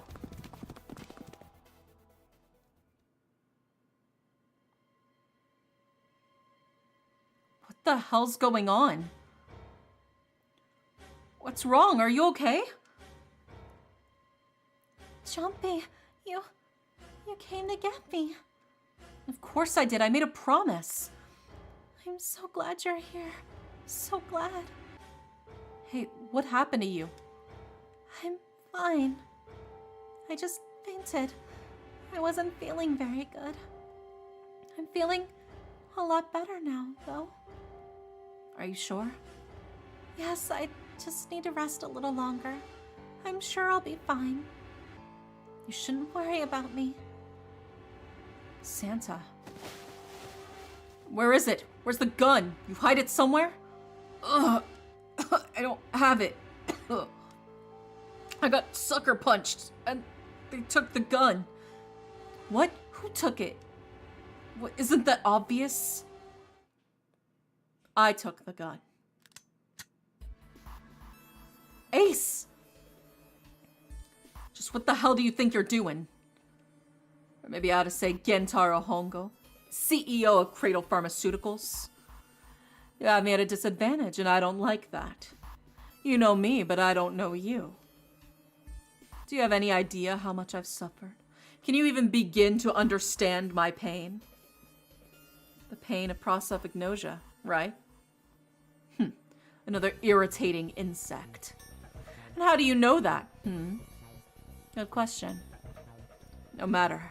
If you don't want to answer, it makes no difference to me. This is a waste of time anyway. It's time for me to go. First is 1. Give me your hand. 8. And with this, 9. The 9th man. Kubota's bracelet. I believe I've won this game. I've had quite a time playing with you. I must thank Zero, I suppose. Wait, what? Ace doesn't know who Zero is? Ugh. What the hell are you planning, Santa? At any rate, this game ends now. I will escape, and the rest of you will have slightly less pleasant ending. I suggest you enjoy your final moments. Goodbye. Wait! What? What? Why isn't it opening? One more. Now open!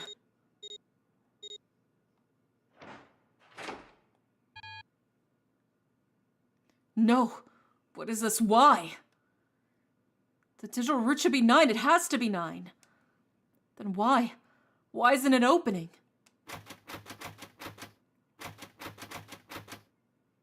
Now! Grah! Ugh. Ugh. That was close. Too close. Thank you, 7. Don't mention it. Just one punch ain't enough for this piece of shit. After what he did 9 years ago, I ought to rip him to pieces. But if a suspect can't talk, they ain't much good. Once he's locked up in a cell, we're gonna have a little chat. 9 years ago? Ah, then you must be. Yeah, you finally figured it out? Dumbass. Ugh.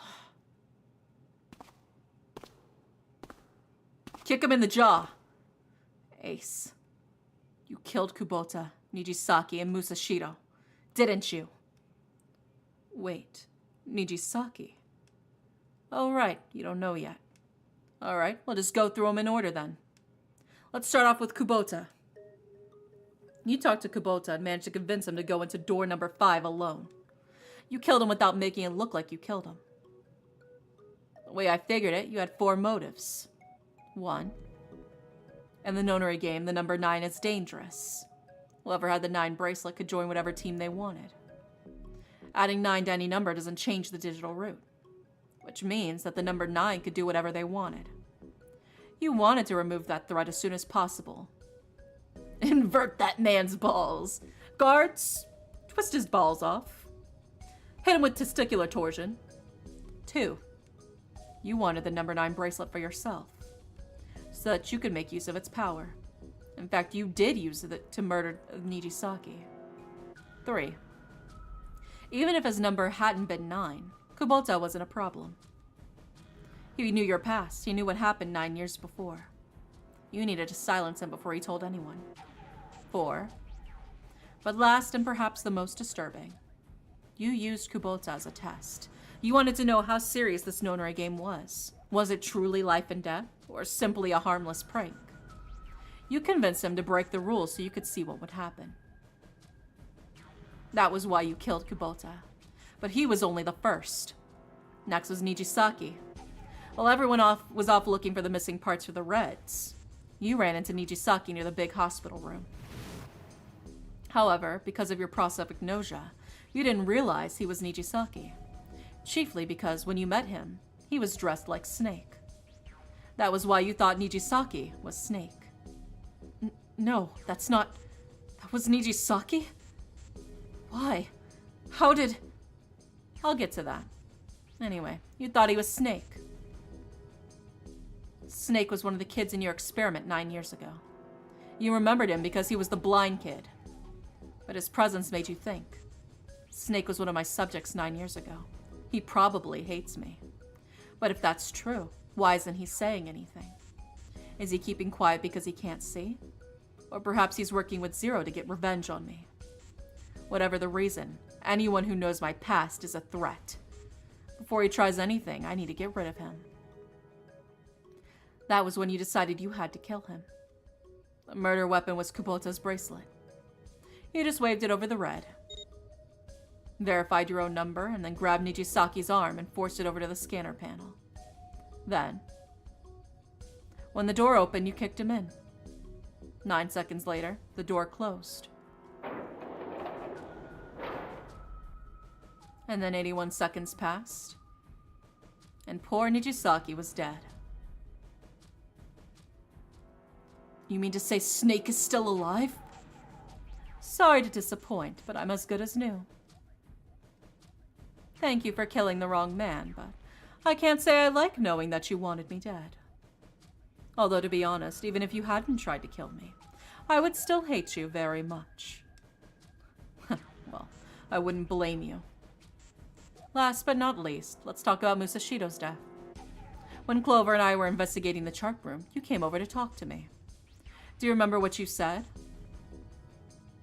Oh, a pocket watch. Might I take a look at it? I handed it to you and you left the room. You had been in charge of the nonary project. Of course you would have known the solution to every puzzle, which would mean that you also knew how to get out the wheelhouse. All you had to do was place the watch in the indentation on the door to unlock it. With the door open, you could enter the captain's quarters. Musashido was there.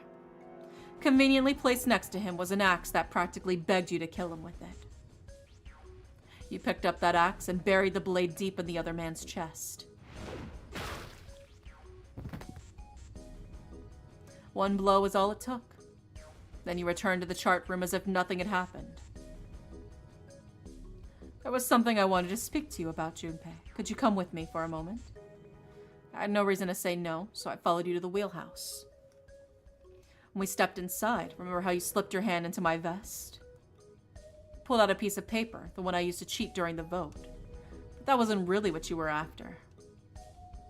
Your true purpose had been to slip the watch into my pocket.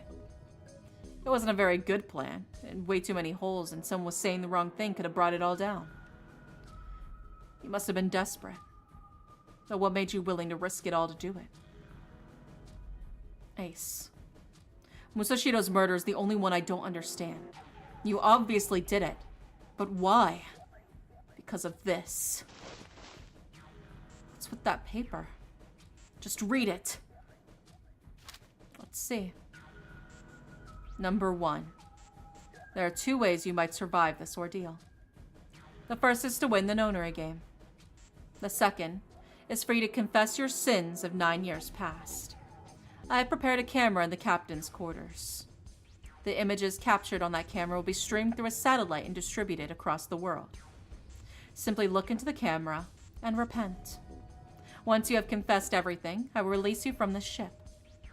To make your confession more credible, I have left you a witness in the captain's quarters. Perhaps he will confess with you. The decision is yours. Do as you please. 0.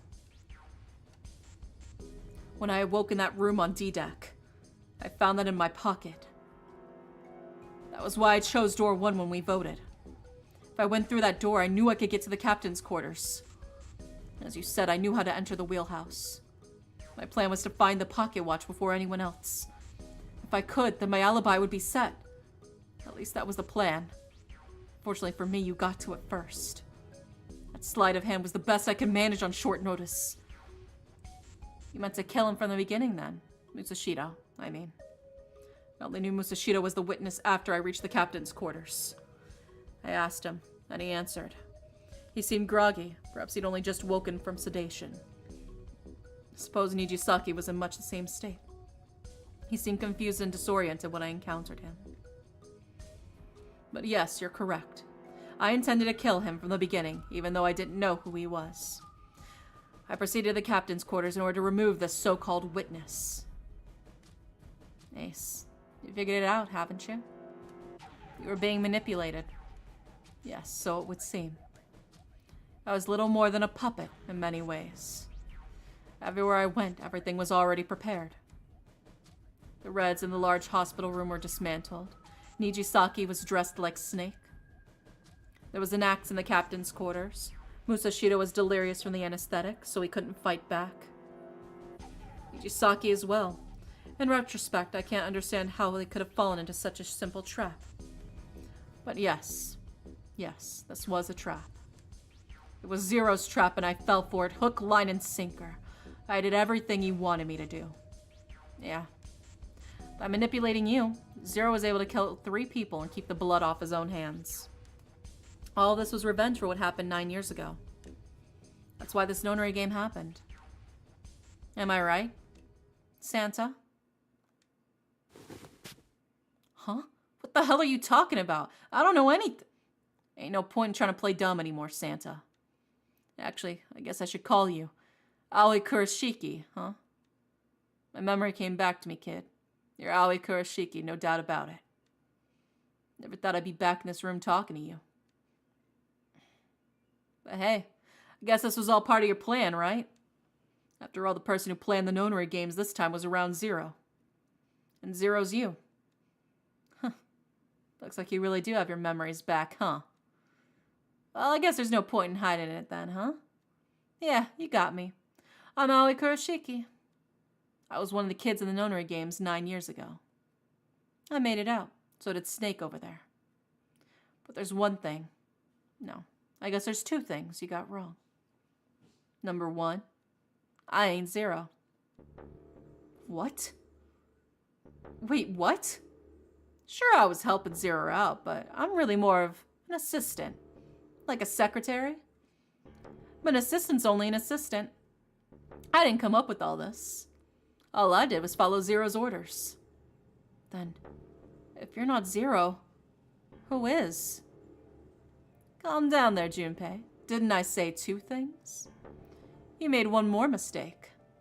Junpei, you just said all this was revenge for what happened 9 years ago. That's why this nonary game happened. I feel like I remember thinking when watching the beginning of your playthrough that there's actually quite a bit of foreshadowing if you know what to look for. There really is. There really is. Like, going into it knowing what the truth is, you actually see the little hint drops everywhere building up to it. It's really, really well done. Like, genuinely. It's really good. But that's not it.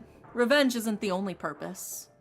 There's another reason you guys are playing the nonary games. Huh? To save someone. Save someone? Right. You were brought here to help my sister. To save Akane. What the hell are you talking about? Akane Kurashiki died 9 years ago in this room. I was there. I saw. What the hell? Where is she? Where's Akane Kurashiki? My head. My head. It feels like it's gonna pop. 7? What the hell's going on? I don't know. I swear to God, my head feels like it's about to explode. What was the nonary project? I'm sure you already know, but I'll tell you one more time. It was a project designed to test a particular phenomenon. And what was that phenomenon? For two organisms to communicate with one another in the absence of physical contact. The morphogenetic field theory. Could human beings use these invisible fields to exchange information? That was what this experiment was conducted to determine.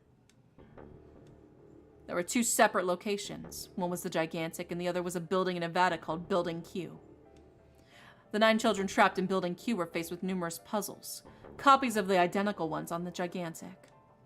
They were told to send their answers into the morphic field set and transmit them to their brothers and sisters on the Gigantic. The transmitters were put in Building Q, and the receivers were put on the Gigantic. Each sibling pair was supposed to be split up, but there was a mistake. Akane was a transmitter. She should have been in Building Q. However, for some reason, she was placed in the Gigantic with receivers like me.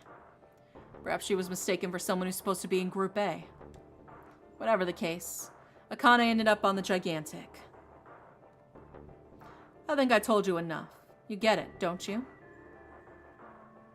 I'm pretty sure you know where this is going, Junpei. What is going? Don't play dumb. You know things you shouldn't. Things you couldn't. How'd you know Ace had prosopagnosia? How'd you know why Ace wanted to kill Kubota and how Nijisaki was killed? Were you surprised when you found out Ace was Hongo? And what about the coffin Snake was trapped in? How the hell'd you open it? Well, that's... He knew, because I knew. Junpei was receiving information that I sent him through the morphic field set. It's simple, really. How do I know the alternate futures then? Imagine a river that splits in two, like an upside-down Y. The river flows from top to bottom from a single stream into 2 branches. It only flows in one direction. It can never flow backwards. Information's the same way. It moves from the past to the future, but never flows backwards. That's why people at the river's source in the past will never know about those downstream in the future. But the people downstream will never know about one another either. Information only flows along the path of the river. But I am different. I can manipulate the morphic field set to pluck knowledge from the future. I know what happens on either fork of the river, even though the people on either side of the fork know nothing about one another. Now, who am I? I am I, the 9th letter of the alphabet. But I am also 0. No, that's not true. I'm not really 0. Not yet. Perhaps you could say I am less than 0. 0 is my future. In 9 years, I will be 0.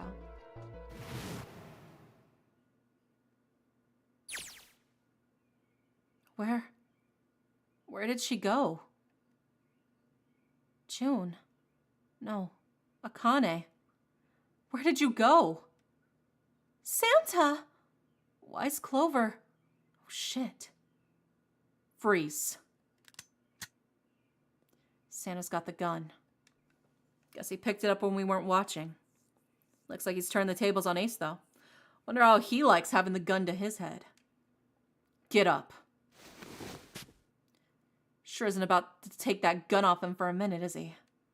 Ace isn't putting up any kind of fight. I mean, I don't think I would either, but he just looks so drained. I is an imaginary number? Yeah. Guess he's going for the door, huh? He doesn't need to verify to go through that door, but... Hey, what's your plan, Santa? What are you doing? He can't get through any numbered doors with just 2 people. What the hell's he thinking? Didn't I tell you? I'm Santa Claus. It's time for me to go and make a wish come true. That's it? That's all he's gonna give us? What the hell does that even mean? Shit, they're out. Santa's so cool, I know. And now the gate's shut. Looks like the rest of us are stuck in here. They're all looking at me. At least Seven's headache is gone. He seems to be all right. Well, I guess there's no harm in trying. Let's see if this door still opens. Damn. Well, looks like this door isn't opening anytime soon. You mean we're trapped in here? So it would seem. What the hell is Santa trying to do? Oh my gosh! Oh my gosh, what? Have you considered where we are? There can really only be one thing Santa would do now. No. No! You can't be serious! Oh, but he is. Shit. We gotta do something. Maybe we can still get out through the door 9? There's a red. Yeah, alright. We can do this. I've just gotta... No, it's not gonna work. There's no way. 5 of us can't open this door. 4 plus 5 plus 5 plus 7 and 8. The digital root's 8. Is there any combination that'll work? Junpei, can I borrow your pen and notebook? Sure, why not? I don't think I'm gonna need them. Ever again. Well, she certainly looks purposeful. Looks like she's writing equations. A lot of them. Huh? Oh man, she doesn't look very happy. What? Hey, don't you be ripping pages out like that. Jeez. What the hell are you doing, Clover? Give me that. Alright, at the very least, 7 got it away from her. I mean, I can get a look at what she was writing. Let's see.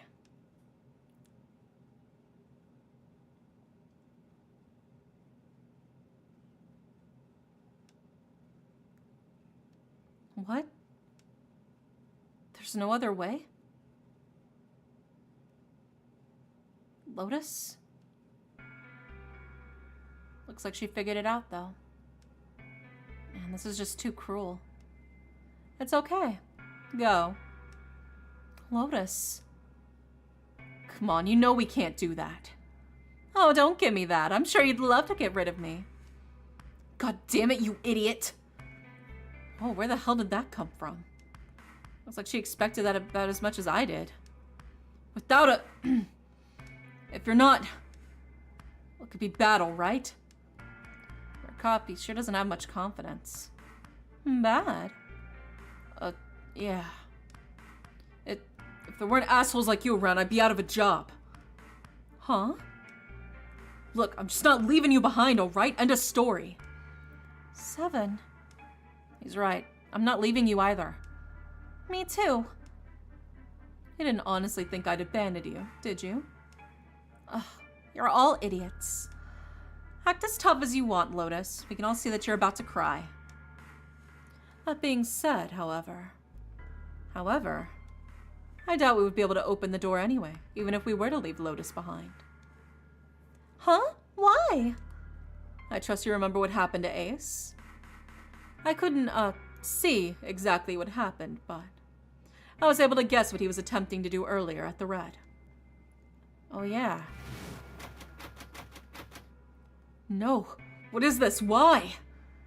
Digital root should be 9. It has to be 9. Then why? Why isn't it opening? Just to see, why don't we give it a shot? Give it a shot? Yes, that is what I said. I know she's already a mom, but the husband's out of the picture. I know! They could get together. You were right. It ain't opening. But it did open 9 years ago. The digital root was 9 then, I'm sure of it. I think maybe they changed the sentence? Perhaps. Shit. If we can't get through the door, we can't get out. The walls are way too high. There's no way in hell we could get to that hole 7 popped out of 9 years ago. All I can do is stand here and stare at this door with a 9 on it. I guess this is it. This is the end.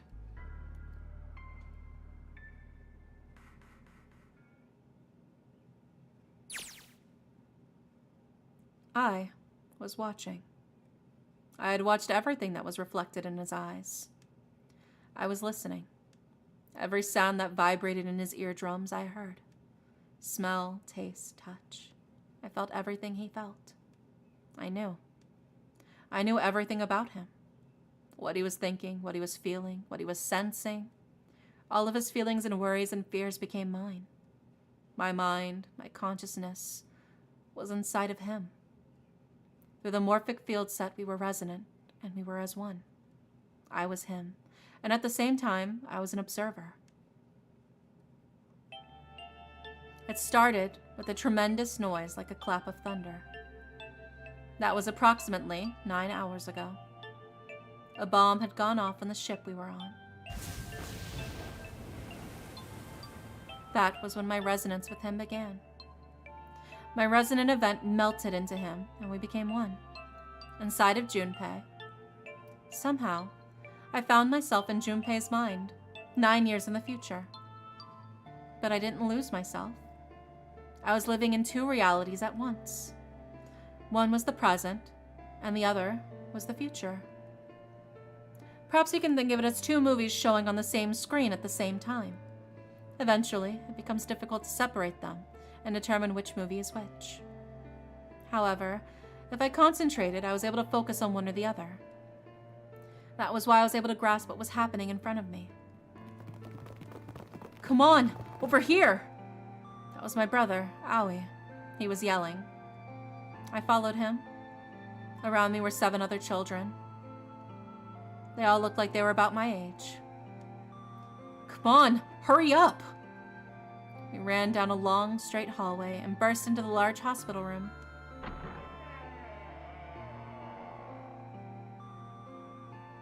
Everyone was arguing. 2 of the boys got into a fist fight. A girl watching them began to cry. "I want to go home," she cried. "I want to go home."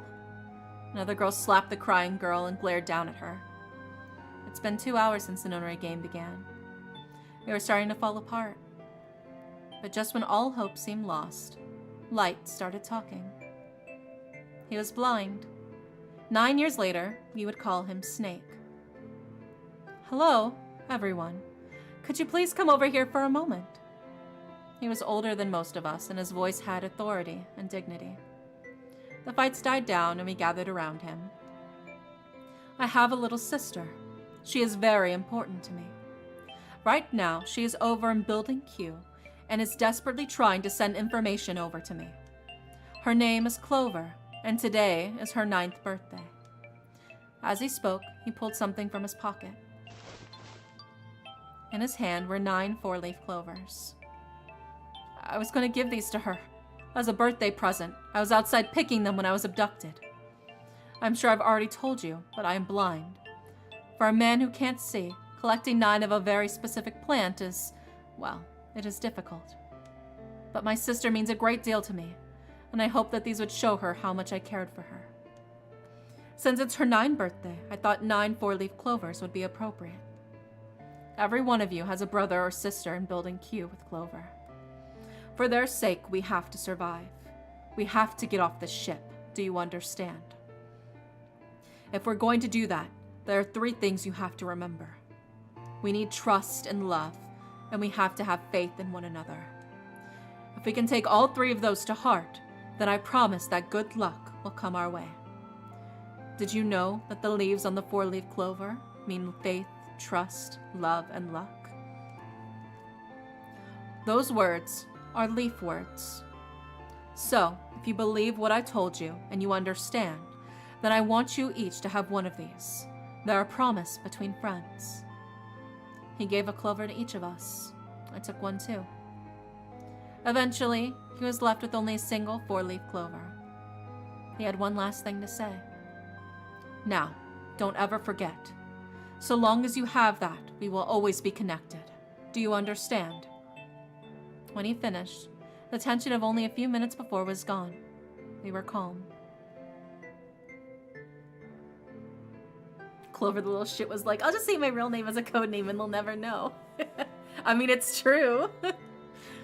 After that, we ran around the ship for a while longer and opened several of the numbered doors until we finally found a door with the number 9 on it. In fact, there were 2 doors with 9 on them that we found in the chapel. We split into 2 groups and walked through the doors.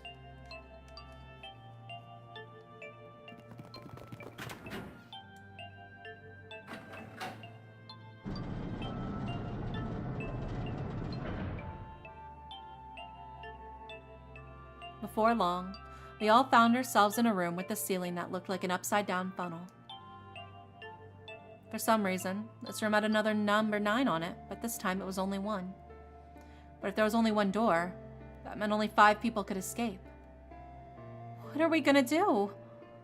There aren't any other doors? I began to panic. Then, as if things had not gotten bad enough already,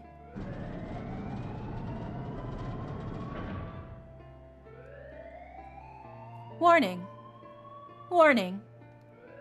Emergency incineration command has been acknowledged. Automatic incineration will take place in 18 minutes. Please evacuate the incinerator immediately. Repeat. Emergency incineration command has been acknowledged. What? What's happening? What did that thing say? That didn't sound good. My brother Aoi swallowed hard and answered. I think it means this room's gonna burn. Burn? The plaque on the door said incinerator. And that voice said the incineration's about to start. And incineration means to burn. No! Help me! Abject terror filled the room as everyone began to scream and cry. Every pair of eyes were filled with despair. Then, high up on the wall, a door opened and a man appeared. He was a huge, frightening mountain of a man, as large as a bear. 9 years later, we would call him 7. Don't worry, kids, I'm not your enemy. I'm one of the good guys. I'm a detective. I'm here to rescue you. The rest happened just like 7 had said it did.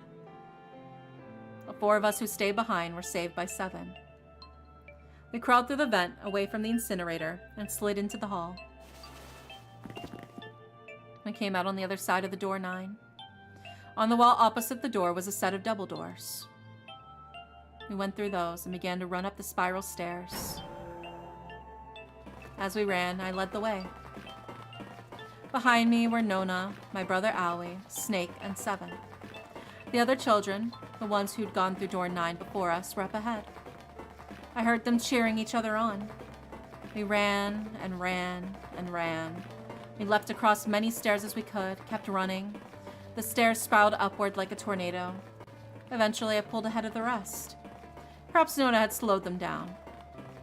I didn't want to lose them, so I slowed down as well. I didn't stop, but I glanced over my shoulder from time to time to see if they'd caught up. That was when I realized. Oh no! Where is it? Did I drop Trumpy's present? I knew I had it with me when we passed through the vent. Then, had I dropped it when we slid out? I had to go back, I had to. But I knew I couldn't tell the others. They would stop me, I was sure of that. I didn't stop to think, I simply moved. I ran to the central hall, the room that connected all the other areas of the ship. I hid in the shadows, and moments later I felt a rush of wind as they ran past me, up the staircase. I waited until they were out of sight, and then I ran. I moved as quietly as I could, and down, down, down. Finally, I reached the bottom deck. I ran into the hallway and looked around frantically. There it is! It was just when I thought I would be, sitting under the opening of the vent. I ran over and snatched it from the floor, but as I ran back towards the stairs and freedom,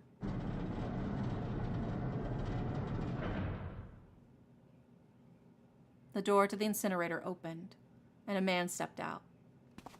It was Hongo. Gentaro Hongo. 9 years later, we would call him Ace. Ah, how wonderful to see you decided to come back. His smile made my blood run cold. It looked mechanical, as if someone had simply pulled the corners of his mouth up. Come with me. We must continue the experiment. I shook my head, eyes wide open. Slowly, I began to walk backwards. 1 step, 2 steps. If he hadn't given Connie the doll. Oh, 3 steps. Then I spun around and broke into a run. I felt Hongo's hand close over my left wrist. I said, come with me. There was an edge of insanity to his voice now. I pulled as hard as I could. No, stop! Let me go! Let go! shook my body and flailed my arms, trying desperately to get Hongo to let go of me. But I was still only a child. I was no match for a man like Hongo. Stop struggling, goddammit! Do as I tell you! He heaved on my arm, trying to pull me into the incinerator. I screamed, "Help me! Somebody help me!" Then suddenly, Akane! The door to the stairs flew open, and my brother Aoi burst out of it. Behind him came Seven and Snake. Akane! He cried out my name again as he leapt towards Hongo. You came back! I cried out. But then, you're too late, idiot! Hongo threw his full weight against my arm, pulling us both into the incinerator. Ah! The force of it threw me to the floor. I scrambled to my feet and looked towards the open number 9 door. Hongo stood between it and me, but behind him I could see my brother and his fist clenched. But those fists never reached Hongo.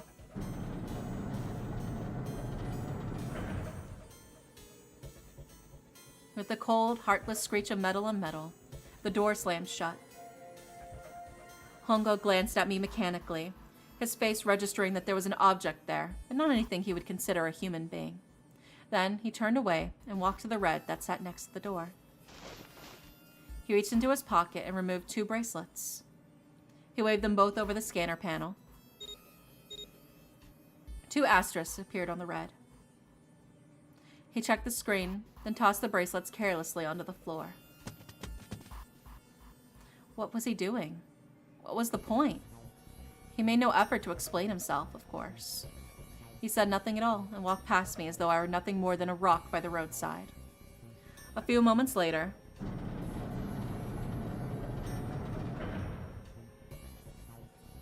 two other doors slid shut as well. Faintly, I could hear someone pounding on the door behind me. I turned around and ran towards the door with number 9. Akane!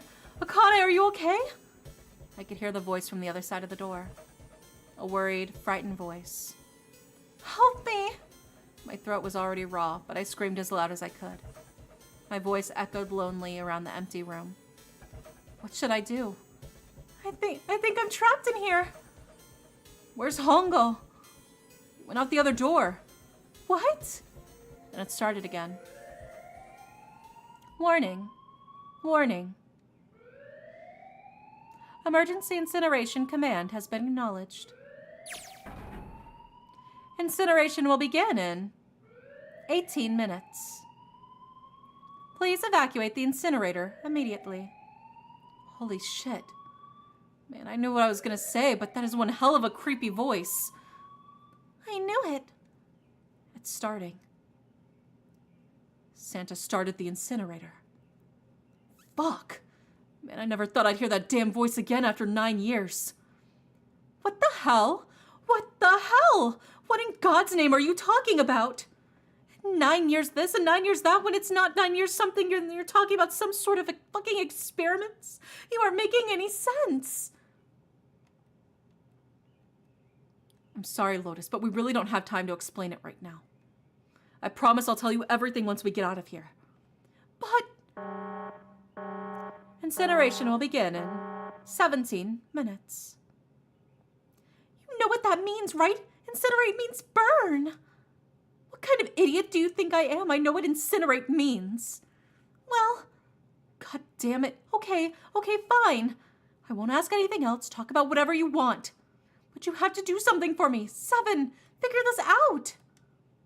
What? Why me? Just shut up and stop this thing. How the hell? There has to be some sort of emergency shut-off button. There isn't anything like that. How the hell do you know? Because I looked for it 9 years ago. Yeah, Lotus isn't happy about that. Can't really blame her. Wait. The floor, it's moving.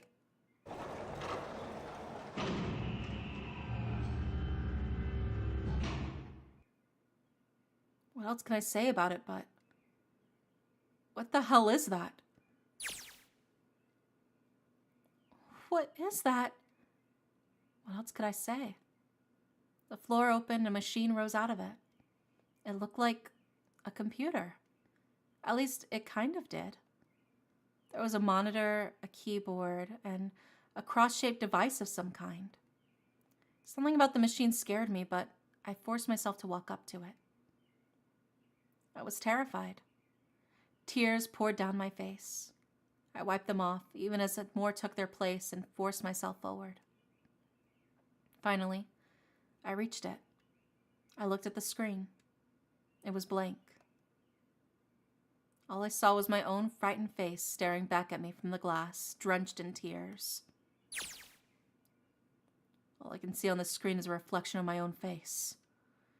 I'm looking kind of freaked out. I know I'm sweating like crazy, but seeing it kind of drives it home. Okay, Junpei, just calm down, all right? Everything's gonna be okay. Gah, man, I wish that thing would just shut up. Incineration will begin in 15 minutes. Right back to this thing. If it's only showing up now, then it's gotta be important. But what the hell am I supposed to do with it? Hey, move! Gah! Hey, we're all tense, lady. That doesn't mean you get to shove people around. Okay, it's turned on. There's nothing on the screen, though. This is bad. This is really bad. If there's nothing on here, how are we supposed to do anything? Sure, I'll just push buttons. I'm sure that'll... Huh. Well, at least it's on now. What's on the screen, though?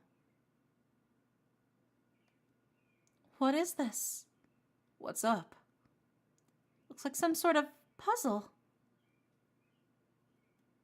It's got a bunch of numbers and letters scattered on a 5x5 grid.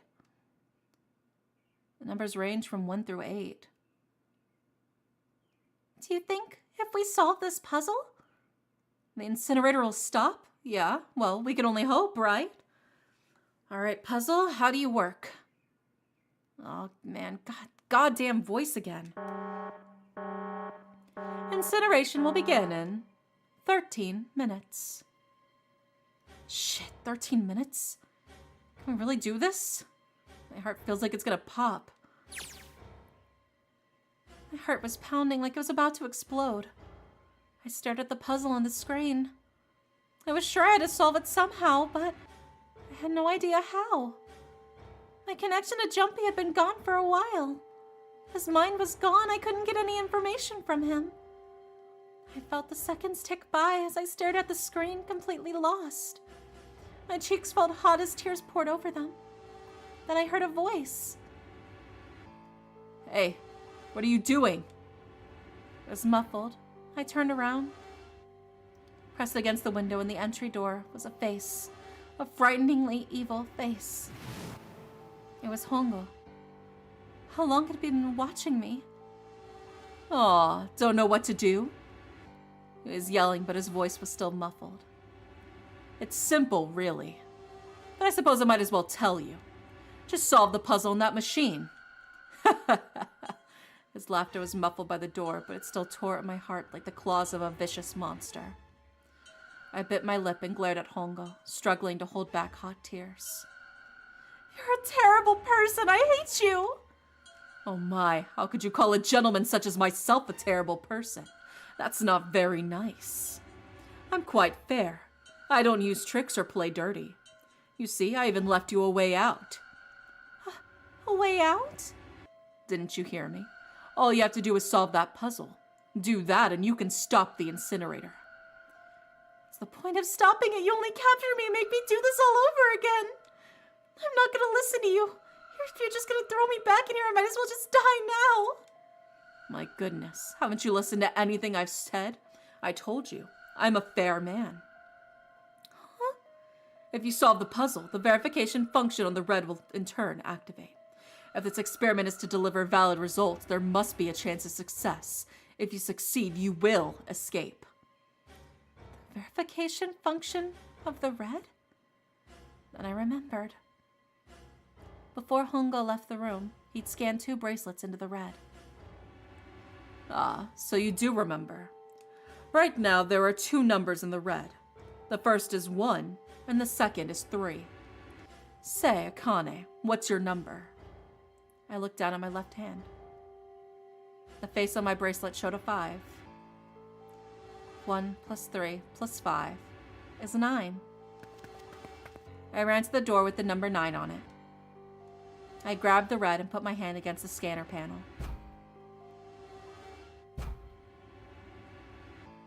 You really aren't one for listening, are you?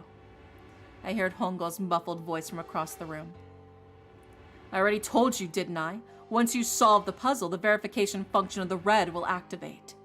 In other words, if you haven't solved the puzzle, you can't enter in your number. What kind of fool are you? Why? Why are you doing this? You could never understand. You don't know what it's like to spend every day surrounded by monkeys. Now start the experiment. Solve the puzzle. I can't. I don't know how. Of course you don't. Isn't that the point? You don't understand, don't you? Access the morphogenetic field and find the solution. I can't. Then you'll die. You'll burn alive. It's going to be quite hot in there in just a few moments. I imagine it will be very painful.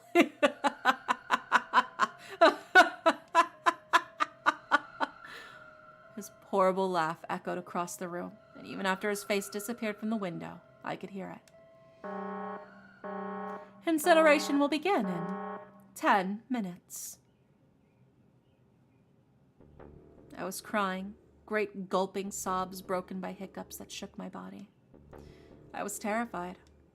I could feel my fear pressing down on me like a tremendous weight. Somehow, I forced my shaking legs to carry me back to the device. I stared at the monitor. I can't. I just can't. There's no way I can figure this out. What was I gonna do? I didn't know. I didn't even know where to start. Fear scattered my thoughts, and all I could think of was how I was gonna die. My palms were sweating, and my blood was boiling in my veins. It was hot. So hot. I couldn't breathe.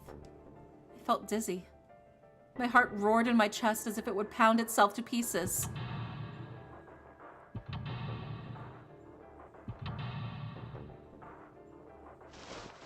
I reached into my pocket. I wrapped my hand around the thing I'd come back to get. The doll Jumpy had given me. At least I had that. I held it tight with both hands and prayed. Help me, Jumpy. Help me. Help me. Help me. Jumpy! Jumpy! Jumpy! Please! Help me! Jumpy! Oh my god, hi Foggy! Thank you for the 46 months. Oh my gosh. Thank you. Akane! Akane? Who the hell is Akane? Shut up! Just shut the hell up! Seven and Lotus don't understand. I think Clover and Snake have an idea, though. Clover's looking at me. And I think Snake may have figured it out. No, it doesn't matter. They're in my way. Where'd she go? Maybe over here? Akane! Akane, can you hear me? Akane, say something! Fuck! Did something break our connection? I swear I just heard her. Shit! Akane, answer me, Akane! Jumpy? I spun around. I heard a voice. His voice. I looked around. He wasn't in the room, of course. But I'd heard it so clearly. Like he was right there. Jumpy! I screamed as loud as I could. Akane! Jumpy! That's her. She's there. Then that means... Akane. Akane, are you in an incinerator right now? Yes, I am! How did you know? I couldn't believe that he knew that. Now I understand what Santa meant. Right. There's only one way to help her. You were brought here to save my sister. To save Akane. I think I get it now. Incineration will begin in 7 minutes. Jumpy, we don't have time. As quickly as I could, I told him that I had to solve the puzzle in order to stop the incinerator. Got it. And I do. I get everything now. At last, I finally understand what all of this means. I know why the Nonary game was held today. I know why we were kidnapped and brought here. It was all for this moment. All of this was planned out to lead to this one moment. Oh my god. This is insane. I can't believe it, but there's only one possible answer. June is... 0 is... Akane Kurashiki. She recreated the history of the future that she had a glimpse of 9 years ago. She tried to save herself the way 9 years ago. No, she's trying to save herself right now. That means there's only one thing for me to do. Even if this is all some sort of insane plan, I will save her. I will save Akane Kurashiki. I must save her, no matter what. Incineration will begin in 6 minutes. The voice reminded me of how much time I had left. Jumpy? Yeah, I know. Just hang in there, all right? I promise I'll get you out of there. I'm not gonna let you die, I promise. So don't worry, all right? Just give me a few minutes, okay? Okay. My voice shook as I answered. It was hot in the room. It felt like my heart was on fire. 6 minutes or not, my heart burned with my feelings for him.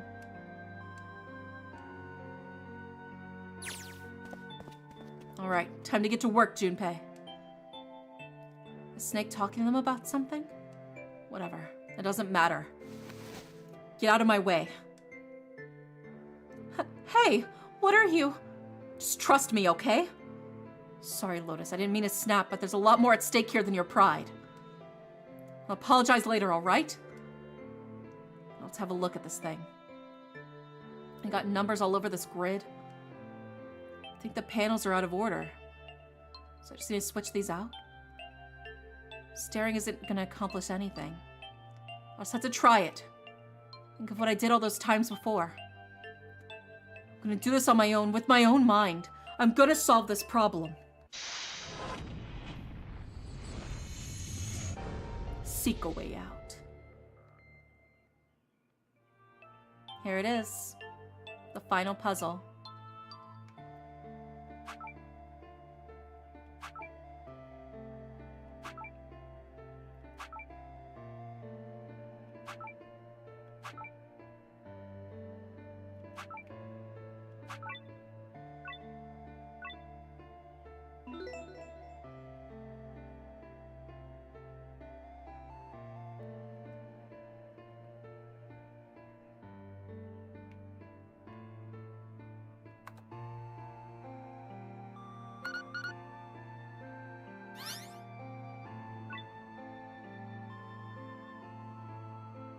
Yes, that's it.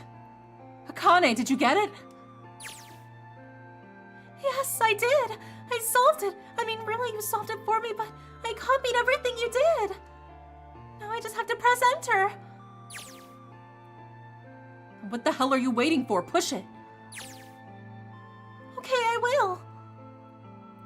I hit the enter key. Emergency shutdown command has been confirmed. Incineration system has been disabled.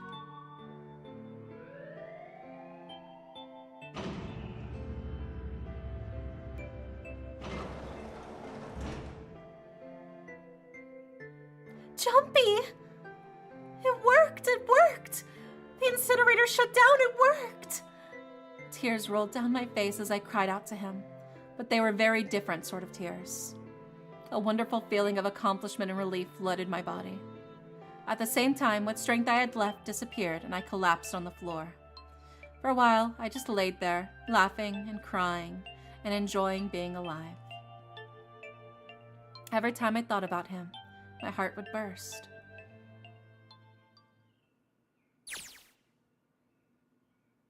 Whew. Can't quite believe I did that. But I'm so glad. So glad. I feel like my heart's on fire.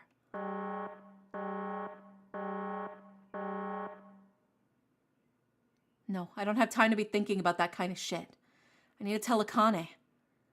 Akane, sorry, but things are kind of busy over here. I'm gonna have to hang up now, okay? Oh, of course, that's fine. I wiped my tears from my eyes and nodded vigorously, even though I knew he couldn't see me. Hi, Evan. I looked over at the corner of the floor. There were 2 bracelets Hongo had left behind.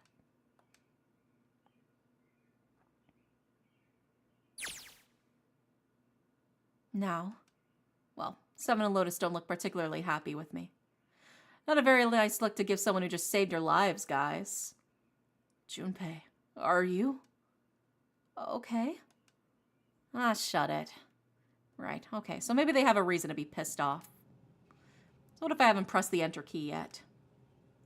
Alright, nothing holding me back now. Here goes. Wait. Incineration will begin in 90 seconds. Huh? It doesn't sound like it's stopping. What the shit? Why isn't it stopping?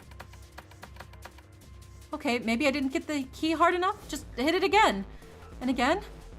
And again. Okay, that's not working either. The alarm's still going off. What the hell is going on? Got all the right numbers in the right boxes. It's perfect. So why the fuck isn't this thing stopping? Incineration will begin in 60 seconds. Wait, of course. That's what the numbers that showed up after the puzzle mean. 2 plus 4 plus 5 plus 7 plus 8. Snake, Clover, me, 7, and Lotus. Then, door 9. No, that's it. That number on the door isn't a 9. It's not even a number. It's hidden, but an exit can be found. Seek a way out. Seek a door. Holy shit. Of course. We just have to put the right number into the red and... Incineration will begin in 30 seconds. Run, guys, get to the door, run! Oh shit, oh shit, oh shit. Don't have that much time.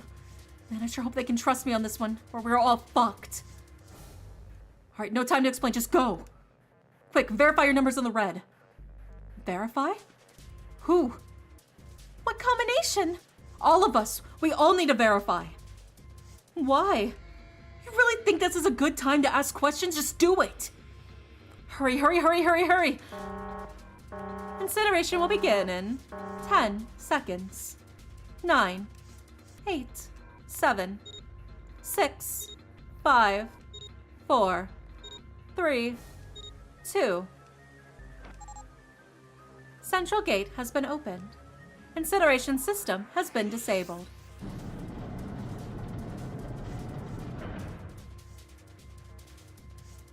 Oh, thank fucking Christ.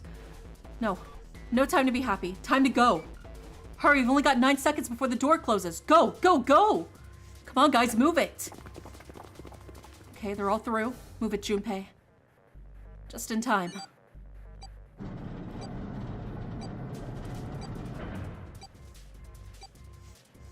And there goes the door.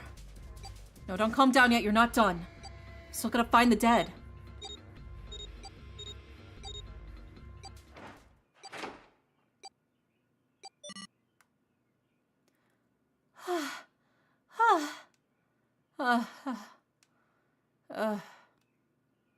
Shit. Looks like we made it, huh? Man, that guy sure can laugh when he wants to. Looks like Clover and Lotus are totally out of energy. This reveal works doubly good in Japanese. Yeah. Snake is shaking his head wearily. I just want to take a nap, but... Akane. Akane, can you hear me? Akane! I want to tell her we made it. I want to tell her how good I feel. But nothing.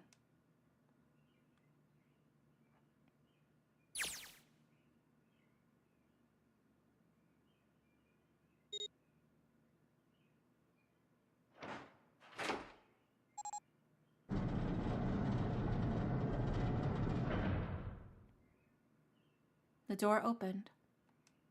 Standing in front of it was my brother. Akane! Howie! I cried his name, even though my voice was almost gone from screaming, and leapt into his arms.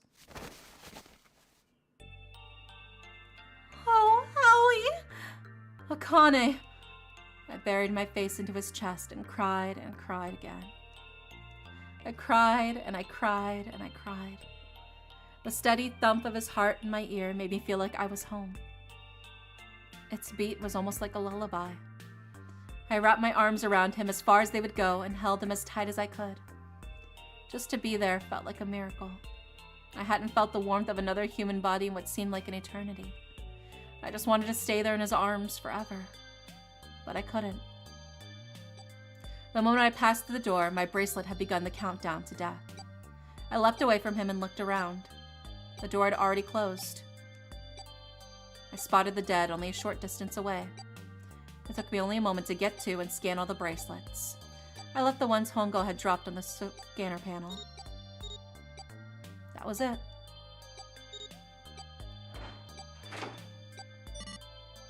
I took a deep breath and looked around again. The huge detective, who we'd called 7 in 9 years, and Snake, the blind boy, were looking at me. They seemed to have been utterly stunned by my sudden appearance. Their eyes were wide and their mouths hung open. All right, let's get out of here. If we don't book it, we might run into Hongo again. I was right. It was time we got moving. The mention of Hongo seemed to jar 7 and Snake out their surprise, and they nodded. We took off running, up the spiral stairs, to freedom.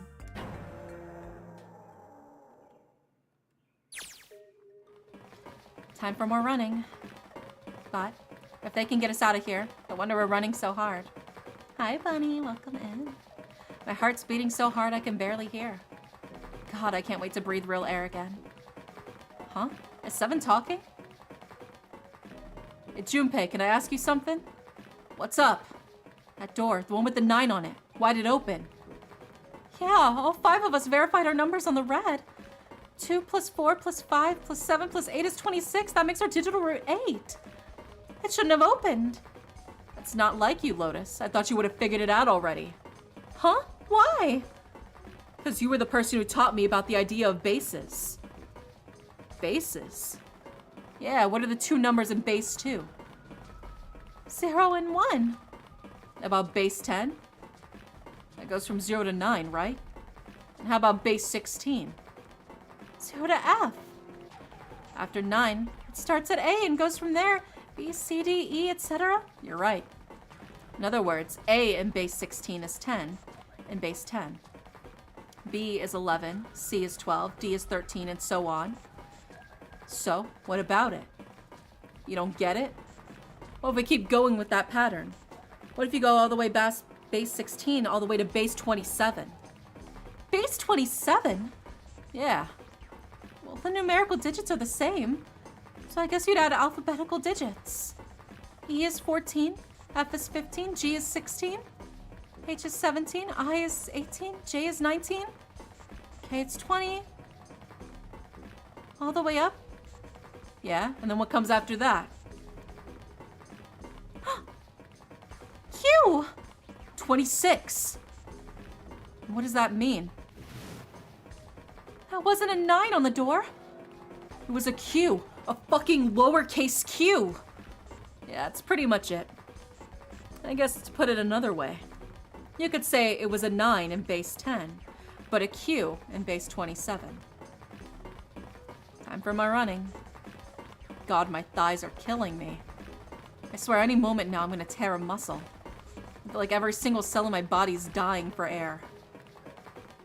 Damn, every breath I take's a chore now. I feel like my lungs are gonna burst. Maybe just a short rest. No, can't stop, don't have time. Come on, legs, there can't be many more of these steps left. Let's run. Run! Like a bullet down a rifled barrel. Like a tornado cutting through a sea of clouds. I feel like we're running along the back of a giant coiled dragon. Finally.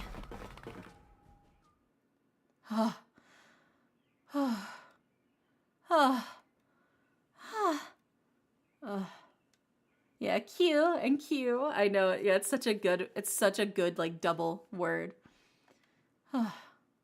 Jesus, I can barely breathe. No, Junpei. No time to rest. Pull yourself together. You're almost there. All right, I'm gonna open it. Yeah. We're finally here. Please, do. Sure, you look like a big heavy door, but you're the only thing standing between me and freedom. But even more important than that, the only thing standing between me and Akane. You're gonna open, and you're gonna open now.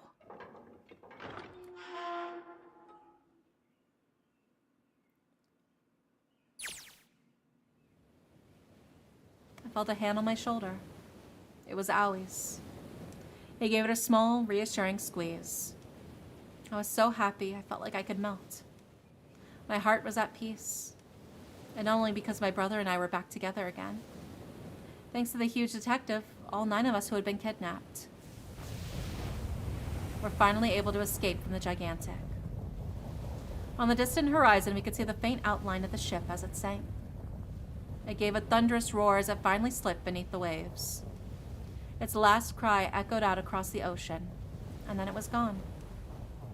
It's over, Aoi whispered. Yeah. It was over. It was finally over. Hi, Coffee. Welcome in.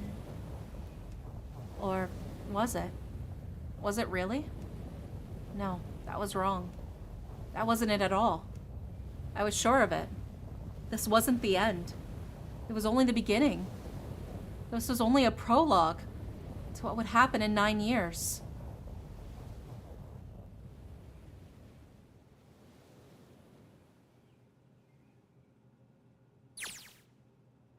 Yes, finally, air! Gah! Damn, that sun is bright. I can barely see anything. Huh? I gotta admit, this doesn't quite look like... Wait. No way. You've gotta be shitting me. What? It can't be. This is...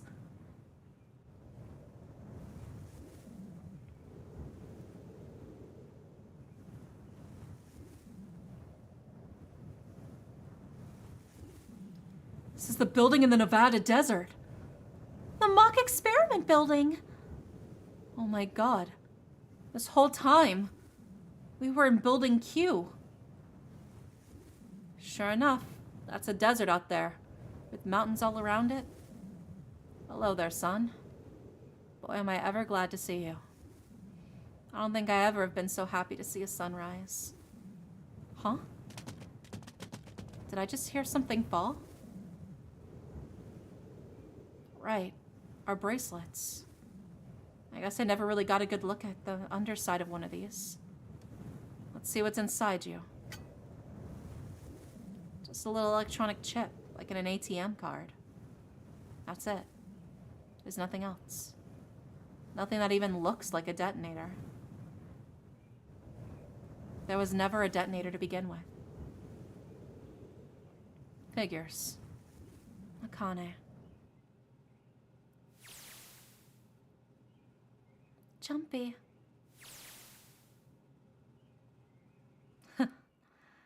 Guess I must be pretty crazy about the girl if I'm thinking of hearing her voice in the wind.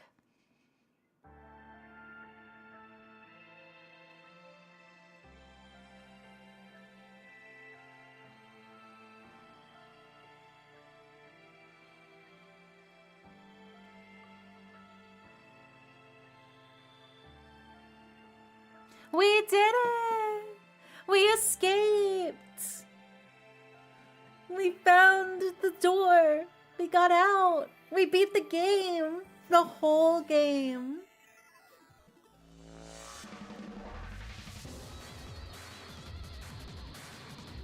What'd you guys think?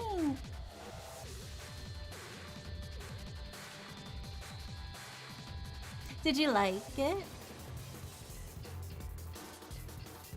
God, that scene with Clover and Snake is so good. When she reunites with them. Oh, dude, I was holding back tears. There's so many good scenes in this.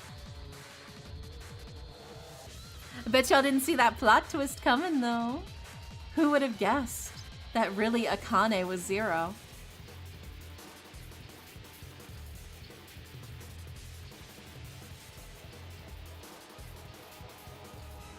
Yeah, yay! Big clap, big clap.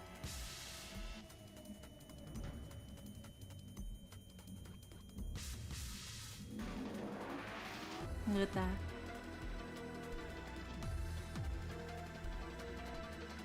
All of the memories.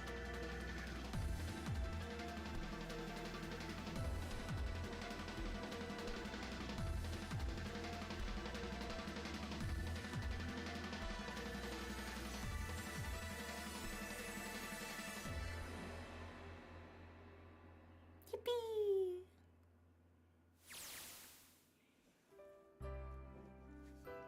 Are you okay? Come on, this is nothing.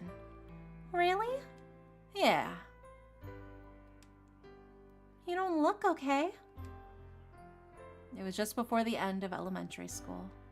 Jumpy and I were sitting next to each other on a small hill, looking down at the town as the sun slowly set.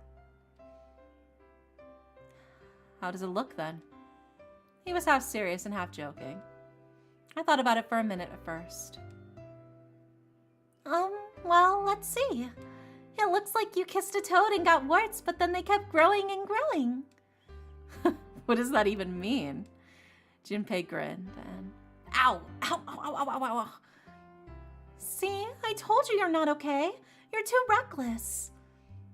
You can't beat 5 8th graders, Jumpy. That's crazy. Yeah, but I couldn't just stand there. I mean, don't you think so? I had to do something.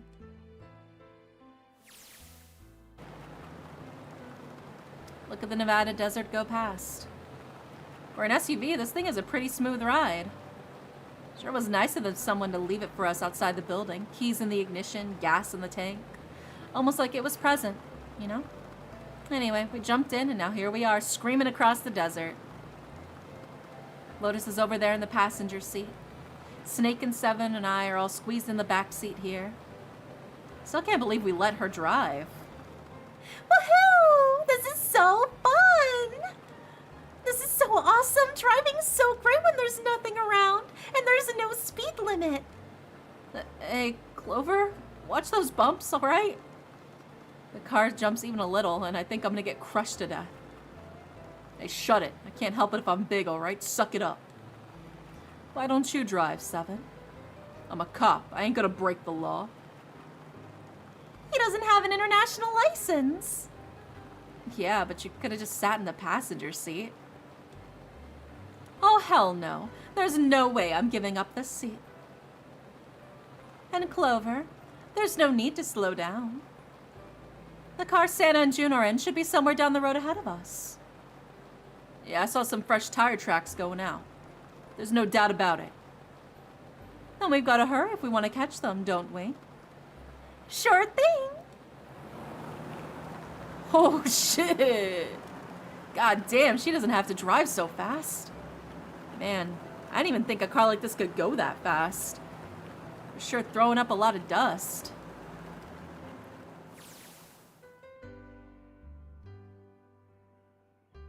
It was a couple hours after we run into the junior high students. They'd been hiding in the bushes on the back of one of the hills, drenching a kitten in gasoline. Jesus Christ, those kids are psychopaths. The moment we saw what they were doing, Jumpy ran up to them, furious. Hey, what the hell are you doing? Then he jumped on him. He quickly scooped up the kitten and tossed it to me. I caught it and ran for the police station as fast as I could. Help me, officer, please. You have to come with me. The policeman and I headed back to the hill. All we found was Jumpy, sprawled on the ground with a face covered in big swelling lumps. You couldn't run away after you threw the kitty to me? I asked him. He stuck his tongue out through the hole in his mouth where a tooth had fallen out. Yeah, I guess I coulda. Then why didn't you? I didn't want to. I wanted to beat him up. Beat him up real good. Because of what they were doing to the kitty? Yeah, that too, but I think they were the ones behind those murders our first semester, remember? Oh, you mean the bunnies? Yeah, the bunnies. plucked some grass from the ground and tossed it into the wind. They asked me what elementary school I was from, so I told them. Then they said they'd do the same thing to you that they did to the rabbits. I couldn't forgive them for that, so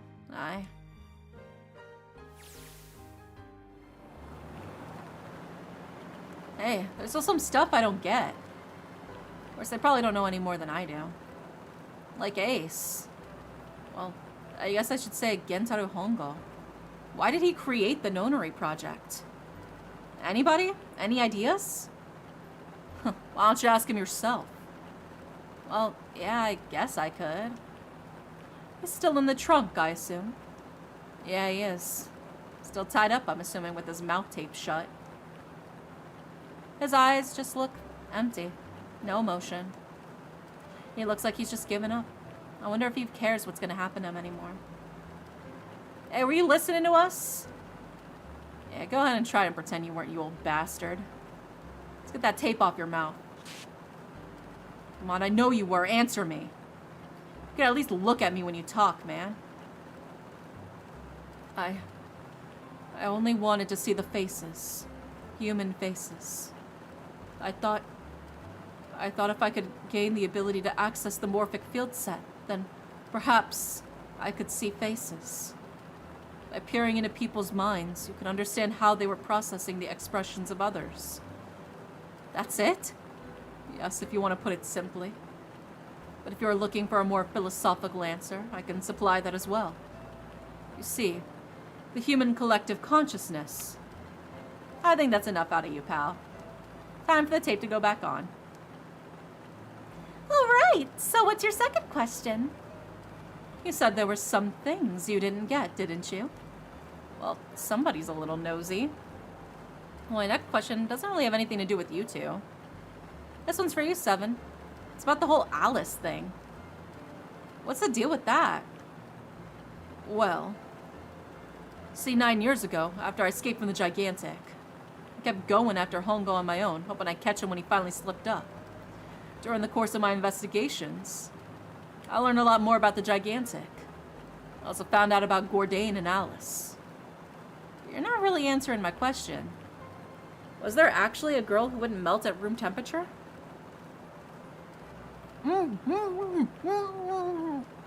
Sounds like Hongo has something to say. Alright, fine, I'll let you talk, but you gotta behave. What? Alice doesn't exist. 9 years ago, I found Alice's coffin behind the library on the bottom deck. There was nothing in it but the root of a peculiar plant. My research determined that it was a member of the genus Mandragora, of the family Solanaceae. I was able to extract a particular alkaloid from it. I used that extract to create Soparil. Its creation was a tremendous boon to my firm, and we grew rapidly. Shit, this is gonna go on forever. Tape's going back on, Hongo. The rest of my question can wait a bit. For now, I think I'll just enjoy the ride.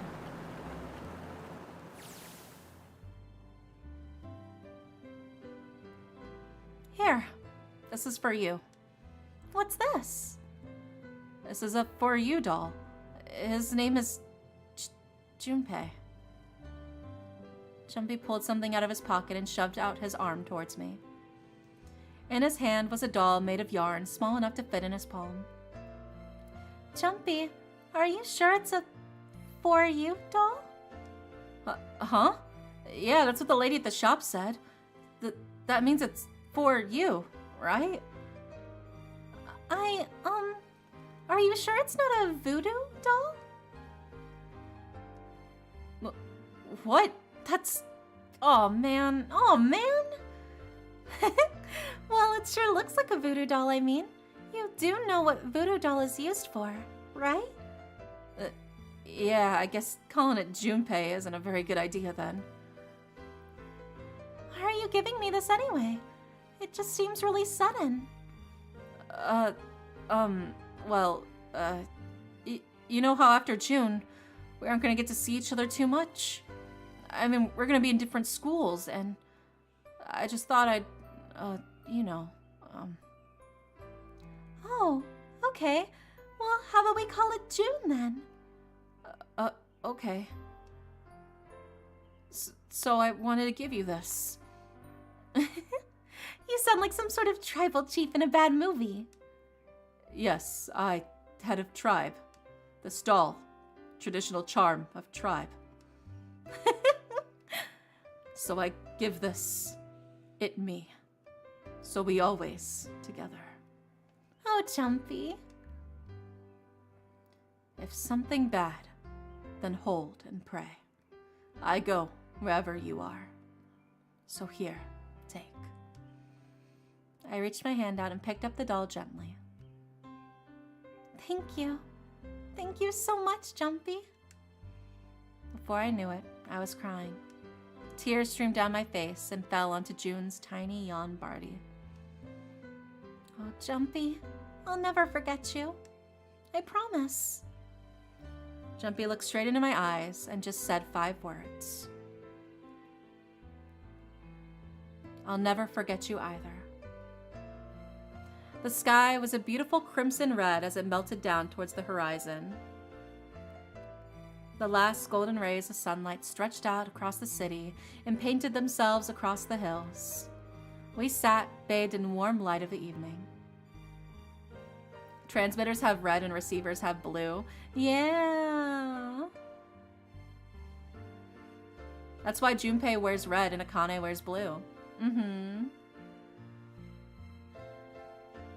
Just the two of us, leaning against each other, shoulder to shoulder. Like Clover, Transmitter has a predominantly red-pink. The sun set, and we still didn't leave. We watched in silence as the darkness deepened, and one by one, the lights of the town began to flicker on.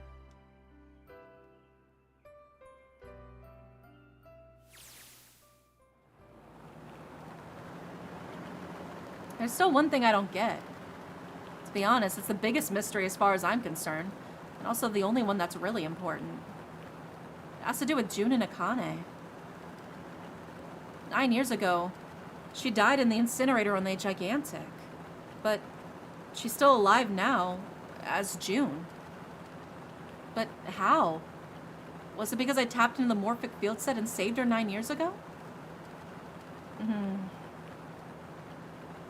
Alright, let's say that makes some kind of insane sense. If I did that, then how do I make sense of what Seven remembers? Snake makes sense. He's blind. He couldn't have seen her body anyway.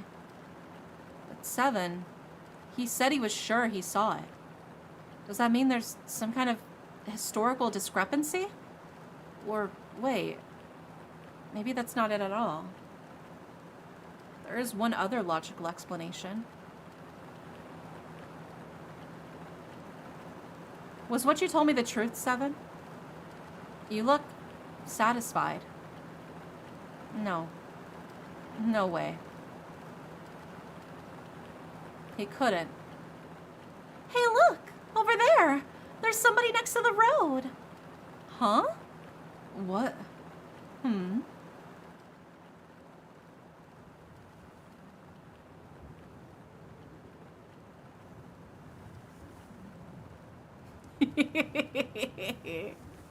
And they were both transceivers.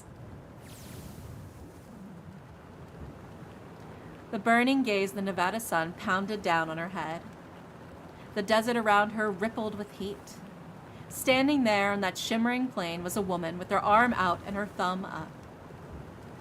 It would not be long before Junpei realized who she was.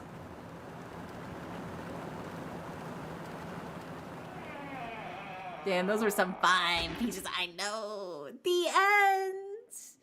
The end! Ah, we did it. We did it, gang. The full game.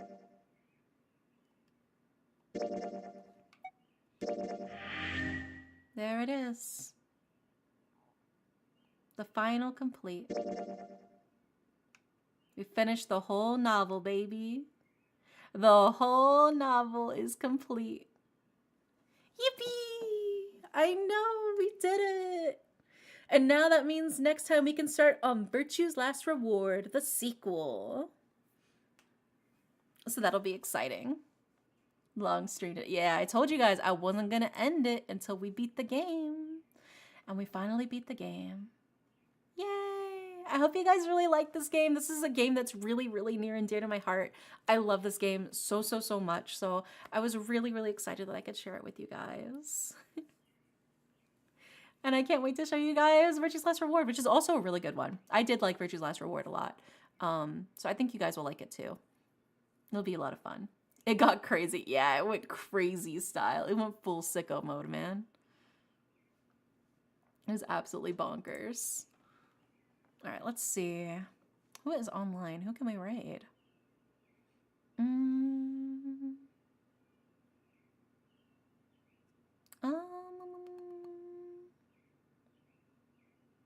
You know what? We'll raid Nox. We'll raid Nox. Okay. So we're gonna raid Nox. Help me understand binary and bases in comp English class. Yeah. There we go. Okay. So we're gonna raid Nox, who is currently playing, it looks like the back rooms. And yeah. Tomorrow's community night, we're watching more Ascendance of a Bookworm in the Discord. If you guys want to hang out and watch it, it's such a good isekai anime. It's so, so, so good. I've been binge reading the novel for it. Oh, fantastic. But yeah, hopefully I'll see you guys tomorrow in the Discord for Ascendance of a Bookworm. But if not, no worries. I'll see you when I see you. I hope you guys have a wonderful, wonderful night. And good night.